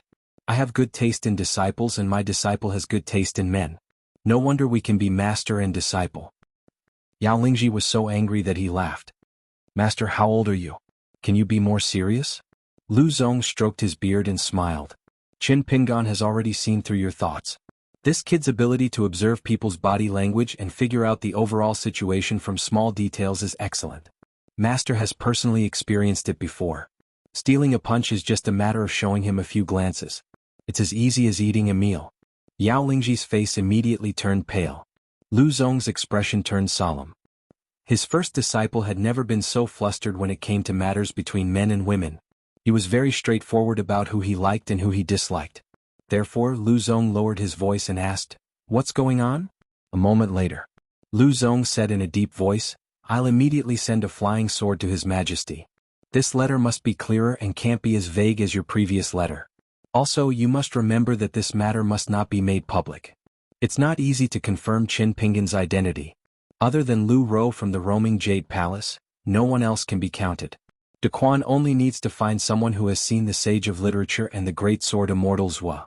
Lingji, this matter involves too many things. You must not panic. If you're not careful, you'll cause a huge commotion in the Confucian temple." Yao Lingji's face was pale. He bit his lips and nodded heavily. After the goddess of the buried river returned to Qintianjian, Qin Pingan returned to Yao Xianji's residence. He remembered the first time he saw Yao Xianji. She was only 14 years old.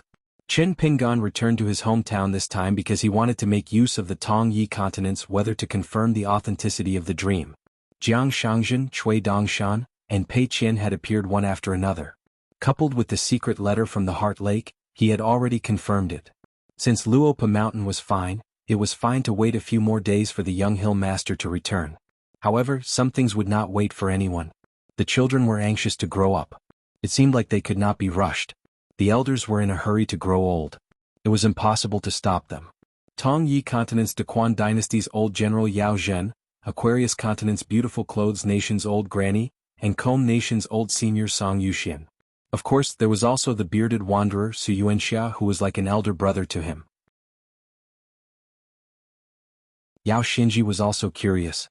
Every time she wanted to talk to Mr. Chen, she would become lazy when she had the chance. Qin Pingan asked, "Are there any hidden experts in Daquan's capital?" Yao Xinji shook her head. "I'm still the magistrate. The so-called hidden experts are all recorded in the book. However, those who should be famous are already famous. If there really is a hidden old immortal, I really don't know. You'll have to ask my sister about this. She and High Official Lu are in charge of Daquan's spy network." Qin Pingan smiled. "It's just a casual question. Don't take it seriously." Yao Xinji asked, "Is there something wrong? Can I be of any help?" Qin Pingan said, "If there really is something wrong, you won't be able to help. In jianghu, the first rule is to run away when the situation is not good. You're limping and can't keep up with me. Do you want me to carry you and run? You can order me around like a sorcerer's robe. If there are flying swords or spells, will you carry them?" Yao Xinji said helplessly, "Mr. Chen, don't always tease me with a limp. You weren't like this in the past." Qin Pingan laughed and scolded, "You weren't limp in the past either." Yao Xinji scratched her head. "That's true." Qin Pingan suddenly said, "Don't be so shy all the time. Wait patiently. I have something to tell you. I plan to set up my next sect in Tongyer Island. However, it will be further north than Daquan. When you have time or when you feel like you've had enough of the horse manure at the border, you can come to my place to relax. I'll make an exception for you and give you an anonymous consecration." Yao Xinji suddenly straightened her back. "Really?" Qin Pingan laughed and said, "Of course I'm serious. As for whether you're serious or not, do you think I can control a lower first-rank county prince who wears a magistrate's hat?" Yao Xinji was just about to tease him about becoming his brother-in-law when Mr. Chen seemed to predict the future and slapped the magistrate's head. Yao Xinji slumped on the table. Qin Pingan took out 2 jugs of wine and threw one to Yao Xinji. Then he began to think about other things and pointed at the table from time to time. Yao Xinji drank the wine and asked, "Is this an immortal technique? Something like observing the mountains and rivers?" Qin Pingan shook his head. "It's just a lousy chess player. I'm just casually playing. Drink your wine."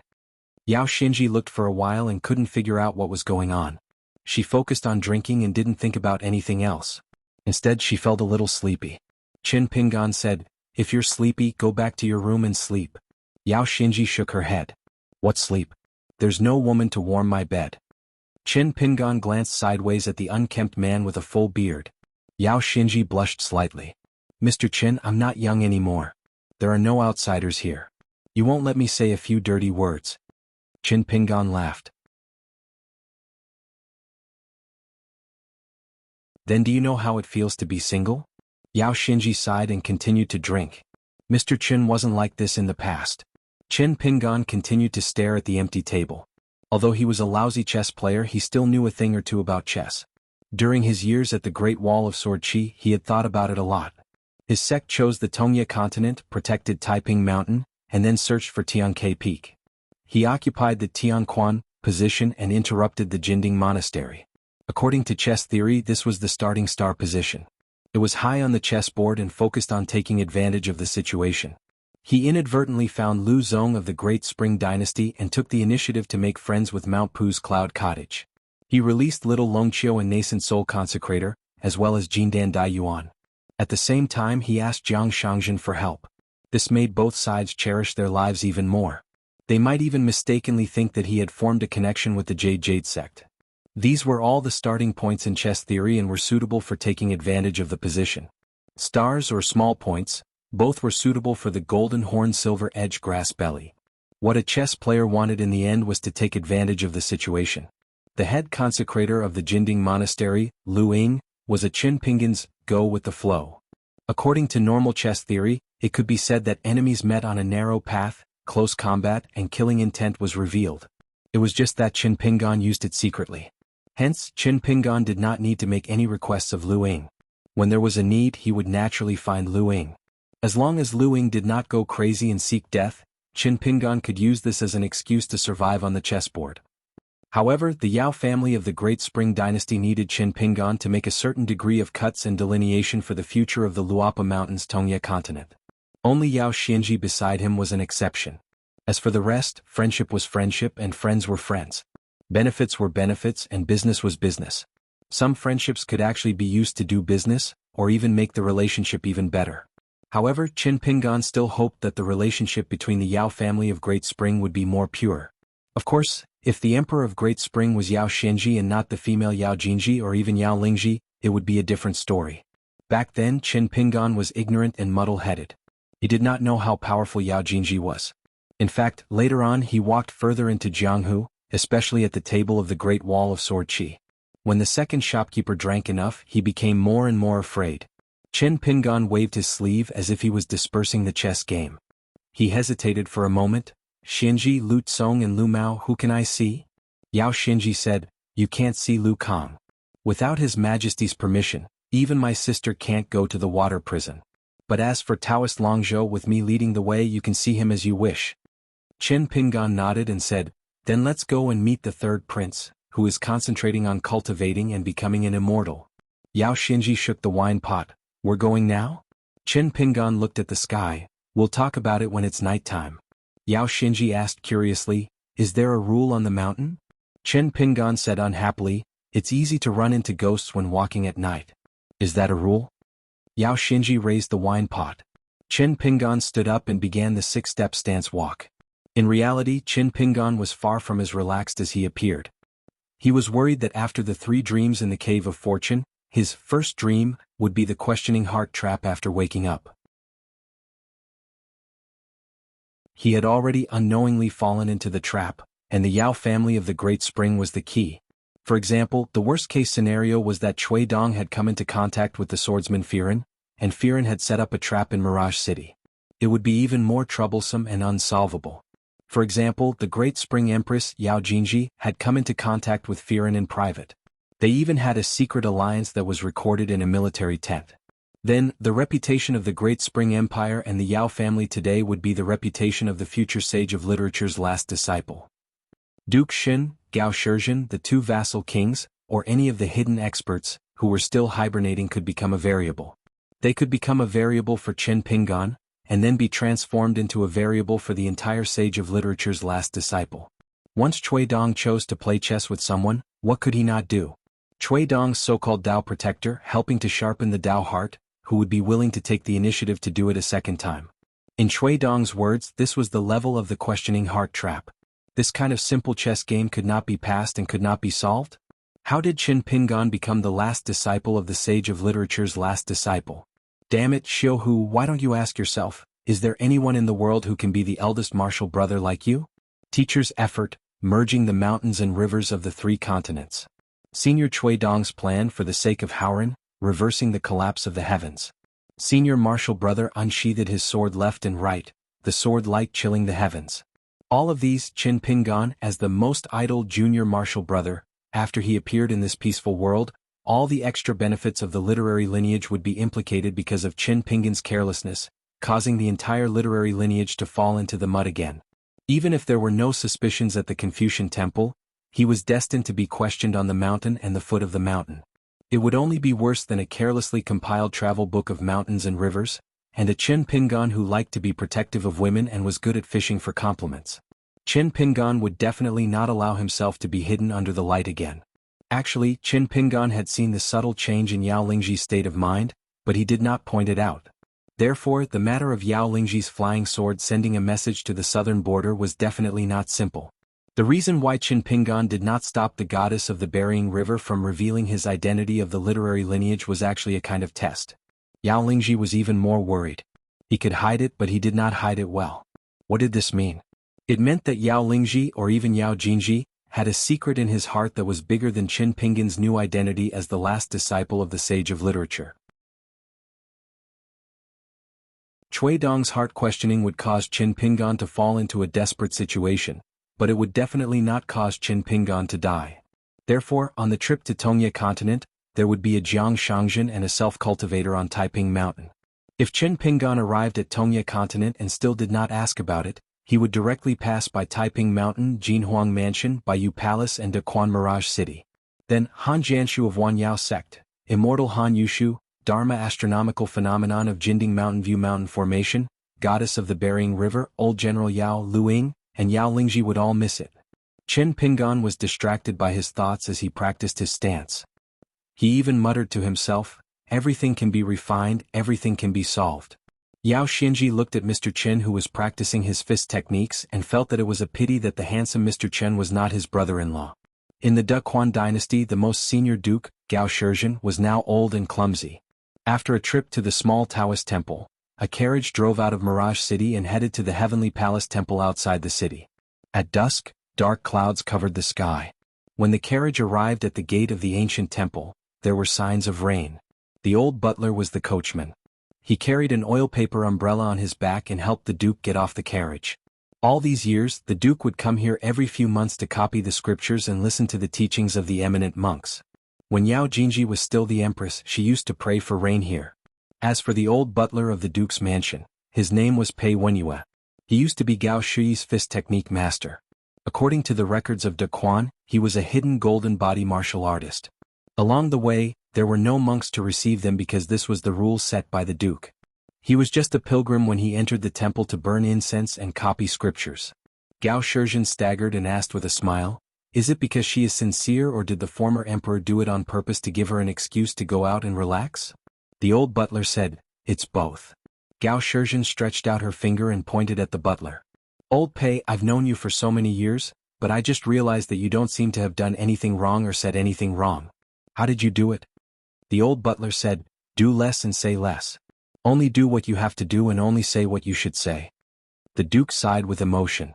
"If I had listened to your advice and not let him go out early or let you follow him secretly, wouldn't it have been better?" The old butler didn't answer this question. The two old people settled down in a meditation room. The sky was dark. The old butler lit the lamp, ground the ink, and laid out the paper. Gao Shizhen's wrist was trembling today. She wrote the word illness on the paper. Illness? Why was it C? C meant heart. Thinking too much made one sick. Gao Shizhen looked at the word C, and said, "You once said that no matter how lucky a person is, it can't compare to having good luck in life. Old General Yao, who was sick for many years but didn't die, is a person with great good luck in life." The old butler didn't answer the question. He turned his head to look out of the window and said softly, "Master, it's raining." Gao Shizhen laughed. "I'm not as good as the top, but I'm better than the bottom. Compared to the two kings, I'm already a person with good luck in life. As long as I close my eyes, a beautiful wife will immediately come to my door." One was Lu Tsong, who was only half a step away from getting everything he wanted, and the other was Lu Mao, who had devoted himself to cultivation for 20 years. Gao Shizhen put down the pen that had just been dipped in ink and turned to look out of the window. There were 2 lanterns hanging outside the room. A sudden rain, the raindrops as big as soybeans, shook the lanterns vigorously. It was like 2 pitiful people who couldn't go into the room to take shelter from the rain. They couldn't sleep at night and could only complain to each other. Gao Shizhen said softly, "I used to be a person who worried about the heavy rain and snow. I'm not a rich person who only knows how to enjoy the scenery. I remember when Shui just remembered things, I accompanied the child to have a snowball fight. I told him that the glazed wonderland of our Mirage City is only a thing in the eyes of rich people like us. The weather is cold and the ground is frozen. The winter clothes are thin and the poor people suffer a lot." The old butler hesitated for a moment and said bluntly, "If you don't explain a truth clearly, you don't say it at all. You might as well not say it at all." Gao Shizhen was silent for a long time and nodded. Yes. It was raining heavily outside the window. The strong are good at recognition and the weak like denial. Gao Shizhen laughed. "Old Pei, you have always been a man of few words. This sentence is rare for you to say more than once. You said it to me and Shui. Then who was the one who said it first?" The old butler sat quietly on a chair and said, "It's an old friend from my hometown. He is a swordsman who doesn't like to talk reason. Occasionally when he is drunk, he will say a few rare serious words so it's more memorable." "Old friend? Who is the older one?" When the old butler spoke, he still didn't forget his duty. He stood up and used 2 fingers to pick the wick and remove the embers to make the lamp brighter. Then he slowly said, "Me." Tonight in Mirage City there were lanterns on the streets. It was as if it was daytime. The bridge and the river were blue. Countless lanterns were reflected in the water, as if countless stars were born out of thin air. Chen Pingan followed Yao Xinji all the way to the small Taoist temple. Slowly walking along the street, Qin Pingan looked at the lanterns in the water and then looked up to the north. He heard that the night sky of the central part of the Aquarius continent was as bright as day all year round.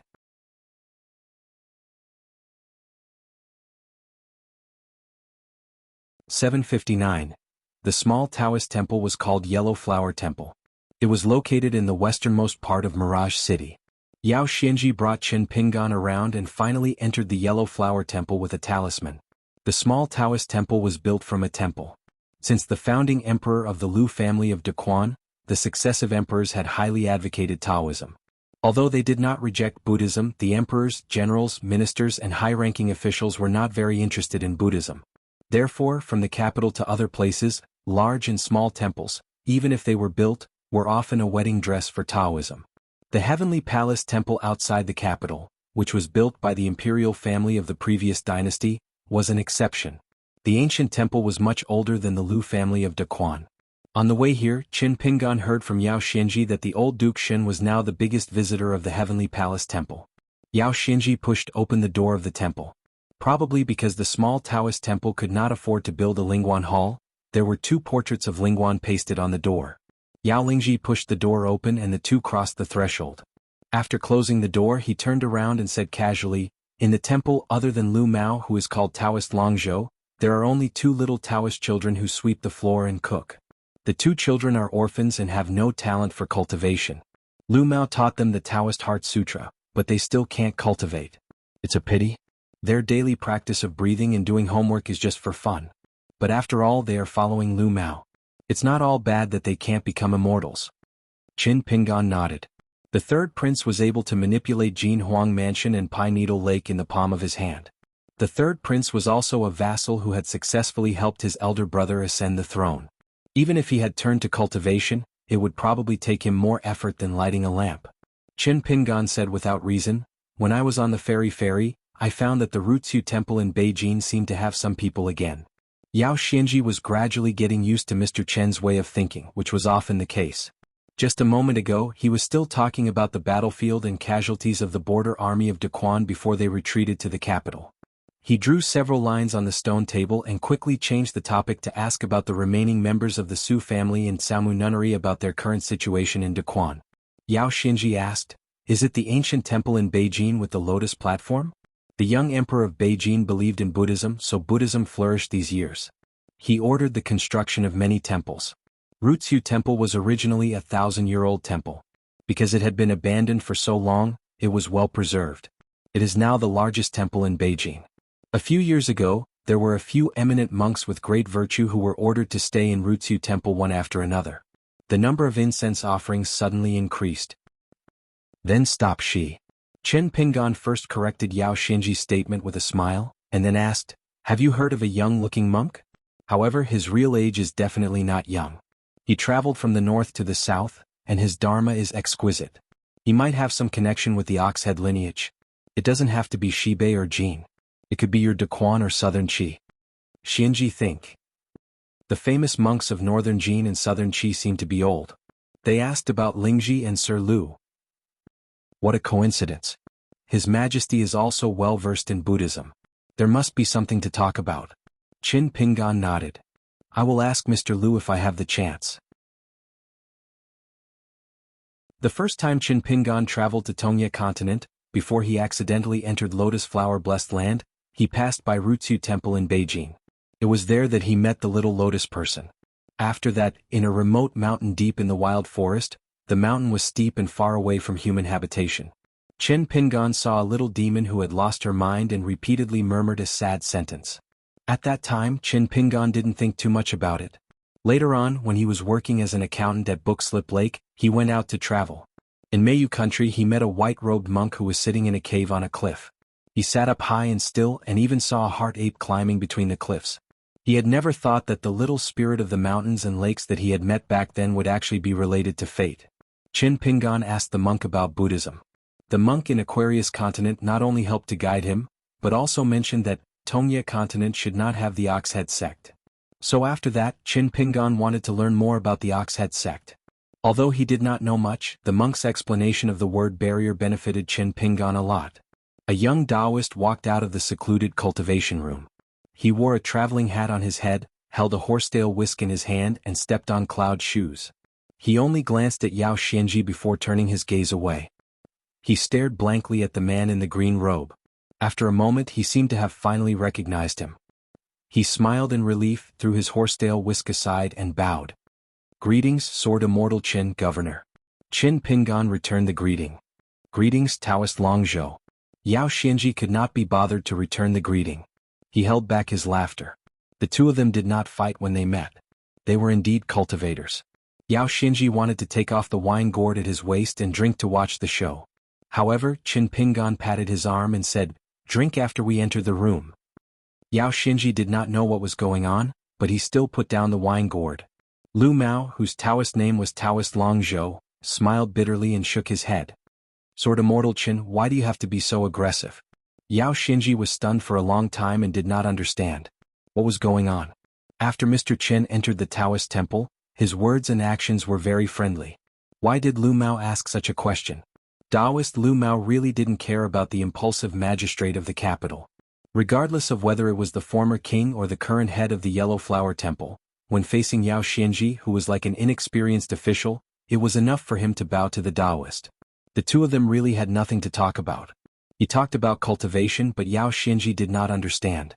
It was like playing the lute to a cow. The governor told him that it was not worth it and it was taboo. As for why he could cultivate here for so many years, of course, it was not that Yao Xianji was soft-hearted or soft-hearted. It was because the situation in the imperial court did not allow her to do as she wished. The Lius of Daquan had nothing to blame them for other than the fact that the late emperor's elder brother had fled to the Fifth World.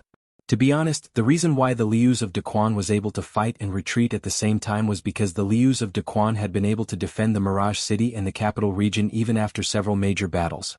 And even though the elite cavalry troops in the north and south had suffered great losses, the Lius of Daquan had been able to defend the Mirage City and the capital region because of the wealth that the Lius of Daquan had accumulated over the past 200 years.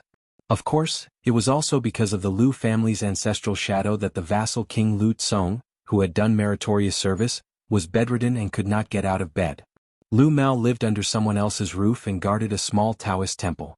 During the holidays, the Yellow Flower Temple's green words, green chapters, handwritten writings of the three officials, and talisman would be sent to the palace in the Mirage City on time. It was rumored that some old officials of the previous dynasty could not help but cry whenever they saw the handwritten talisman. It was also said that some old people who did not care about their words drank too much with their old friends and said that even if it was just to see the talisman for one more year, they would still live for one more year. This was the principle that the Confucian sages had been painstakingly talking about, saying that things were going smoothly. In the world, even the rootless cultivators would try their best to have a good reputation. Who could really stay out of it? These rumors were all revealed by Duke Shen when he and Lu Mao were sitting across from each other in the main room today and the old duke was chatting. Qin Pingan joked, "Today's Yellow Flower Temple's Taoist Longzhou used the same principle to slap the face of the third prince of Hue Town back then." Lu Mao was silent for a moment and nodded. "On the path of cultivation, if you don't give way at all, you will either be caught up by the people behind you and have a conflict or you will bump into the people in front of you. There will be many misunderstandings and the result will be just in case. In this way it is indeed not beautiful." Qin Pingan clicked his tongue and said, "The temple master's heart is indeed successful. After 20 years of hard cultivation, not only is he already the temple master, but he is also a spiritual master of the middle 5 states. His state of mind is also different from before. The state of Tao and the state of mind are compatible, which is worthy of celebration. Today's visit was not in vain." Lu Mao smiled and dismissed it. He was very cultivated. A little Taoist boy opened the door in a daze and rubbed his eyes. He was very sleepy and asked, "Master, there are guests in the middle of the night? Did the sun rise from the west? Do you need me to boil water and make tea?" Lu Mao nodded and smiled. "It's okay, I will take care of the guests myself. Both of you don't forget to do your homework at midnight." The little Taoist boy saw the two guests and quickly bowed. The temple was strange today. There were 2 groups of guests. However, the previous 2 were old and the current 2 were young. Qin Pingan smiled and nodded his head in greeting. He suddenly thought of Zheng Yi, who lived next to the accountant's room in Verdant Gorge Island. The little Taoist boy hesitated and said softly, "Master, 2 hours is too long, can you only do it for an hour?" Lu Mao shook his head and smiled, No, although cultivation does not rely on rigid skills, if you are not willing to work hard, then you can't even talk about cultivation. There is a difference between first and second. You have to understand this principle. The little Taoist boy nodded. If it were not for the guests tonight, he would still pester his master. Since there were outsiders present, he would do it for his master's sake. Lu Mao pushed open the door of his room. Qin Pingan and Yao Xianji stepped over the threshold one after another. Lu Mao was the last to enter. Qin Pingan looked around the room. There was a row of bookshelves against the wall, a flower table in the corner, and a small pot of calamus. There was a desk and an old chair. Other than a closed Huangting scripture on the desk, there was also an open spiritual flying scripture. Lu Mao must have been copying the scripture as the ink on the paper had not completely dried. Lu Mao said apologetically, "The Taoist temple is small and has few guests, so there is only one chair." He looked at Yao Xianji. "Sword Immortal Chen and I are both cultivators. There is only one official in the room. You don't have to be so formal, just sit and drink." Yao Xianji felt that this guy was scolding him. But seeing that Mr. Chen did not say anything, he took the chair from Lu Mao and sat down to drink. As he drank, the governor finally came to his senses. Because Mr. Chen did not care about Taoist Longzhou and only cared about the Taoist temple, Yao Xianji could drink as much as he wanted after entering Lu Mao's room.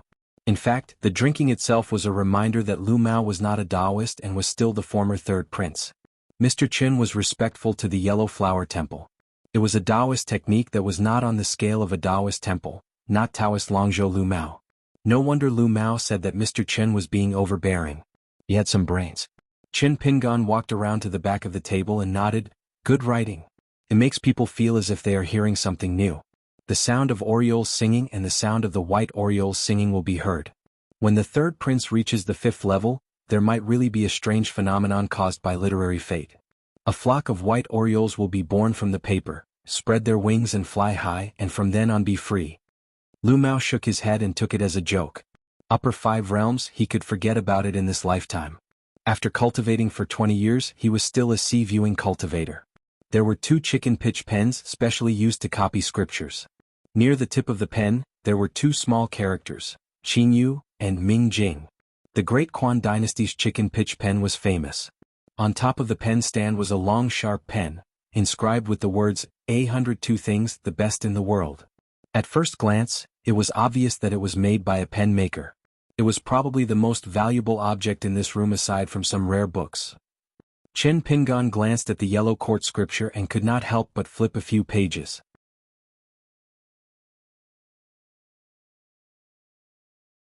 Ants and ants echoed each other, and Sword Immortal Chen could not tolerate them, forming a contrast.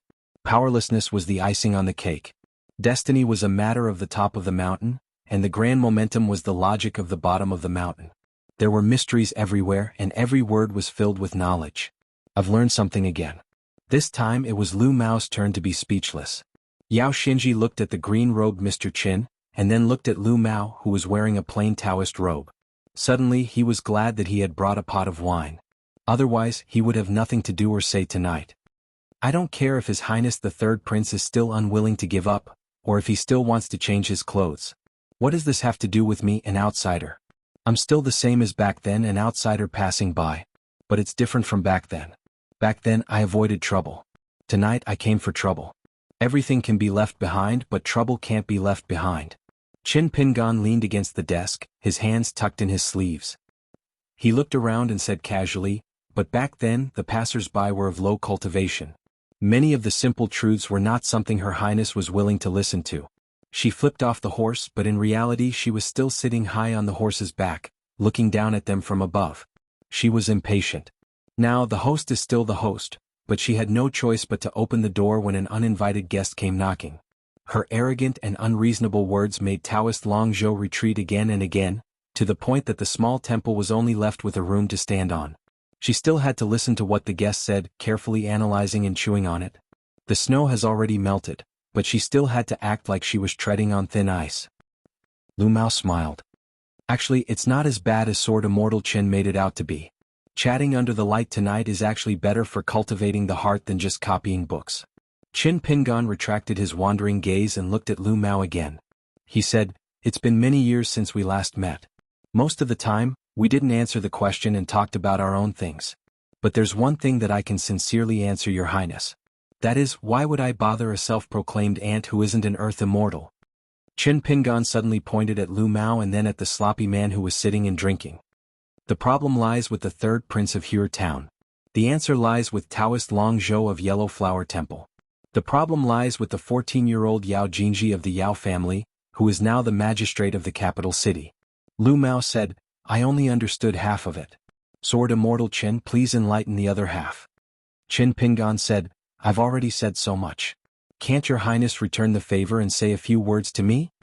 Lu Mao felt helpless. Qin Pingan shook his sleeves and pressed his fingers against the desk. He said, after the snow melts, people's hearts burn. Even if it's not difficult to put out the fire before the fire is successfully put out, losses are still losses. As for the water used to extinguish the fire, it was an invisible loss. It had to be exchanged with a large amount of merit and incense offerings. I'm a businessman who works diligently as a bag dealer. All the money I earn is hard-earned money, money from my conscience. Lu Mao said helplessly, Sword Immortal Qin's reasoning is literal. This penniless priest understands it, but why would Sword Immortal Qin say such a thing? This penniless priest feels like he's lost. For the first time, Yao Xinji felt that he was in cahoots with Lu Mao. Lu Mao, sword cultivator Wushu asks fist. Victory and defeat are determined by life and death. If you're more skilled, you'll be happy if you win. If you're not as skilled, you'll admit defeat. But if you deliberately make me lose money, then I won't be polite to you. Taoist Long Zhou, who cultivated for 20 years, studied the Tao scriptures and went astray. He failed to form his core and went into qi deviation. He's bedridden and is struggling at death's door. He can live, but as for his wonderful calligraphy, he's destined to never be able to write it. Qin Pingan turned around and picked up the brush. He dipped it in ink and began copying the sutra on a piece of paper. He followed the line of words that Lu Mao wrote, splitting his Tao and scattering his body, freely transforming his form, supplementing the perfected person, coexisting with heaven and earth. When he picked up the brush, Qin Pingan looked up at Lu Mao with a smile as he wrote. He casually diverted his attention and landed the words smoothly on the paper. He said slowly, but if you really want to write, it's fine. I can do it for you. I can copy the words. Even if it's 80 or 90% similar in spirit, it won't be difficult, much less the form. Be it talisman drawing or treasure warning, 10 or 20 years old, I can help you before we leave Yellow Flower Monastery tonight. Copying words is far more important than my sword practice. Lu Mao smiled bitterly. Sword Immortal Qin, are you visiting tonight to ask for sword practice? I really don't understand. Even His Majesty can tolerate Taoist Long Zhou. Why is Sword Immortal Qin, who calls himself a passerby, so unforgiving? Qin Pingan placed the brush on the brush holder and smiled. In this world, people scare ghosts more than ghosts scare people. Your Highness, what do you think? Even Jiang Shangzhen, who was no longer the sect master of the Jade Tablet sect, had to remind him to be careful of Han Jiangshu and his ilk, let alone a sect master who was about to become the last disciple of the sage of literature. In Qin Pingan's life, he had traveled up and down the mountain. One of his greatest intangibles was that he was used to having groups of enemies of different realms look down on him and look down on him. Even if the present is different from the past, I, Qin Pingan, have the final say on when to say arrogant words, when to say ruthless words, when to do shocking feats, when to do it with someone, where, and when. Immortal Han Yushu could not do it. Firen, who used the pseudonym, Qinin, could not do it either. Through his observation of Lu Mao, the weight of his steps, his breathing, the flow of his qi, and the ups and downs of his state of mind, he was undoubtedly a sea-viewing cultivator. However, it was obvious that Lu Mao was deliberately suppressing his realm. Of course, it was difficult to enter the upper 5 realms. However, if Lu Mao did not deliberately stop his cultivation, the young sect master of Yellow Flower Monastery tonight would be a Dragon Gate cultivator who had the potential to form his golden core. According to the rules of the Confucian Temple, Qi trainers in the middle 5 realms were absolutely not allowed to be the monarch of a country.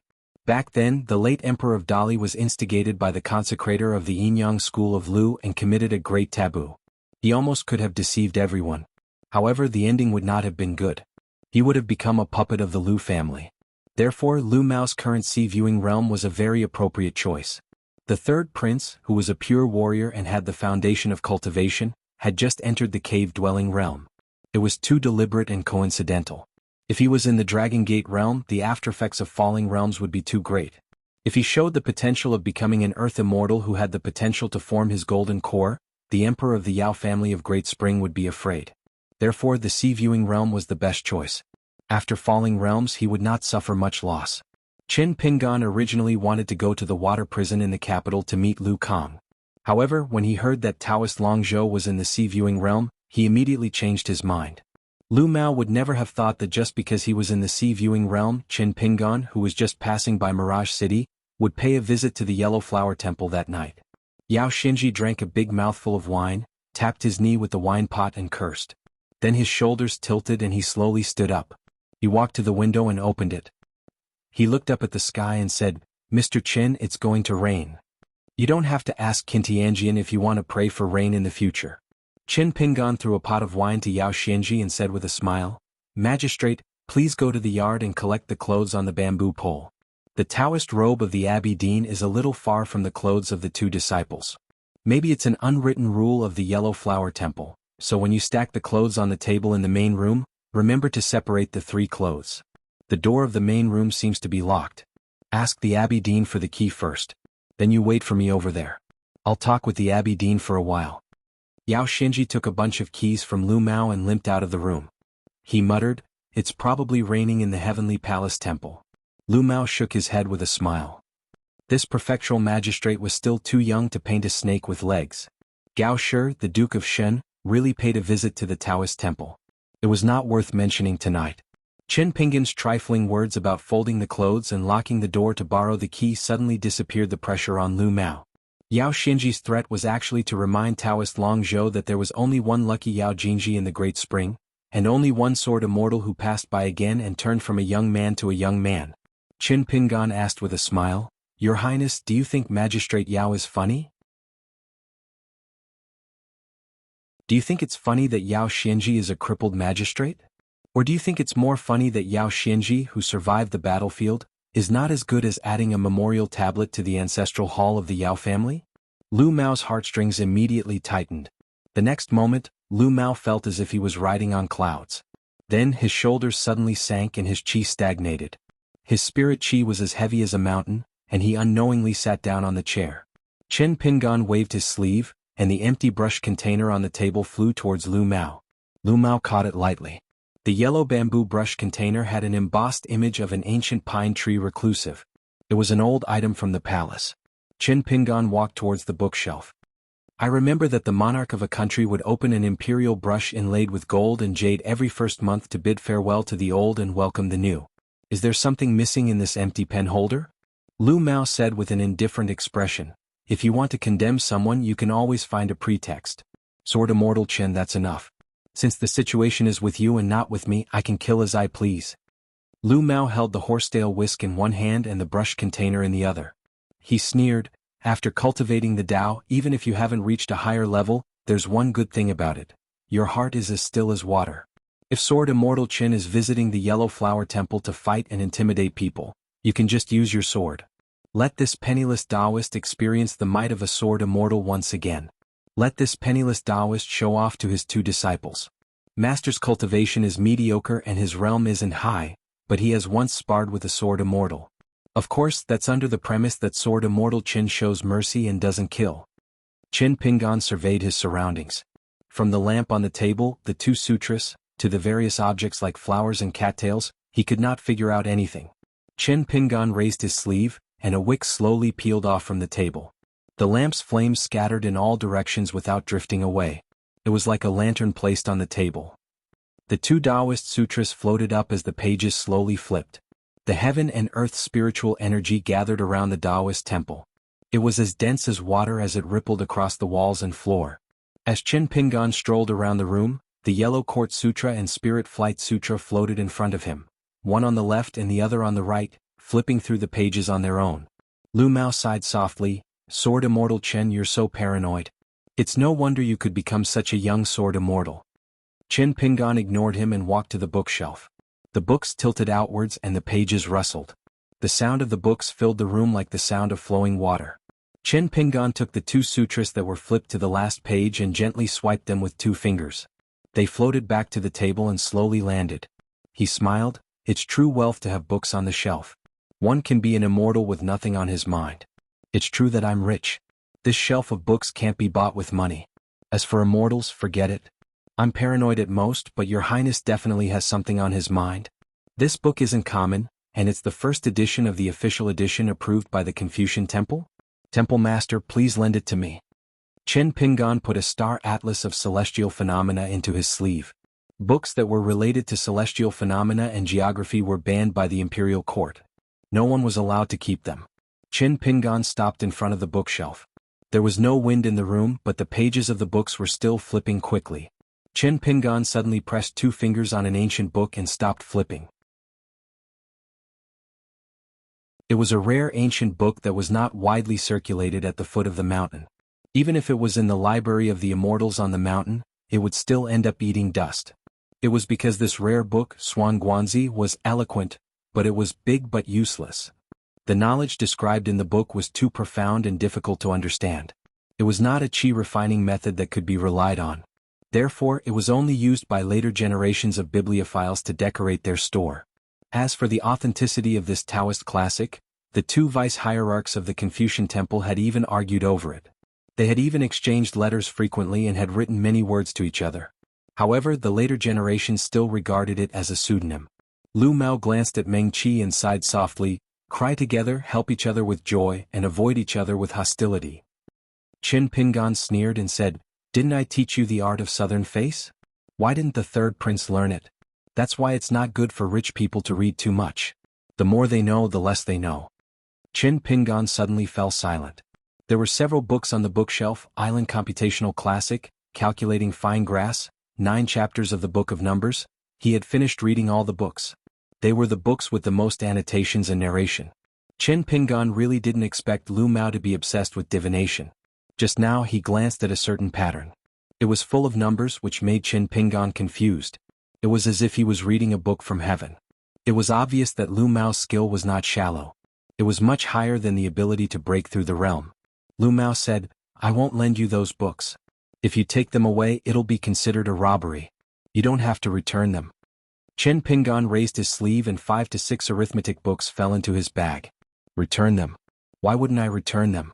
It won't be difficult to borrow them again." He could not tell what the books were made of or what they were written on. Chen Pingan was still not at ease. He held Lu Mao's horsetail whisk in his hand. He weighed it in his hand and shook it a few times. Finally he crushed the wooden handle inch by inch. Lu Mao said with a straight face, "You don't have to return them. Take it as a sincere greeting gift from me to Sword Immortal Chen." Chen Pingan placed the horsetail whisk that had lost its wooden handle on the desk.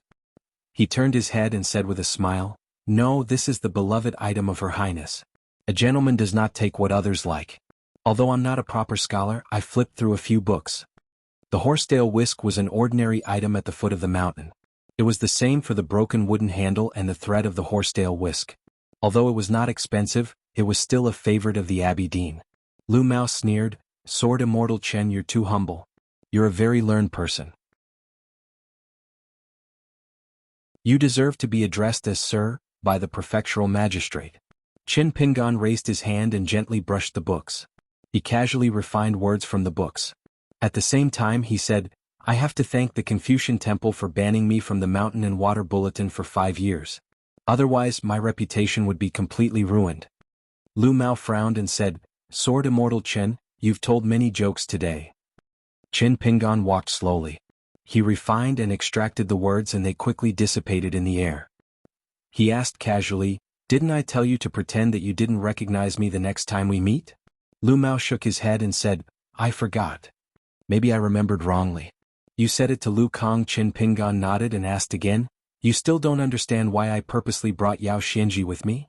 Lu Mao smiled and said, "Why? With your relationship with the Yao family of the Great Spring, is there a need to avoid arousing suspicion?" Chen Pingan snapped his fingers. Heaven and earth were isolated. The room instantly became a lawless place. Lu Mao was stunned. In that instant he lost his composure. This was because many green-robed swordsmen appeared in the room. They all had different expressions and stood in different positions.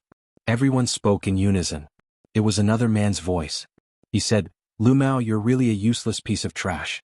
If I had known, I would have chosen Gao Shizhen.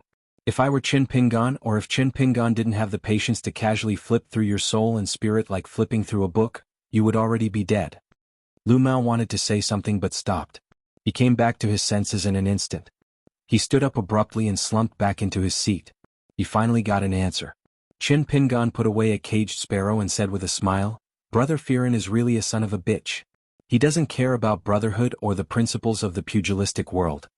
Lu Mao closed his eyes and rested, waiting for death. He did have a piece of evidence, but it wasn't complete. Years ago, before Firen vanished, he had indeed secretly come to Yellow Flower Monastery to find Lu Mao. As for the so-called evidence, Lu Mao was still unsure if it was real or fake. In any case, to outsiders, it was irrefutable evidence. Lu Mao suddenly opened his eyes. "Can you guess the truth?" Qin Pingan tapped his toes and sat on the desk. He turned around and bent down to light the lamp again. Then he covered his sleeves with his hands and said with a smile, "I can roughly guess. However, I'm missing a few key points. Tell me. You might be able to live." Lu Mao suddenly laughed and said in amazement, "Are you really not Firen? The two of you are just too similar. The more certain I am that you two are not the same person, the more I feel that you two are the same person." Qin Pingan smiled. "We've talked a lot tonight. Let's talk about something serious. Your Highness, please save yourself." Lu Mao stood up as if a burden had been lifted off his shoulders. He laughed and said, "If I had listened to Firen's arrangements completely, I would have immediately fled Mirage City if the savage world lost Tongya continent. Then, as long as I rushed to the rebuilt Dafu Academy, it would be hard to say who would be the prisoner today.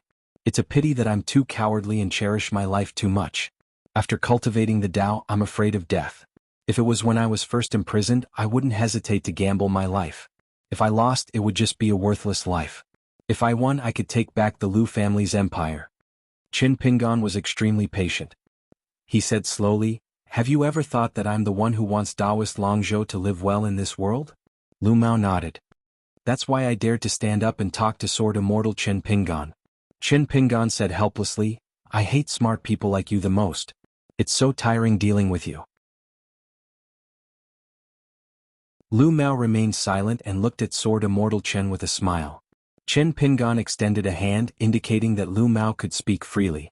Lu Mao sat down again. There was no need to hide anymore. He began to talk about Firen's plan. Lu Mao said a lot and was extremely detailed. Lu Mao did not do this on purpose. Firen had even helped Taoist Longzhou think of dozens of details, big and small, such as how to place some thoughts, and where to place them to prevent the questioning of some immortals of the upper 5 states or the sage of the academy. Firen also clearly told Lu Mao that Lu Mao would die if he was forced to open the mountain by magic. It was an eye-opener for Qin Pingan. Qin Pingan had been listening attentively. He only interrupted, "Lu Mao, have you ever thought that the Confucian temple in the Central Plains would not suspect me at all?" Before Lu Mao could speak, Qin Pingan continued, "But this is Firen's strength. Don't worry. I'll tell you the truth after you finish. Anyway, in terms of scheming, Firen is indeed several realms higher than you." Lu Mao continued the previous topic. Generally speaking, the Great Spring Empress Yao Jingji joined forces with the vassal Prince Lu Tsong and sent Duke Xingao Shizhen to secretly contact the demonic sword immortal of Xiaoping Peak, who was close at hand. Then they colluded with the Wuxi military camp stationed in the capital of southern Qi and formed an alliance at Peach Leaf Crossing. There were 2 tokens of agreement. One was the Great Spring Lu family's imperial jade seal, and the other was the seal of Wanhaizhou's library. The one who held the seal was the lone swordsman in green robes at Peach Leaf Ferry. His surname was Qin Pingan, and he had already secretly laid the foundation for this plan 20 years ago. As the head of the Yao family, the Minister of War Yao Zhen did not hesitate to sacrifice 160,000 of the Daquan Liushir's elite cavalry and 310,000 of the local garrison troops to temporarily win the hearts of the people. This was the price that Yao Jingji had to pay to become the emperor. In return, this would become the stepping stone for the Yao family to usurp the throne. They would use an intact Mirage City as the place where Wanhaizhou's last disciple, Zhou Qinggao, would observe the Tao. At the same time, they would make Mirage City one of the auxiliary capitals of the wilderness in Tongya continent.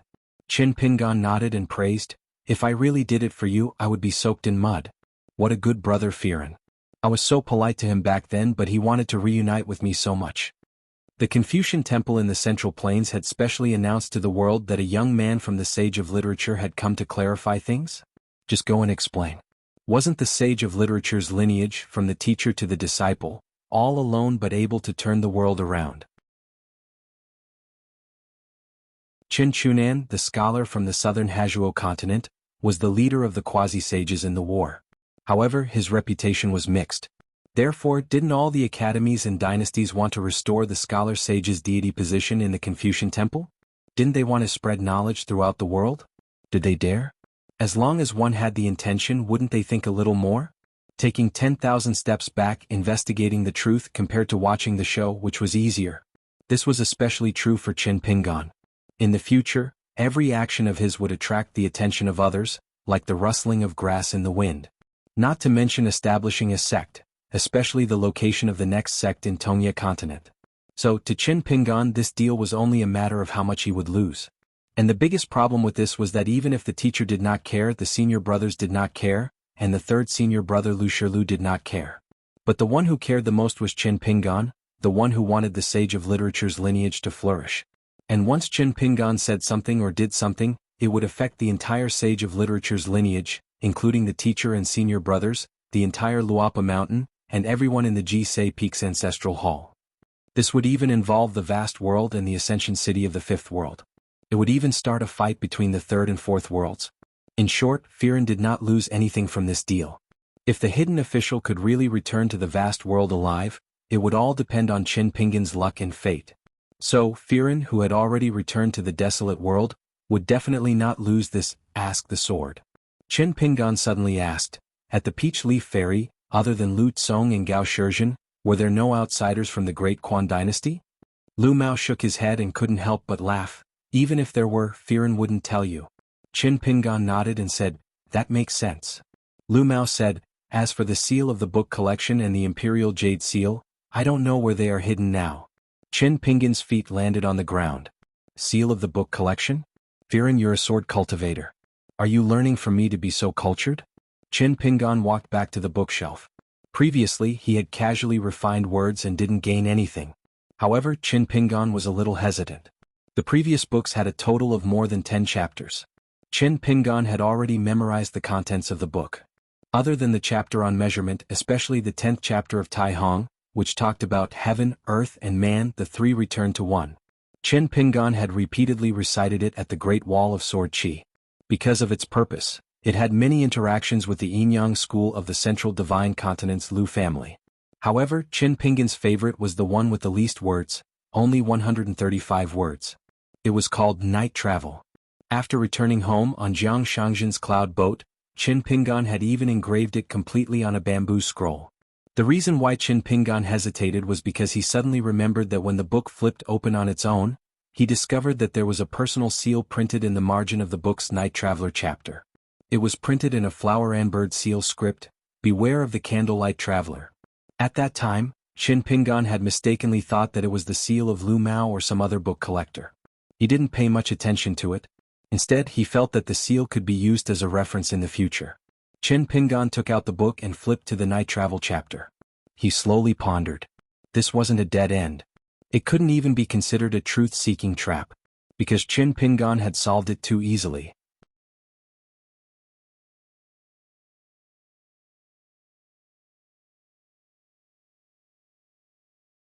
For example, that year on the mountain, if that young man didn't know when to stop and was determined to cut the weeds and eliminate the roots, then he would have died. Even if one of his senior brothers was there, as long as he was 1,000 miles away, he still wouldn't be able to save him. Gao Shizhen was a little surprised. She rolled up her sleeves and was about to start copying the scriptures when she looked up. "Old Pei, why is a person like you willing to be a servant in a small duke's residence?" The old butler replied, "When I went out, I had to complete an agreement with someone near Mirage City. At that time, I didn't know how long I would have to wait. I had to find a place to stay. Duke was in a high position at that time. You were young and had a Buddhist heart, so I relied on you." Gao Shizhen laughed. "I have a Buddhist heart? Old Pei, when did you learn to tell jokes?" The old butler shook his head. "A duke who has never suffered any hardships in his life. When I saw you that year, you were at the age where you were in high spirits, but you always treated people as people. In my opinion, this is a Buddhist heart. Some things, because you don't care about it and think it is natural, outsiders think it is precious. So for so many years I have quietly blocked a lot of ghosts on the road at night for you. But there is no need to say this to you. If I say it, it will be an indefinite zen. I may have to leave the Duke's residence because of this, and I have always been afraid of trouble. Gao Shizhen asked doubtfully, Old Pei, you are not a pure martial artist but a hidden chi cultivator, right? The old butler pulled the corners of his mouth, as if he was smiling knowingly, and gave an answer. I actually use a sword. My swordsmanship is not bad. Gao Shizhen asked, there are 5 supreme realms. The old butler still spoke vaguely. Master, this question is vulgar. Gao Shizhen was in high spirits. Are you a sword immortal? The old butler shook his head and said, people who use swords travel in the pugilistic world, just swordsmen. In fact, I am not a mountain person. Gao Shizhen knew that this old Pei was destined not to reveal his identity, so he asked, Yao Jinji has not cultivated, so how can he have such a youthful appearance? The old butler said, his aunt, Jianyang, who used to be the innkeeper at the border, is actually Madame Huan Sha, a 9-tailed celestial fox, and Jianyang's one tail is actually Yao Jinji. Gao Shizhen was suddenly enlightened. In that case, her monthly credit with the Aquarius continent is a statement of the Central Plains Confucian Temple. The old butler suddenly stood up, opened the door, and took the oil paper umbrella as if he was going to go out. However, the old man holding the umbrella, who was called Pei Wenyu, just stood at the door, looking at the direction of the Mirage City through the curtain of rain. It seemed that something had happened in Mirage City, causing Pei Wenyu to change her mind at the last minute. There are actually 2 things that I promise someone. One of them is to secretly protect Yao Jinji and help her ascend to the throne, becoming the only empress in the world today. He knows why this person is like this, and probably only the heavens know. As for the fate of the great Spring Lu royal family, I don't care. Even the descendants of the Yao family, other than her, have their ups and downs, and it is the same old logic. Their fate is made by the heavens and they seek their own blessings. I will not interfere in the slightest. Otherwise, Master, do you think that a golden body realm martial artist and a buried river deity with a shattered golden body would be able to protect Yao Jinji? Pei Wenyu, who had his back facing Duke Shen, shook his head. Even if Yao Jinji has a backup plan and is closely related to the Jade Gui sect, she was still young at that time, her temperament was not enough, and her methods were not ruthless enough. Lu Mao, who was waiting for an opportunity, would only be the aureole behind her. That year at Peachleaf Crossing when I accompanied Master to see that Chinese, he used his heart to talk to me. I promised him one thing, that he would protect the Mirage City and the Yao family, and bet that someone would not add feet to a snake and cause trouble for himself. Now it seems that a person who is too smart is indeed sick. Of course, this is all part of Chen Yin's plan, the so-called adding feet to a snake. I don't think so. But to me it doesn't matter since it is not killing people. Gao Shizhen's face changed slightly. It was no wonder that Lu Mao did not cooperate with the outside during that torrential night rain, but chose to stand by and watch. At the beginning, Gao Shizhen thought that Lu Mao had chosen the lesser of 2 evils between his brother Lu Tsong and Yao Jinji.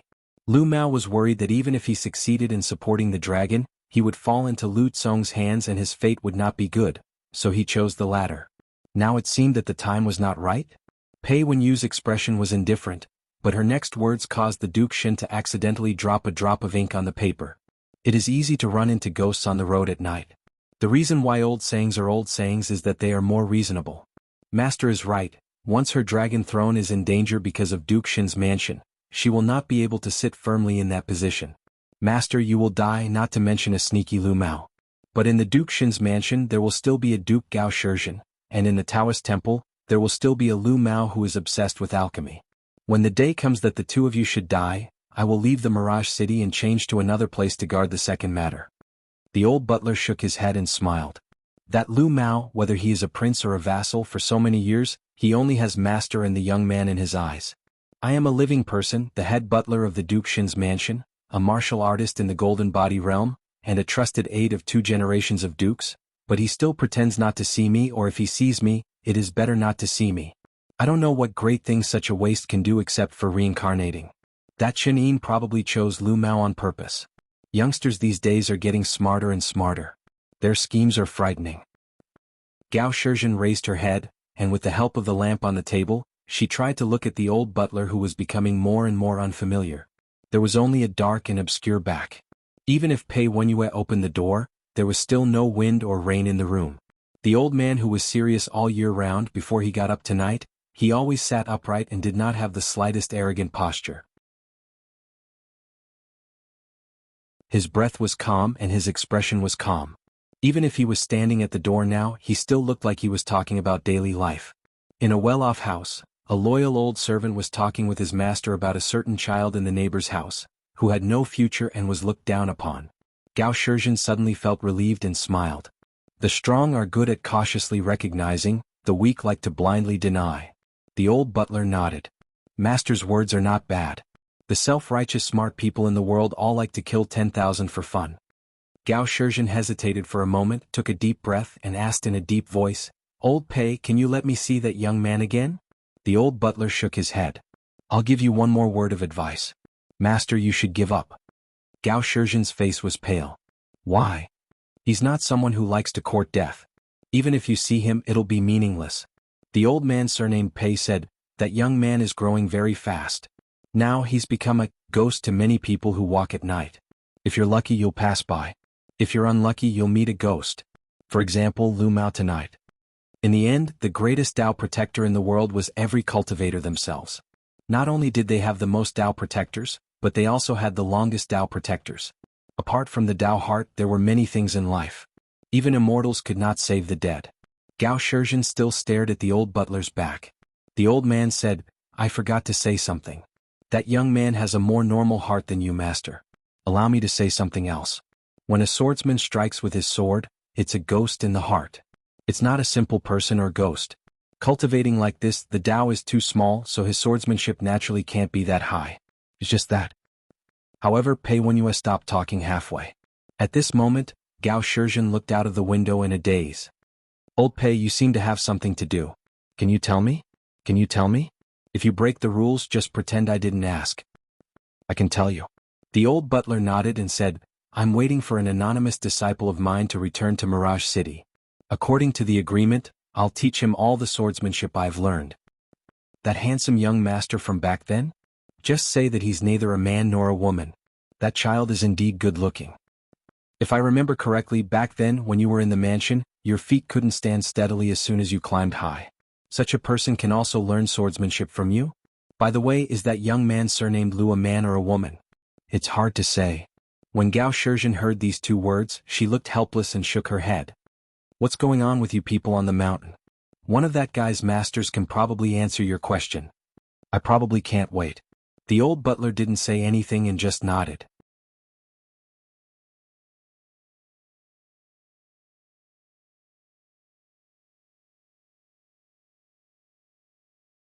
"760. There was no more rain to disturb them.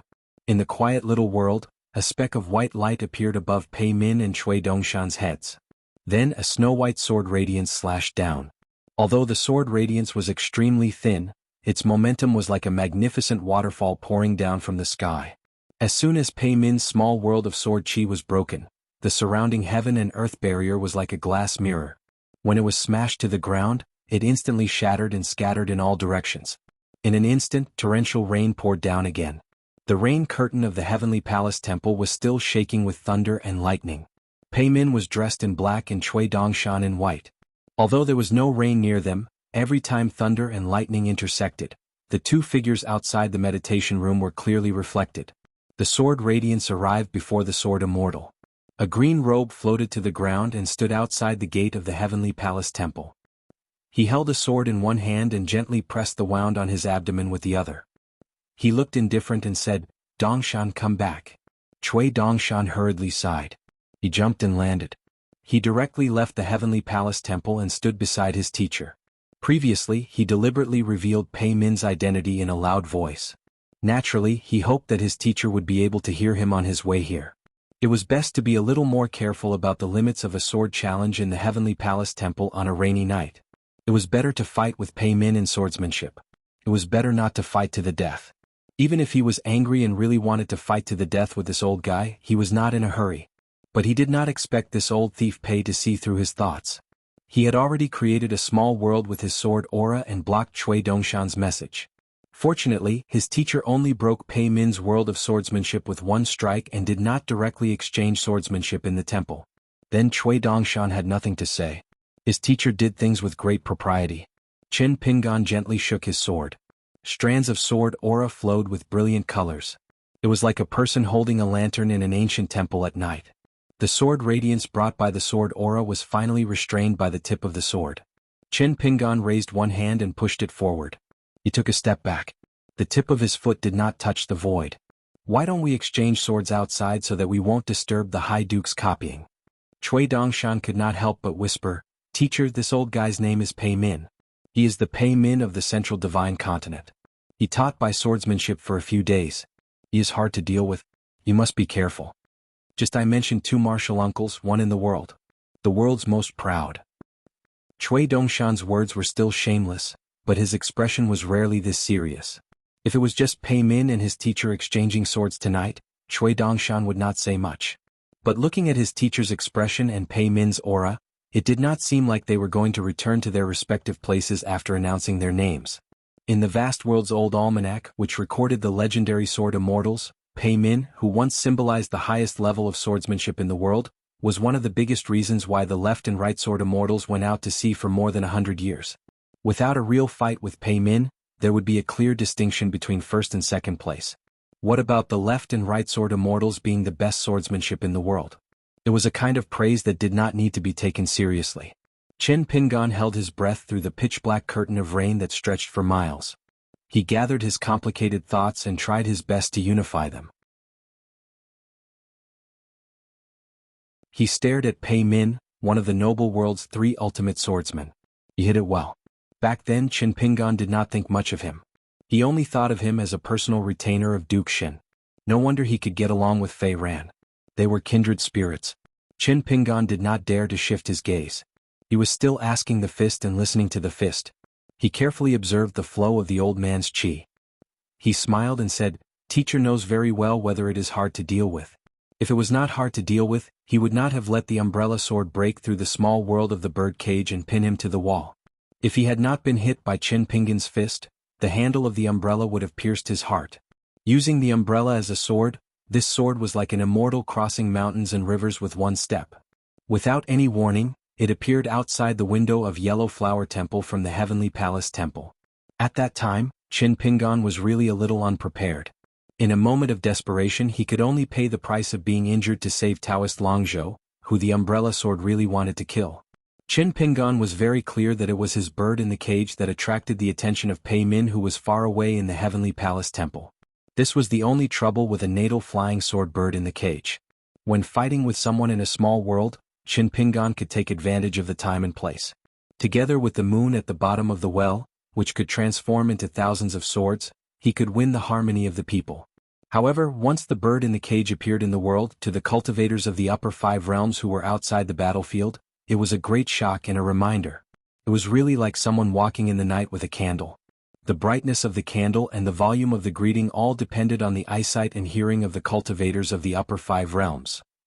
Therefore, Qin Pingan did not fully display the bird in the cage's natal magic in the Yellow Flower Temple. It was too overkill to deal with a sea-viewing realm master who was not even an earth immortal.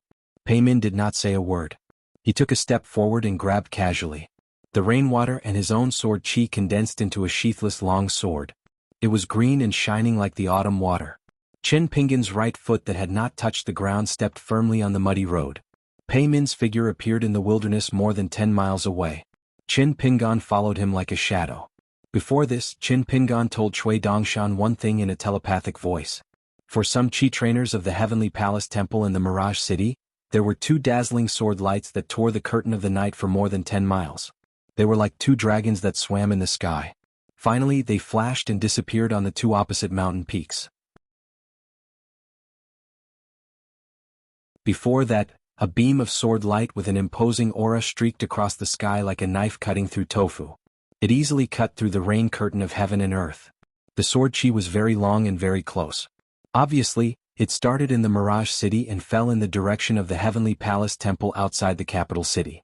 Whether it was the sword qi displayed by the 2 sides or the vast sword intent, the small group of Earth immortals in the Mirage City who were lucky enough to sense the situation were horrified.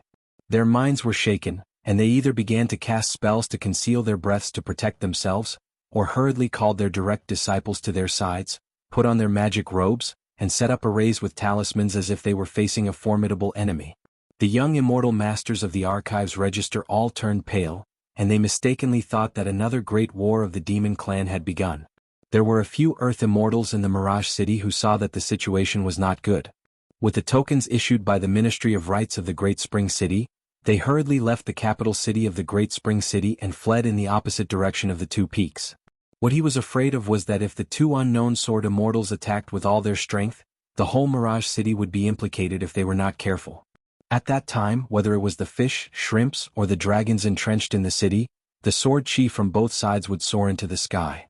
Once they hit the Mirage City, the city would be cut into pieces like paper strips, and the bodies and souls of the ordinary teachers would be shattered. The abundant sword chi would mix up the anima chi in the city and cook countless chi trainers in a big fire. The fish and the dragons in the oil pot would not end well. A bird in a cage and a small world shrouded the two sides who were several miles away from each other on the two peaks. Pei Min was like a bird in a cage. Facing a master, who was the master of the house and a sword immortal, the old man still did not care. On the contrary, he was very interested. He looked at the long sword in the young sword immortal's hand again. It was very familiar but also a little strange. After all, it was an incomplete fairy sword. In silence, Pei Min had been carefully perceiving the sword chi flowing around the world. The world was orderly, scattered like stars in the sky, and everything was strict. What a small world of sword chi. It already had a prototype of a leakless great way. The old man nodded slightly and did not hide his admiration. Finally, he opened his mouth and said, "Good sword, good flying sword. You should cherish them." Pei Min had purposely chosen this place as the place to strike. The two mountains were not far from each other, but they were not close either. He wanted to test how much of the real world this young sword cultivator's world could encompass. In the Yellow Flower Temple in the capital city, Qin Pingan used the flying sword to cover a small room in the small Taoist temple. Obviously he was hiding his strength. Maybe he had been hit in the abdomen and nailed to the wall, so the injury was a sign of weakness. The other side stopped talking and asked about swordsmanship only. Pei Min stopped being polite. High in the sky where the two mountains confronted each other, the two sword lights collided and a slightly slanted one word appeared. It seemed that each of them made a sword attack. Qin Pingan made the first move and Pei Min met the sword with his sword. In the end, the sword lights of both sides fell on the same spot. In fact, Pei Min and Qin Pingan each made 12 sword attacks in an instant. Each attack was faster than the previous one and the sword chi was heavier. However, the trajectory of the sword light did not deviate at all. It was only on the path of the first sword. Pei Min followed suit and did the same.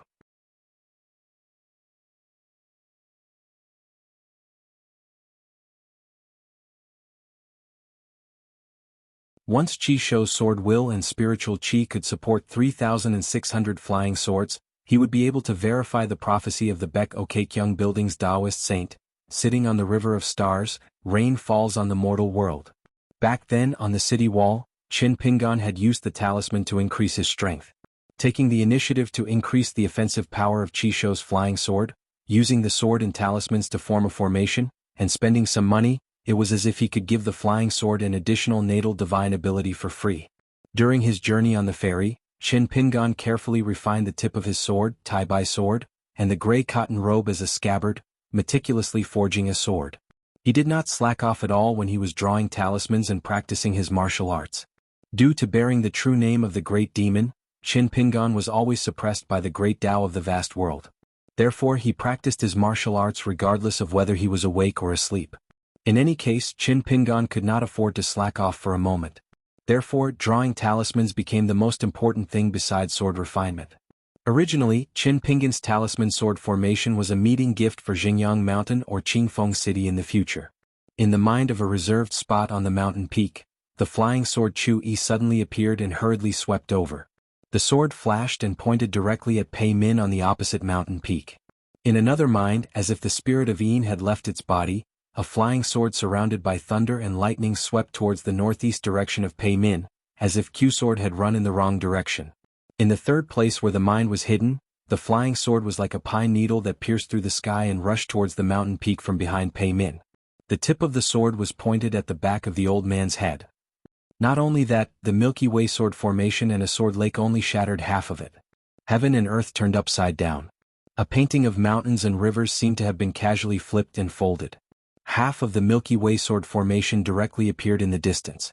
It seemed to be extremely far away. With a nimble leap, it shrank the mountains and rivers. Just like the handle of the umbrella, it covered the sky and the earth and instantly enveloped the old man on the mountain peak. Pei Min had one hand behind his back.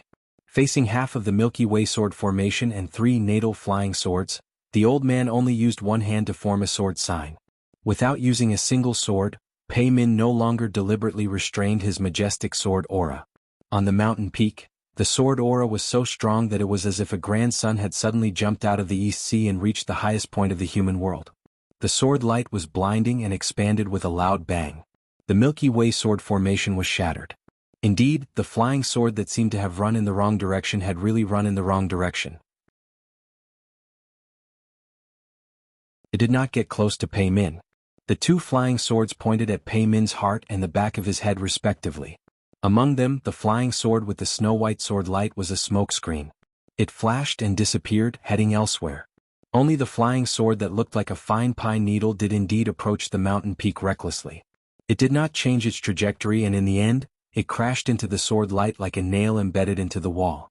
Pei Min controlled the sword aura and pressed 2 fingers together to stabilize the flying sword in its original position. He shook his head helplessly. It was indeed a sword immortal imitation from the North Continent's Sword Hatred Mountain. Pei Min no longer had any doubts in his heart. This was because the sword immortal's natal flying sword named Ancient Emerald, which was the imitation of the flying sword at his fingertips, was personally shattered by him back then. Therefore, when he saw this flying sword today, Pei Min felt a little strange. The flying sword pine needle trembled slightly. Pei Min smiled and increased the strength of his fingers slightly, shattering it. The flying sword Ancient Emerald is gone. It should not be reduced to a joke for future generations because of an imitation. He then reformed the shattered sword will and sword aura. It was as if the sword immortal's flying sword Ancient Emerald had seen the light of day again. Pei Min said, "Take the first sword." The mountain peak that Pei Min was on was already empty. It had been destroyed by the Milky Way sword formation. The old man stopped in midair and condensed the remaining spiritual energy in the world into a long sword once again. The first sword was just imitating the sword immortal's favorite flying sword to take the head. It was actually more reserved. However, the second sword in his hand, as long as it was delivered, its strength would be slightly greater. This small world that was imprisoned by the divine power of a flying sword was gradually becoming a place of no return that targeted chi refinement warriors the most. The previous young man's first sword had stacked 12 swords into one sword. It was not that he did not know the immensity of heaven and earth and wanted to frighten Pei Min, who was once the champion of Howran swordsmanship. It was also not that a junior sword cultivator wanted to show off his swordsmanship. Instead, he wanted to exhaust the spiritual energy in the small world with the fastest speed. As for why he did not rely on his identity to devour the spiritual energy as soon as he released the flying sword, it was because of caution. In Pei Min's opinion, this was a wise choice. Otherwise, Qin Pingan would have taken the initiative to eat Pei Min's sword first. Pei Min did not mind a drop of essence sword will in the small world of the young man's body. It followed the meridians and paths, traveling thousands of miles in the blink of an eye. As the head of the 4 troublesome ghosts on the mountain, no matter how troublesome and arrogant the sword cultivator was, he would think that there were actually 2 kinds of chi cultivators in the world: the sword cultivator and the rest of the chi cultivators. However, he had to admit that the sword cultivator was still a chi cultivator. He also needed the spiritual energy of heaven and earth. When fighting, he would try to use the existing spiritual energy of heaven and earth first. After all, Pei Min was not the proudest person in the human world who had taught him a few swordsmanship. The old man had not reached the 14th level of Tao Fused and could not learn from Bai. As long as he did not finish the poem in his heart, the spiritual energy of heaven and earth would be inexhaustible. Pei Min had always felt that it was a pity that Bai was not a real sword cultivator. He was just a sword wielder and did not nurture a natal flying sword. Otherwise, Pei Min did not think that the arrogant Wen Hai would be able to succeed in his plan. At the foot of the mountain, Qin Pingan flashed and disappeared. It was as if there were waves of pine trees between heaven and earth. A vast sword chi that seemed to condense all the ancient meanings of pine trees in the world appeared at the spot where Qin Pingan stood. Then, it followed Qin Pingan, who crossed the mountains and rivers at will. Gu Chui, who was dressed in a green robe without a jade hairpin, temporarily became one of Pei Min's flying swords. It changed sides at the last minute. It appeared again and again, appearing and disappearing mysteriously. It followed Qin Pingan's ground-shrinking mountain river. There were a few times when it even predicted the future and arrived at Qin Pingan's landing spot. If it were not for Qin Pingan, who could predict the future, it would have taken the initiative to collide with the flying sword. In the end, the flying sword that turned from a pine needle into Gu Chui collided with the flying sword Chu. The flying sword Chu's body was extremely tough. Only the tip of the sword was damaged. However, the flying sword that Pei Min created casually had already collapsed. However, this was the first time that the flying sword Chu had been so seriously damaged since it followed Qin Pingan. The tip of the sword was almost broken. The young man had seen through the truth so quickly? Did he know why he was chased by a flying sword Chui for tens of thousands of miles? Pei Min was slightly surprised. The old man suddenly turned around and casually sent out a second sword. Qin Pingan actually abandoned the long sword and used only the scabbard as a sword. He chopped down from afar. Pei Min had no choice but to narrow his eyes slightly and exchange a blow. The two's swordsmanship was simple. One of them raised his sword and the sword light came straight down. The other held his sword horizontally, and the sword light was like a mountain. The sword in Pei Min's hand shattered, but his body remained motionless. This blow was not weak. It did not seem like a sword cultivator in the unpolished Jade realm who could move the mountain of a small country that was connected to the qi of mountains and rivers. Pei Min was too lazy to continue condensing qi into a sword. He put two fingers together to form a sword and casually poked at a spot. The old man was annoyed. He was really annoyed. The young man had too many tricks up his sleeves. He was too meticulous. This made this sword-seeking competition too unpleasant. 3 blows, 3 blows. Then one of them would fall to the ground and leave his life to fate. Wouldn't that be the end of it? On the mountain behind Pei Min, a man in a green robe who had nowhere to hide was forced to reveal himself. His right hand clenched the scabbard and 2 fingers of his left hand blocked one end of the scabbard. He was hit by the sword light. The man in the scabbard slid backward. The sword light was too fast and heavy.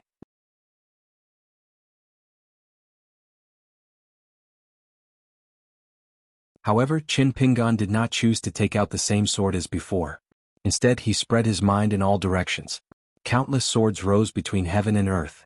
He controlled 8 long rivers of flying swords and surged toward Pei Min. Pei Min nodded. Many swords were amazing. The young man's second life source flying sword, coupled with the life source of the first flying sword, indeed looked more perfect. However, on Pei Min's side it just looked. Pei Min thought for a while and finally took out one of his life source flying swords. The whole small world turned into a snow-white thunder pool. Thousands of thunder snakes were like flying swords, blooming wantonly. It was still one-on-one flying sword against flying sword. This life source flying sword was called Divine Firmament. Pei Min slowly floated to the side of the stream. Along the way, the flying swords of the moon and well were repelled by Pei Min's sword qi. Pei Min squatted by the stream and reached out to scoop up a handful of water. He weighed it in his hand. It was a small world in a cage. Not only did it contain the water of the stream, but all the water vapor was held in his hand. This was the innate divine power of Pei Min's other life source flying sword. The flying sword's name was Water Immortal. It allowed Pei Min to be like a water ghost in the river of time. He could wander freely at the crossings that Pei Min had intentionally set up. Apart from the natural restriction that greatly drained Pei Min's spirit qi and mind, he was most wary of small worlds like the one in a cage. However, the young man's realm was not high enough. The world was not stable enough. Although it looked flawless, it was not truly invulnerable. Of course, there were still gaps that could be exploited. When Pei Min took a step forward, his true body remained on the spot. His out-of-body spirit wandered to a crossing of time. Using 2 fingers as a sword, he gently jabbed at the back of a green-robed man at the foot of the mountain. In the real world, Qin Pingan sensed something and his body tilted. Then he staggered and a hole appeared on his back. There was no sword qi or sword intent.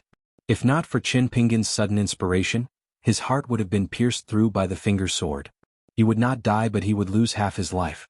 A martial artist's physique would leave behind huge repercussions. Whether a qi refinement warrior's realm would drop depended on the luck of that half-life. Then, a beam of sword qi appeared in the sky and enveloped him. Holding the sword with both hands, he smashed into the flat mountaintop with his sword. Finally, the mountain collapsed and the ground cracked. The entire mountaintop exploded and a huge crater appeared on the ground. This was Pei Min's third life source flying sword, a line of heaven. However, there was no trace of Qin Pingan in the crater. However, streaks of sword light appeared in the sky in a disorderly manner. Every time a sword light appeared, there would be a green-robed man wielding a sword in his left hand at the end of the sword light. The man kept attacking with his sword in his left hand. Pei Min's Yin spirit at the crossing of time could not help but sigh. It seemed that he was used to the river of time. Otherwise he would not have dodged this sword. The first sword seemed to be the overlapping of the 12 swords. Pei Min's Yin spirit sent out 12 finger swords at the 3 preset crossings of the river of time. The young sword cultivator dared to use his distraction technique in front of him. Then Pei Min followed suit and returned the favor. The young man's life source acupuncture point had the life source items of the 5 elements. Together with the Qi residence of the Crown Prince's mountain, it was enough for Pei Min to knock on the door once. The old man was still an immortal. Actually, it was enough to bully a junior. This young man relied on a small world flying sword, the physique of a martial artist, and his familiarity with the river of time. Together with the sharp immortal weapon sword in his left hand, he had saved him 3 times. Just as Pei Min was about to put away the 3 life source flying swords, divine firmament, water immortal, and a line of heaven. Without any warning, a sword arrived. Furthermore, it came a little unreasonable. It was refined from the tip of a sword that no one was holding. It was different from Qin Pingan's sword scabbard slashing down. The sword technique, sword intent, and sword Dao were different. The sword came in a straight line, heading straight for Pei Min's true body beside the dry riverbed. Since he had slashed the small world in the cage, it was indomitable and unstoppable. Pei Min's Yin spirit retreated from the river of time and returned to his true body. After some thought, he did not choose to dodge the sword. Instead, he extended a finger and blocked the sword tip. A ball of sword light bloomed. As a result, the entire small world turned snow white. A green-robed man punched out from behind Pei Min. In the end, he collided head-on with the 3 flying swords that Pei Min had yet to put away.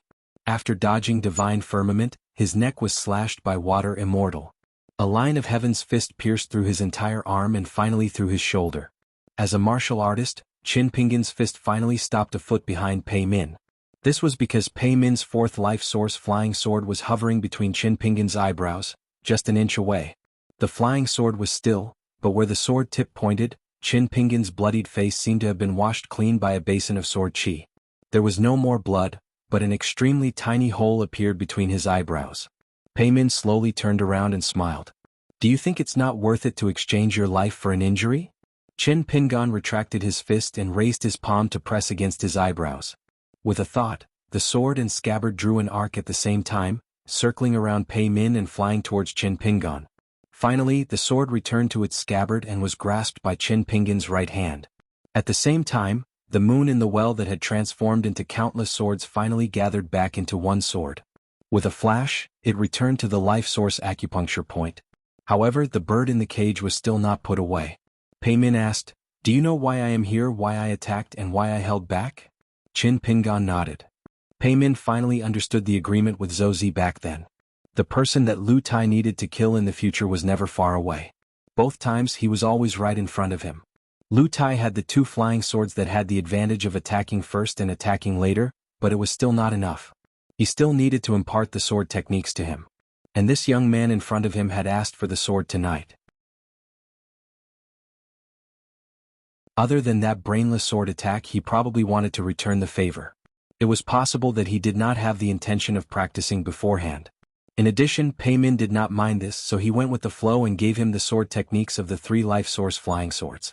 As for how much he could learn, it would depend on Qin Pingan's ability.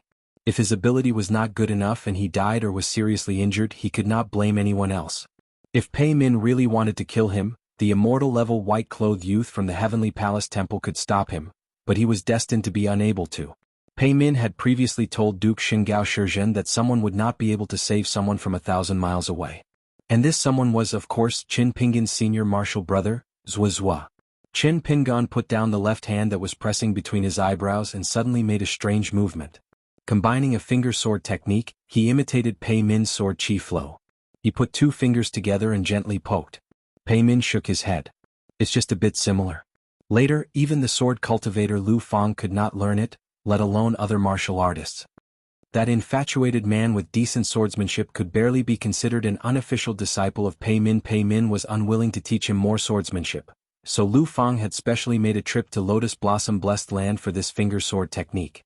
Qin Pingan understood in his heart. The Lotus Flower Blessed Land's Mirror Heart House had this finger sword technique that was world-renowned. It seemed that the ancestor of this sword technique was Pei Min. Of course, the power of the two was worlds apart. The martial artists of the Mirror Heart House only learned a little. Pei Min raised one hand and condensed a fist-sized stream of water in his palm.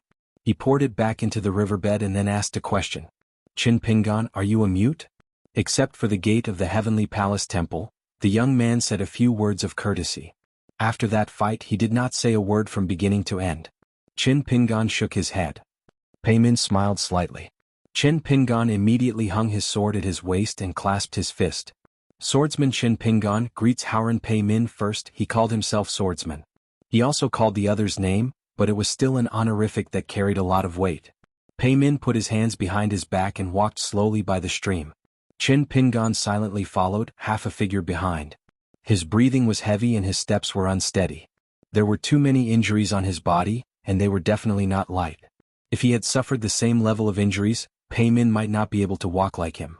Pei Min suddenly said, "Are you deliberately stalling for time to get some clues from Gao Shizhen through your student?" Qin Pingan asked in return, "Why would Senior be together with the leader of the Moon Supporting Mountain's 100 Sword Immortals?" Pei Min also asked in return, "Shouldn't you be curious about why Firen asked me to pass the sword to you after you read the secret letter? Since all the plans have come to light, does it make a difference whether or not Taoist Longzhou is killed? As for why Firen did this, I am really curious. What is the relationship between the two of you?" Qin Pingan let out a sigh of relief.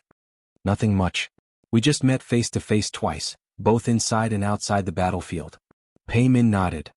"So you wanted to confirm the details of my agreement with Firen. Why, are you worried that I am a spy from the wilderness?" Qin Pingan said, "I boldly asked you to confirm this matter." Pei Min said in shock, "You are confident that you can escape from my sword?" Qin Pingan did not give an answer. Saying that he was young and ignorant was not sincere enough.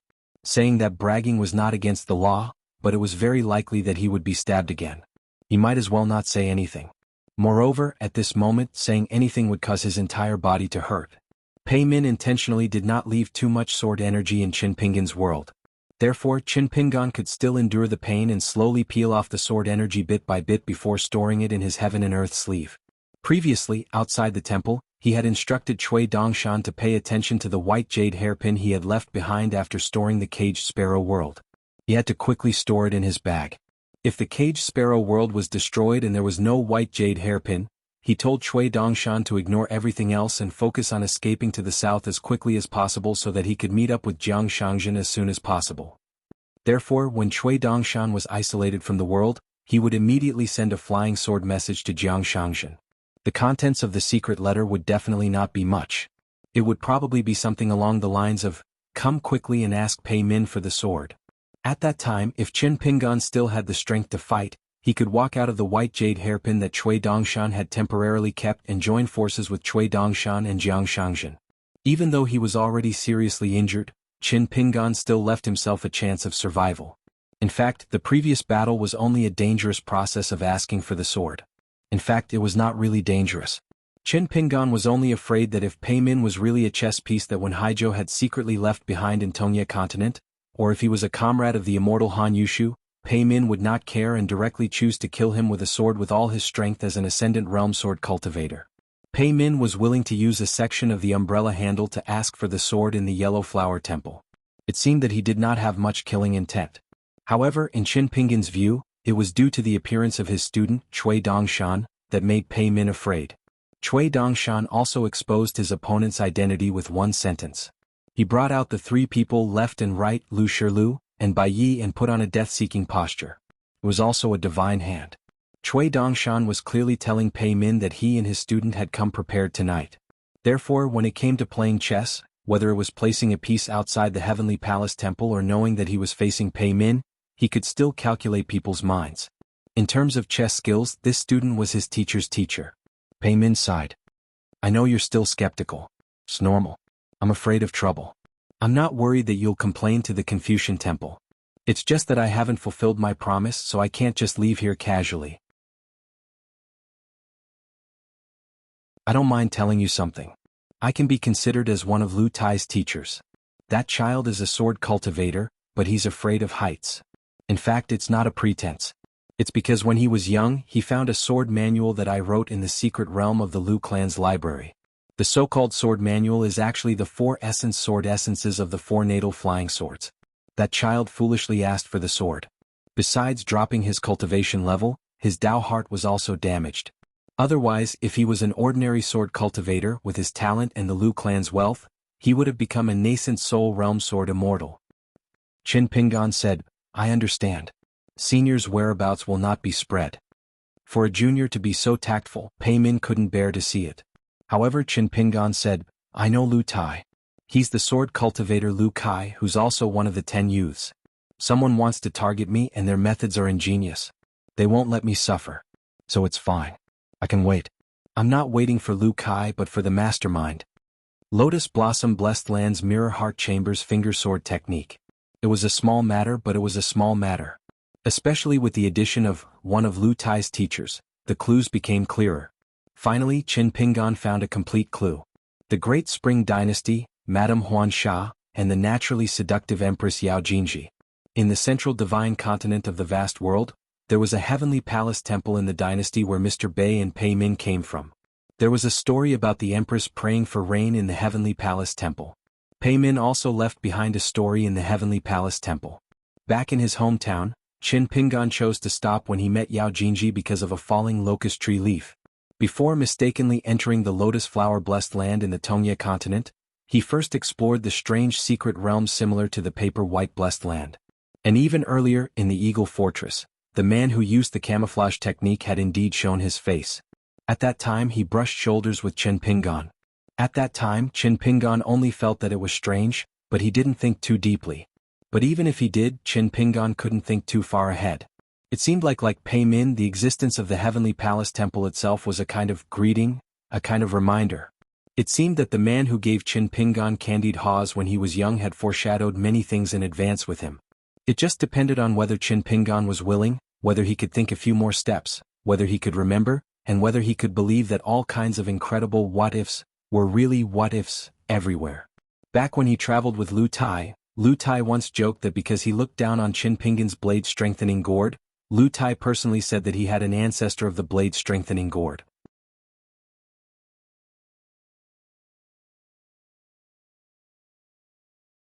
Cui Dongshan let that Gao Shui move and stand by the window. Entering the room, Cui Dongshan sat in the chair that Pei Min had been sitting in.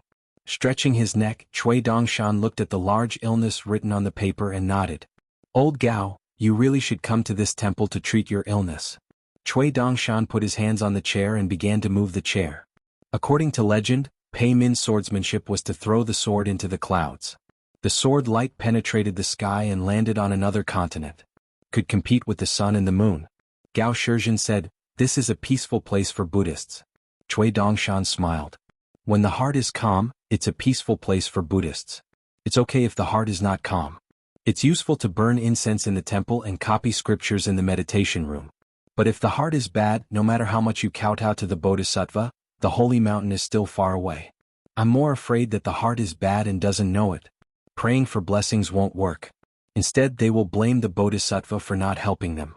Who do you think is reasonable? Gao Shizhen said, what do you want to ask? What do you want? Just say it. Cui Dongshan stopped the chair and crossed his arms. His white sleeves hung down and changed his posture. He leaned his body and put his elbow on the chair handle. He rested his chin on one hand. Just say it? Will it be your turn to say it when your old housekeeper comes back?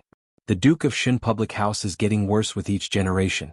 The one outside the window is not as good as the one in the house. The one in the house is not as good as the one in the tomb. Gao Shizhen closed his eyes and became silent. Cui Dongshan laughed. Brother Gao, you're really angry. It's not worth it. The young man outside the window began to reach out and knock on the window as if he was knocking on the heart. He kept repeating the words in his heart in the rain. Don't die. Gao Shizhen couldn't help but cry. He looked up at the window. Cui Dongshan raised his eyebrows and thought, interesting. Elder Gao's acting skills are pretty good. Cui Dongshan was still worried about the battle situation of Mr. Li, so he was not in the mood to compete with Gao Shizhen in acting skills. Therefore he sighed and said, okay, don't pretend to be sad. Gao Shui's body was brought back to Mirage City that year. Therefore, it's certain that Duke's mansion secretly made a golden body for Gao Shui. You can't hide it. In the future when you deal with me more, you will know how to fool me. In fact, it's harder to fool a ghost. Gao Shizhen's eyes instantly turned cold. He turned his head and stared at the young man in white who was talking without thinking. When the young man in white was no longer frivolous, perhaps because of his fair skin and snow-white clothes, his pair of eyes looked particularly deep. But I'm more curious about one thing. With the Duke's Public House's foundation, why didn't you let Gao Shui see the light of day as the god of mountains and rivers? Why didn't you include him in the country's mountains and rivers? When Gao Shui's body was transported from the border to the capital, even if there were immortal masters helping to gather the soul along the way, it was inevitable that the soul would be incomplete in the end. Therefore, the deity position wouldn't be too high. A second-class river god or the mountain god excellency of the Crown Prince's mountain would be good choices. Gao Shizhen actually had something to say, but he definitely couldn't say it. This was because on the rainy night on the hill, the young sword deity once said something that made Gao Shizhen extremely afraid. I hope that a person like Gao Shui won't meet me in his next life. Otherwise I'll kill him again. Just in case, Gao Shizhen didn't dare to let the remnant of Gao Shui's soul build a golden body, build a temple and enjoy the incense. However, to let Gao Shui be the god of the temple with a hidden identity, Gao Shizhen couldn't bear it. He was even more afraid that Qin Pingan would visit the old place one day and follow the clues to break Gao Shui's golden body. Then, it would really be equivalent to killing him again in his next life. Cui Dongshan gently twirled his fingers and looked at Gao Shizhen with a pitiful face.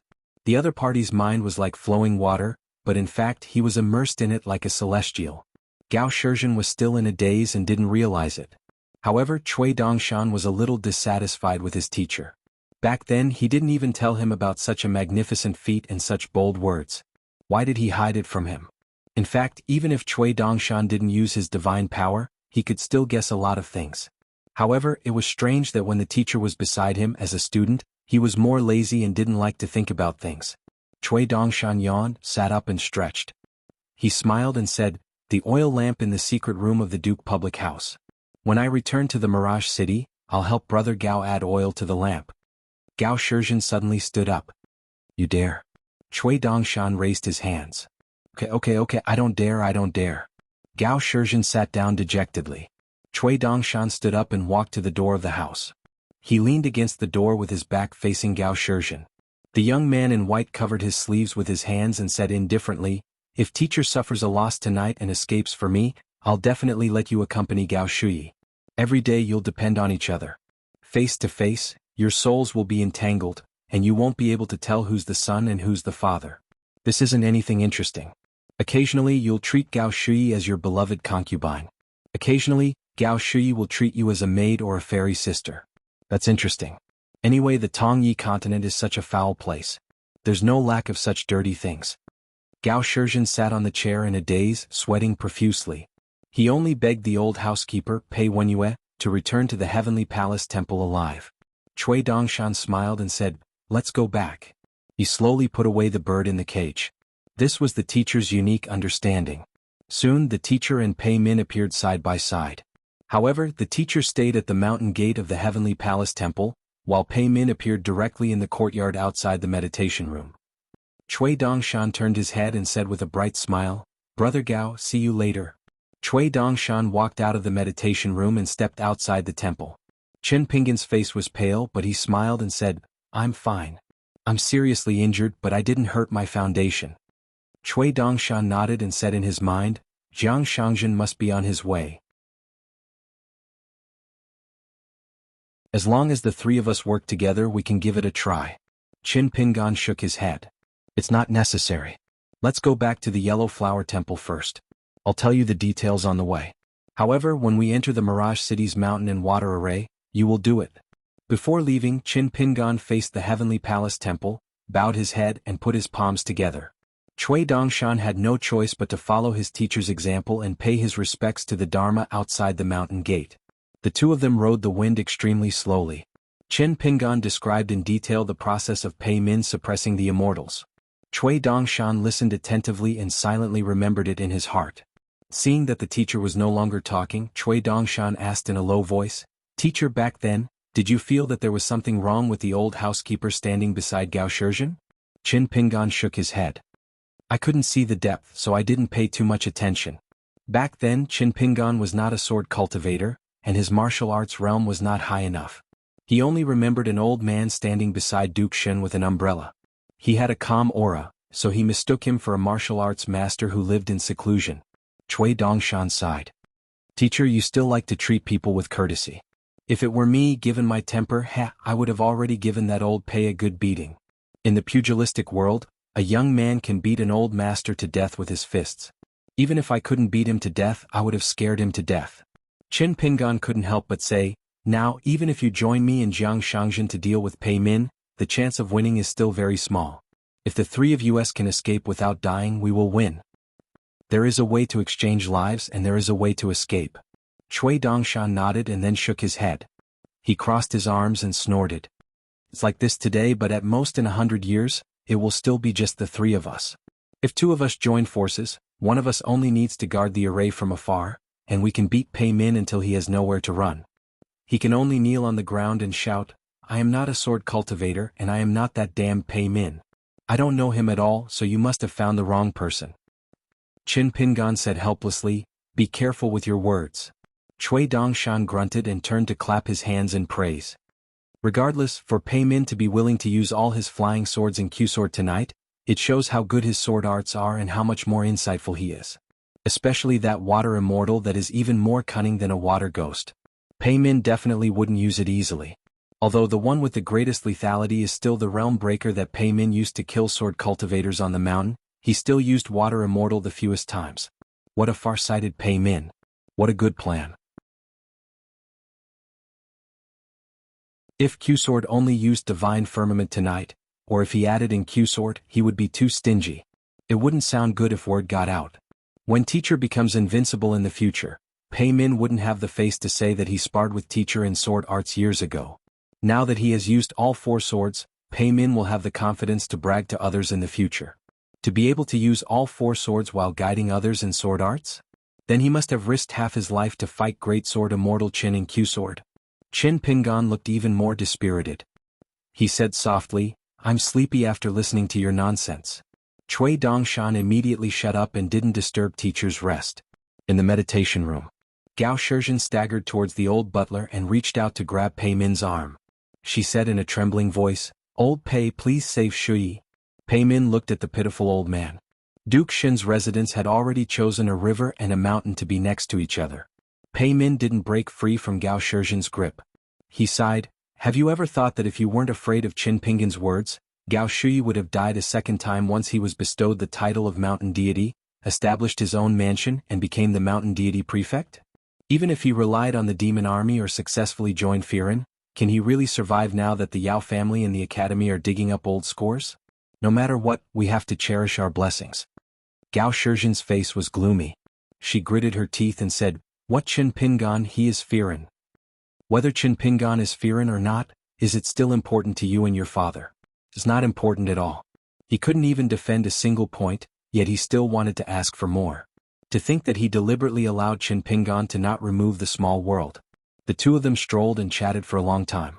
Pei Min sighed, took a step back and disappeared in a flash, leaving only one sentence. Since you're already old, you should think more about those old sayings. Do your best and take care of yourself. At Yellow Flower Temple, there was a frightening heavy rain tonight. Lu Mao almost fell apart when he was pushed along with his chair. He vomited blood and stood up shakily. The chair broke into pieces. A flying sword was left in the room, hovering in midair. Lu Mao recognized Qin Pingan's intrinsic flying sword with its green sword beam. It could guard against people and protect Yao Xianji in the main room at the same time. Lu Mao glanced at the pool of blood on the wall. The outcome was already set.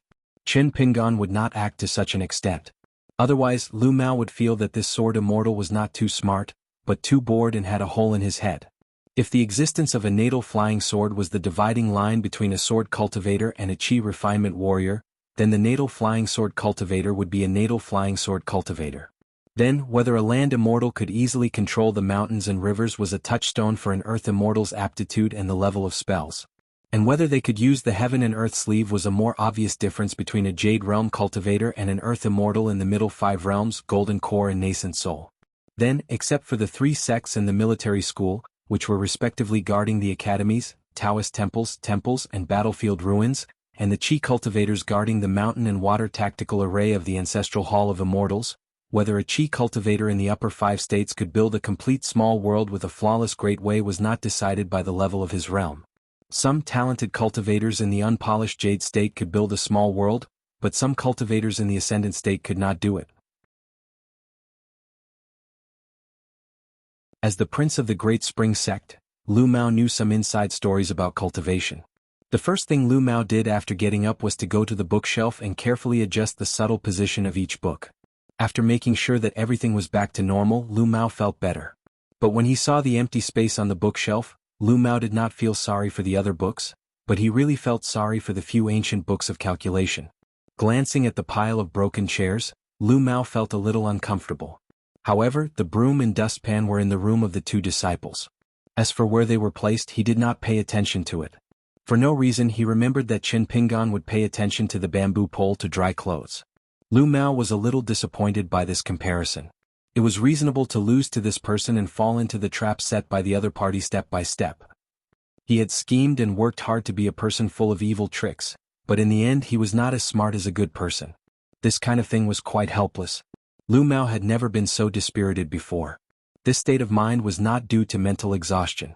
Even when his nominal father Lu Zhen, who was actually his elder brother, kicked him to the curb and banished him to a deserted yellow flower temple, Lu Mao had never been so dispirited. He even thought that his elder brother would remember his usefulness one day after he secured his position on the throne.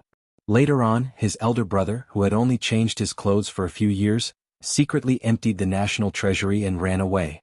The reason why he did not take Yao Jingji with him, according to Firen, seemed to be that his elder brother and Yao Jingji were a match made in heaven, but in fact they were fated to clash. Then, who was the one who tampered with and concealed the divination back then? It became very interesting. The master of the Yao family? Lu Tsong? Duke Xingao Shizhen? Lu Mao did not care whether the flying sword understood or not. He said, "Don't worry, I won't run." Then he pushed open the window and shouted, "Magistrate, there is wine in the main room. Bring a few jugs over and let's talk." Yao Xinji stood up and walked to the door of the main room. "Where is Mr. Qin?" Lu Mao said. "He is busy and told you to wait for him. If you are worried about your situation and think that Mr. Qin has been killed by me, you can go back first. I won't stop you."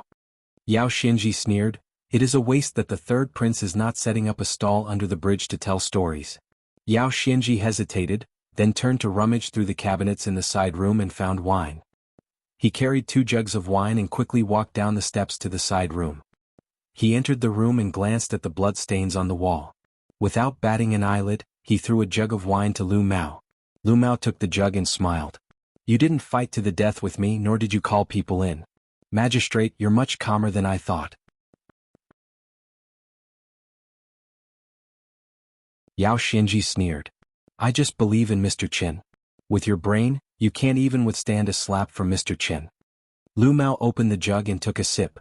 He had not drunk wine for too many years and only felt that it was spicy and hard to swallow. He coughed twice and wiped the corner of his mouth with the back of his hand. He leaned against the desk and smiled. In the magistrate's office, the old foxes are not easy to deal with. Yao Xinji only drank and did not answer. Lu Mao's brain was not good, but it was only with Mr. Qin. Yao Xinji felt that it was very useful with him, who was alone. Lu Mao seemed to be chatting with an old friend at the table. He chuckled and said, "When you first became the magistrate, did you also have lofty ambitions? At first, everything was going smoothly, but in the end you suffered a huge loss for no reason? In the end you realized that you were not in the right? Then the atmosphere in the magistrate's office suddenly became strange? Yao Xinji, do you know what your biggest problem is?" Yao Xinji made up his mind. "You can talk your nonsense, I will just drink my wine." Lu Mao answered his own question. "You place too much importance on your identity as a descendant of the Yao family.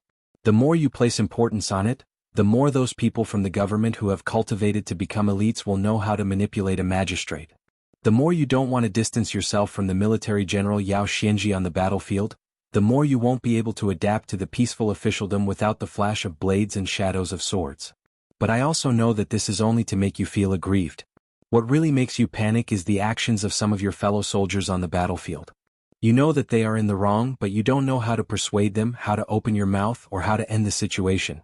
Yao Xinji raised his head, his face gloomy. He said angrily, "Shut up." Lu Mao smiled and said, Actually, His Majesty the Emperor can teach you how to conduct yourself in the officialdom. With his intelligence he will definitely be able to teach you. It's just that he is too busy.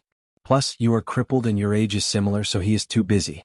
Although this kind of magistrate who is in charge of the capital's patrol matters is not doing his job well, His Majesty the Emperor will be very assured. Don't glare at me. Yao Xinji might not think this way. She is doing this based on intuition. She doesn't need to think too much.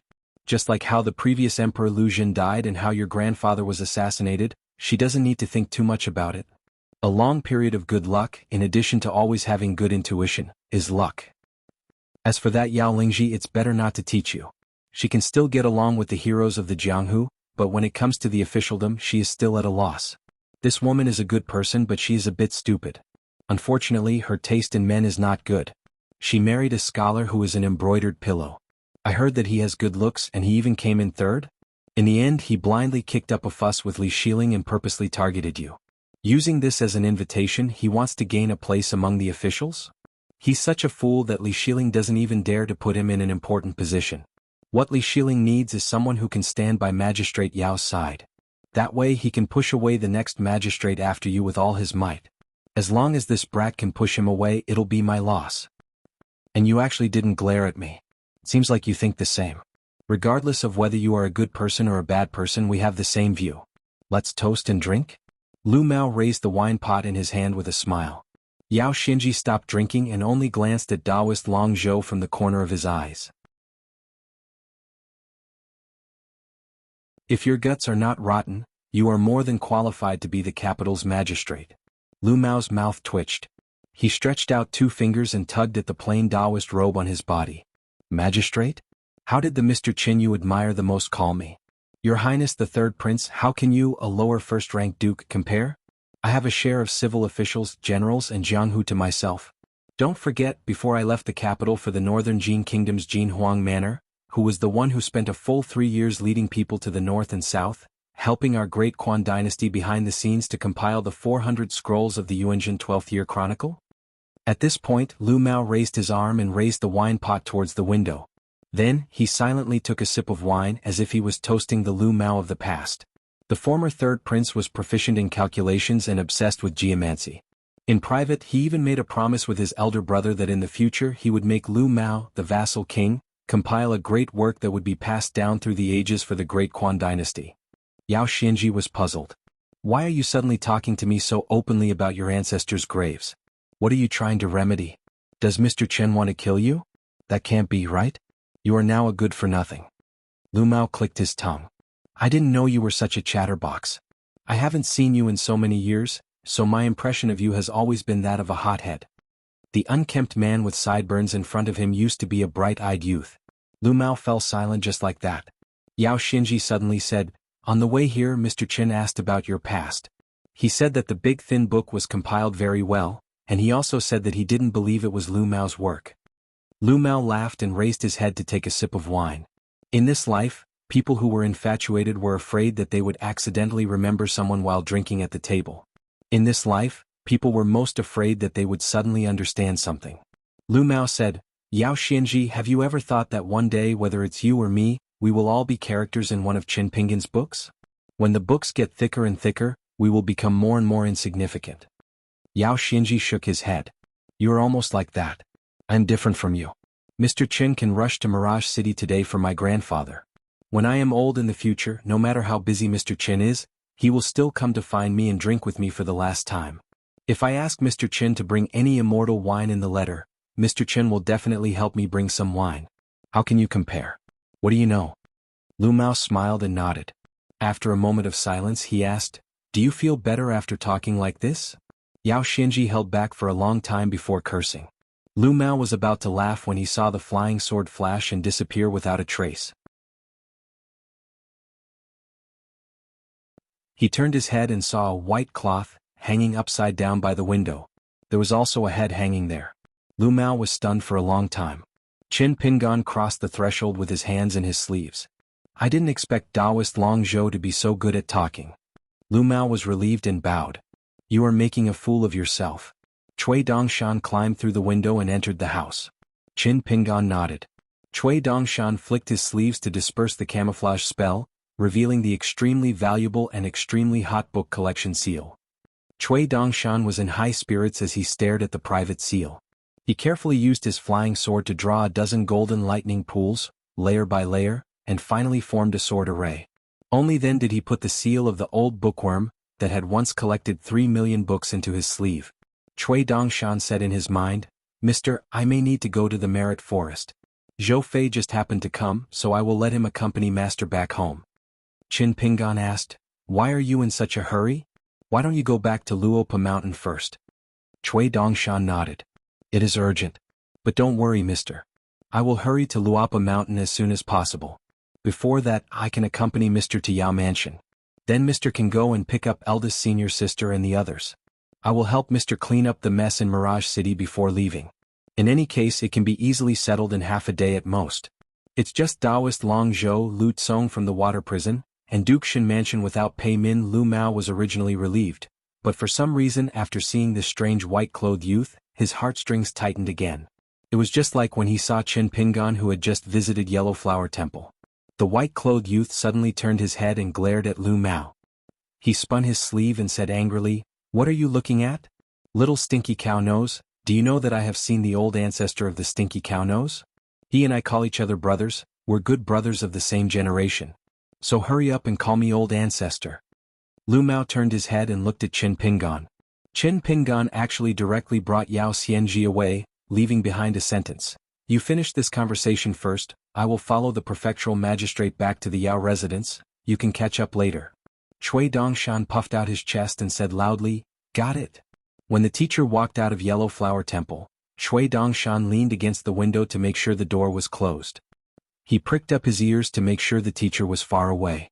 Only then did he turn around and listen to the slight snoring of the two beloved disciples of Taoist Long Zhou. He nodded lightly and took out a spider from his sleeve. It was emerald green in color and exuded the light of spring. With a flick of his finger, the small spider the size of a fingernail shot out like an arrow. It lay on the window and quickly weaved a large web. Lu Mao glanced at it and his forehead immediately broke out in sweat. Within the spider web, there was a vague image of a graceful woman who was over an inch tall. They wore red dresses and ribbons, and their figures were faintly discernible in the clouds. They were graceful and charming, but their eyes were blurred. In the end, they turned into wisps of green smoke and seeped through the window, entering the dreams of the two people who were sleeping soundly. The white-clothed youth grabbed Taoist Long Zhou's arm again and said with a smile, "I'll send you into the dream just like that?" Although Lu Mao didn't know what would happen once he entered the dreamland and was entangled by the spring dream spider's web, he was still covered in cold sweat. He braced himself and said, "Immortal Master, please ask. Lu Mao will tell you everything I know." Cui Dongshan's mouth twitched.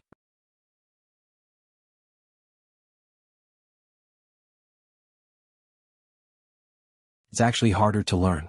Qin Pingan smiled and reached out to press down on Cui Dongshan's head, shaking it vigorously. "I'll take that as not flattery."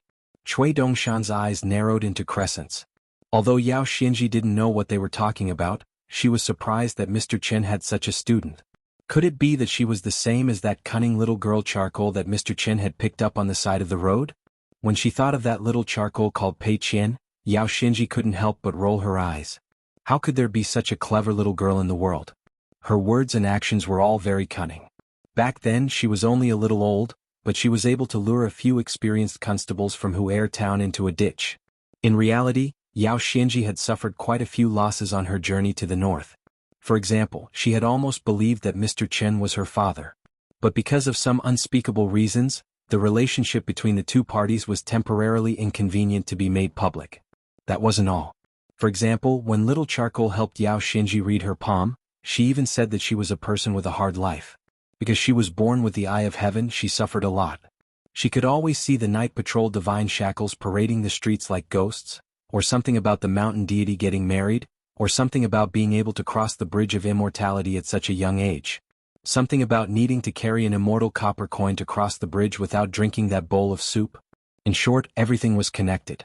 If Mr. Chen hadn't pulled the little Charcoal girl's ear and dragged her away, then she would have stood in the distance with her arms crossed, her eyes darting around as she was lectured. Yao Xinji, who had been like a little chick pecking at rice, almost wanted to take out all her savings as a reward for the little girl's fortune-telling.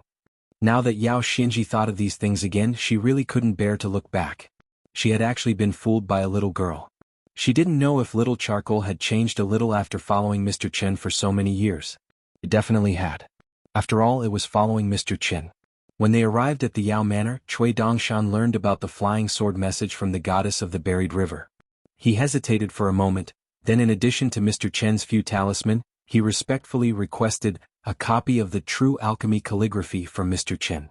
He directly flipped to the last few pages, then took out 3 golden talisman papers.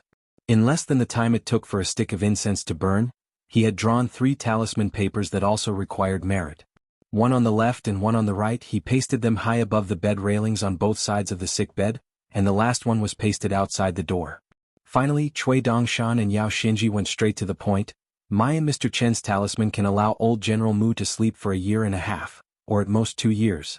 The Yao Manor doesn't have to worry about old General Mu falling into a deep sleep. During this period, if we can wait for a medicinal pill of sufficient quality, old General Mu will be able to extend his life for another half a year after he wakes up. At most 7 months and at least 5 months. However, whether or not this medicinal pill will be available, and when it will be delivered, Mr. Chen and I cannot guarantee. Moreover, we must agree beforehand that the Yao family will have to spend their own money to buy it, and not a single cent less. It's not that Mr. Chen and I are unwilling to spend this money, but this is the rule, and it is for old General Mu's own good. Yao Xinji's eyes were red. He stood in place, his lips trembling, unable to speak. He could only clench his fists and look at the white-clothed youth. The sloppy man heavily pounded his chest with his fist. Qin Pingon, who had been sitting in his chair all this time, slowly stood up and patted Yao Xinji's shoulder. I hope you can still be the magistrate. Xinji, think about it carefully. If you endure for another year or 2, you really won't be able to do it. At that time, whatever decision you make, I will support you. Yao Xinji turned around and wiped his face. He immediately turned his head and said with a smile, actually, on the way here, I've already thought about it. I won't go to the border. I'll just stay in the magistrate's position and not move. However, I must say in advance that Mr. Qin, you must save a position for me in the lower faction. Qin Pingon smiled and nodded. Looking at the smiling man in green, Yao Xinji's eyes suddenly turned red again, and his face scrunched up. The sloppy man struggled to keep a straight face and said in a trembling voice, Mr. Qin, actually, I have blamed you before. I blamed you for not staying back then.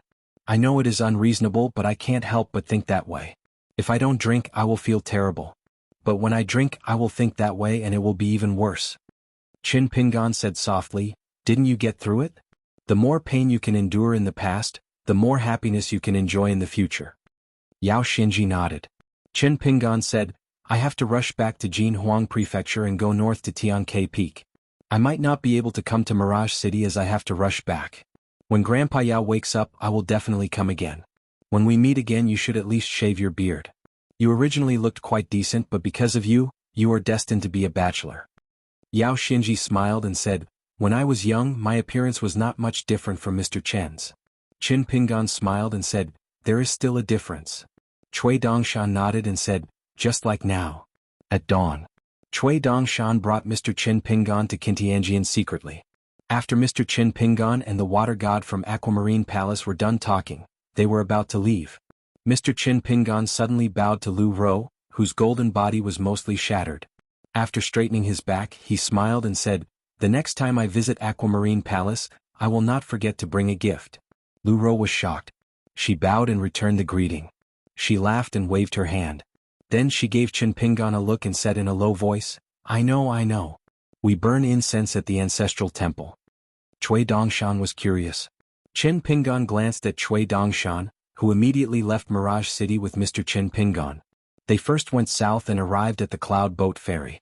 In the end, they found that Pei Qian and the others were already waiting on it. Pei Qian had a strange expression. Seeing that the big white goose was also there, he held back and did not say anything. Cui Dongshan smiled and Pei Qian smiled. Cui Dongshan immediately stopped smiling and suddenly widened his eyes. He turned around and scolded, Brother Zhou Fei, are you not loyal? This guy was actually on the ferry. It was very likely that he had arrived on the cloud boat earlier than expected. After confirming that Q-Sword was not killed on that rainy night, He sneakily followed Mr. Chen Pingon and Mr. Chen Pingon and did not show himself. Cui Dongshan quickly understood the mystery. There must be an extremely hidden mountain and river array hidden in the cloud boat. Naturally, it could not allow the head of the Jiang family to directly cross half a continent. However, it could definitely allow Jiang Shangzhen to travel north faster after leaving the cloud cave-blessed land. What was more famous than Jiang Shangzhen's killing of immortals with a willow leaf and the affairs of the head of the Jiang family was probably this person's ability to escape. When a Qi cultivator was in the Gold Core realm, he could escape from an enemy who was 1 or even 2 realms higher than him. In fact, this could explain a lot of things. As for this old sect master of the Jade Medallion sect, he had been able to wander through the mountains and rivers of an entire continent by himself, constantly accumulating battle merit. He had been wandering here and there, constantly striking with his sword, but he had always been safe and sound. There hadn't even been a proper battle between the various armies in the wilderness. This only served to show that Jiang Shang truly was an elusive figure, difficult to deal with to a certain level. They were both in the immortal realm, but Cui Dongshan was in the immortal realm. He was extremely powerful, but he also could not detect the whereabouts of Jiang Shangzhen. Jiang Shangzhen appeared on the observation deck of a house on the ferry. He leaned on the railing and said languid, "Not long after you left the Heavenly Palace Temple, I rushed to the battlefield ruins. Brother Cui, you can't guess it, right? When I saw the 2 of you wandering to the Mirage City, I was reassured and ran to the temple to burn incense. Then I accompanied a certain duke to copy scriptures. Good heavens, I didn't sleep the whole night." Duke Xin, Gao Shizhen had encountered Qin Pingon, Cui Dongshan, and Jiang Shangzhen one after another. In fact, it was not easy for him. He was not any easier than Lu Mao. Cui Dongshan smiled and said, "Protect my husband well." Jiang Shangzhen tilted his head slightly and imitated Pei Qian's squinting eyes. He complained, "You are talking nonsense. You are almost not like the brother Cui I know." Pei Qian looked at the old head of the Jiang family and twitched the corner of his mouth. Cui Dongshan took a big stride and stepped on the railing. His body spun, and his 2 snow-white sleeves madly drew circles in the air. Then he swam away. After returning to the Mirage City, he would take a book collection seal and go to the central divine continent that he had not set foot in for more than 100 years. At least he did not forget about the little girl with the dead fish eyes, Sun Chunhuang. After Sun Chunhuang left Cui Dongshan's heaven and earth sleeve, she was still expressionless. She sat cross-legged on the ground and began to nourish her flying sword. Jiang Shangzhen came to Qin Pingon's side and said seriously, "Looks like you caused quite a commotion. How are Pei Min's sword skills?" When he had received Cui Dongshan's flying sword message, Jiang Shangzhen had been shocked. "Come to the Mirage City quickly. Let's kill Pei Min together. The position of chief consecrator is set in stone." Jiang Shangzhen did not hesitate and hurried over. He thought that after this fight, even if he was determined not to become the chief consecrator of Luopa Mountain, the young mountain lord would still have the nerve to not ask him to stay. However, Jiang Shangzhen did not expect that he would have made a wasted trip. Qin Pingon thought for a while and said, "Extremely high." Pei Qian asked softly, "Master is injured?" Qin Pingon smiled and said, "It's fine. By the way, why did you leave Jinhuang residence without waiting for me?" Pei Qian glanced at Jiang Shangzhen. Jiang Shangzhen tactfully walked away and pricked up his ears, intending to eavesdrop. They were not outsiders and were family. There was no need to be polite. Feeling that the young woman was staring at his back, Jiang Shangzhen could only turn his head and say, "I promise I won't listen." Qin Pingon brought Pei Qian into the house. After Pei Qian sat down, he sent a voice transmission and said, "Master, guess which sword cultivator I met?"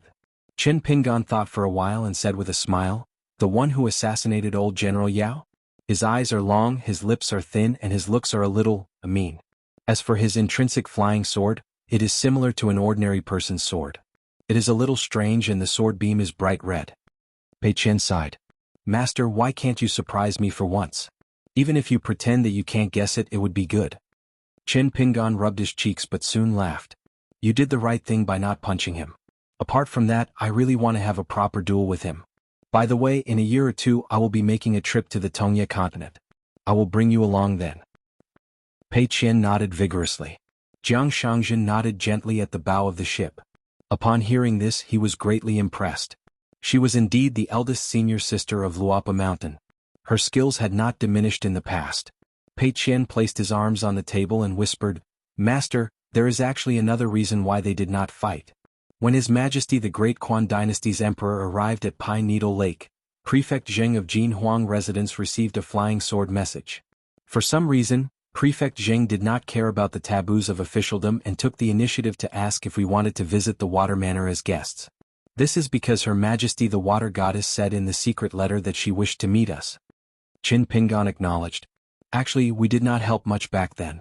Prefect Zheng and Prefect Lu do not have to be so sentimental. Pei Qian thought for a while and nodded in realization. Yes, they are too polite. Let's leave that cup of wine aside for now. Xianxia was deeply moved at the bow of the ship. Who said that? Step forward. He, Chief Zhou, would be the first to disagree when he arrived at Luapa Mountain. Then the master and disciple fell silent. Pei Qian suddenly said angrily, Zhou Fei? Xianxia ran out of the corridor in a flash and whispered, Miss Pei, what are your orders? Pei Qian suddenly heard her master's inner voice. She said to the bastard outside the door, Nothing much. When we arrive at Luapa Mountain, I will definitely support you to be a consecrator. If anyone dares to go against their conscience, I will be the first to disagree. Xianxia was dumbstruck. Qin Pingan smiled and opened the door. Xianxia had already thought of 7 or 8 remedies in an instant, so he was confident. After sitting down, he asked with a smile, Eldest senior sister, shall we drink tea or wine? Pei Qian suddenly stood up with a sincere look in her eyes. She cupped her fists and bid farewell to Xianxia. After Pei Qian gently closed the door, Xianxia turned to Qin Pingan and said with emotion, Mountain Master, you have accepted a good disciple. I am so envious. Qin Pingan said helplessly, That's enough. Pei Qian doesn't buy it. Xianxia still said to himself, But then again, Pei Qian has the best taste. She can travel with you to 2 continents at such a young age. She can endure hardships and is sensible. On the other side of the corridor, Pei Qian rolled his eyes. You can forget about it. Back then in Tongyi continent you endured hardships? I ate the most chestnuts, more than 80. Forget it, I can't remember. Qin Pingan walked to the window, holding back his laughter, and whispered, Zhou Fei, we will soon see old immortal Lu again. Xianxia smiled knowingly, It's a small world. Old immortal Lu will definitely be happy to see us. Luopa Mountain. Today the little girl in black was in a good mood because she had a good dream last night. Therefore she ran to a stream, untied her braid and gathered some melon seed shells. She lay by the stream and stuck her head into the water. Then she stood up and imitated the steps of the big white goose and Pei Qian's fist technique. She pulled a long face and shouted. She spun and floated on the rocks. Her hair spun, and the melon seed shells in her hand were thrown out like flying swords. After throwing the melon seed shells and fighting, it was another day of invincibility. The black-clothed girl ran all the way back to the shore. She carried the little golden pole and held the mountain walking staff. She swaggered to the foot of the mountain to watch the gate. Nowadays, when Xiaomi patrolled the mountain alone, other than the unshakable route and waiting for people to return home to be the first to be seen by her, Xiaomi also had another important thing to do. After watching the gate, she liked to run all the way to the Jisei Peak's ancestral hall in the middle of the night. Then she would walk backwards and return to her residence to sleep. It was not just a few days but more than half a year. Today at the foot of the mountain she sat on a small stool. After watching the gate, the black-clothed girl looked at the dark sky, put the small stool back to its original position and ran to Jisei Peak. When Xiaomi walked back to the stairs, Chen Lingjun, who was squatting there in a daze, asked curiously, Xiaomi, what are you doing? The black-clothed girl's cheeks puffed up. She did not speak and just walked backward step by step. Chen Lingjun was eating melon seeds. Right, guardian, what are you doing? Tell me. Xiaomi grinned and quickly pursed her lips. Then she continued walking backwards and said in a muffled voice, I am thinking of reversing the flow of time. Think about it, when I was patrolling the mountain I would walk forward every day. Every day I would run forward, right? Then if I were to walk backwards every day, now that I said it, do you know why? Then you don't know how big my steps are when I was patrolling the mountain, and how small my steps are now. There is a lot to pay attention to. Chen Lingjun was stunned. He smiled and asked, Is it useful? The black-clothed girl raised the hand that was holding the mountain walking staff and scratched her head. I don't think I can do much by myself. Chen Lingjun kept the melon seeds and walked to Xiaomi's side. Then I will accompany you? The black-clothed girl shook her head happily and shouted, Jing Qing Jing Qing Jing Qing. In the night, Chen Lingjun accompanied Xiaomi all the way to the bamboo house. Xiaomi placed the green bamboo staff and the golden carrying pole on the table and sat cross-legged. She asked softly, "Are we still going together tomorrow?" The black-clothed girl scratched her head and laughed. She probably thought Jing Qing would not agree. Chen Lingjun nodded, "I like to sleep in. Tomorrow go to the door and wake me up. Remember to call me a few more times." Xiaomi called out Jing Qing's name repeatedly. Then she laid on the stone table and frowned. She mumbled, "Good person, is it because the mountain chieftain thinks that our right guardian is useless and embarrassing? Is that why he doesn't want to go home? I've thought about it over and over again. The good mountain chieftain likes all of you. Jing Qing, if you accompany me for a few more days and you are still useless, I will go to the mute lake. Maybe when I go home, the good guardian will follow me home, right?" A gust of wind blew across Luopa Mountain. Then a warm voice sounded behind Xiaomi, "I think something is wrong. You're tuning in to the Sword Dance in the Vast Sky YouTube channel. Don't forget to subscribe and join us on this journey to catch the most captivating stories.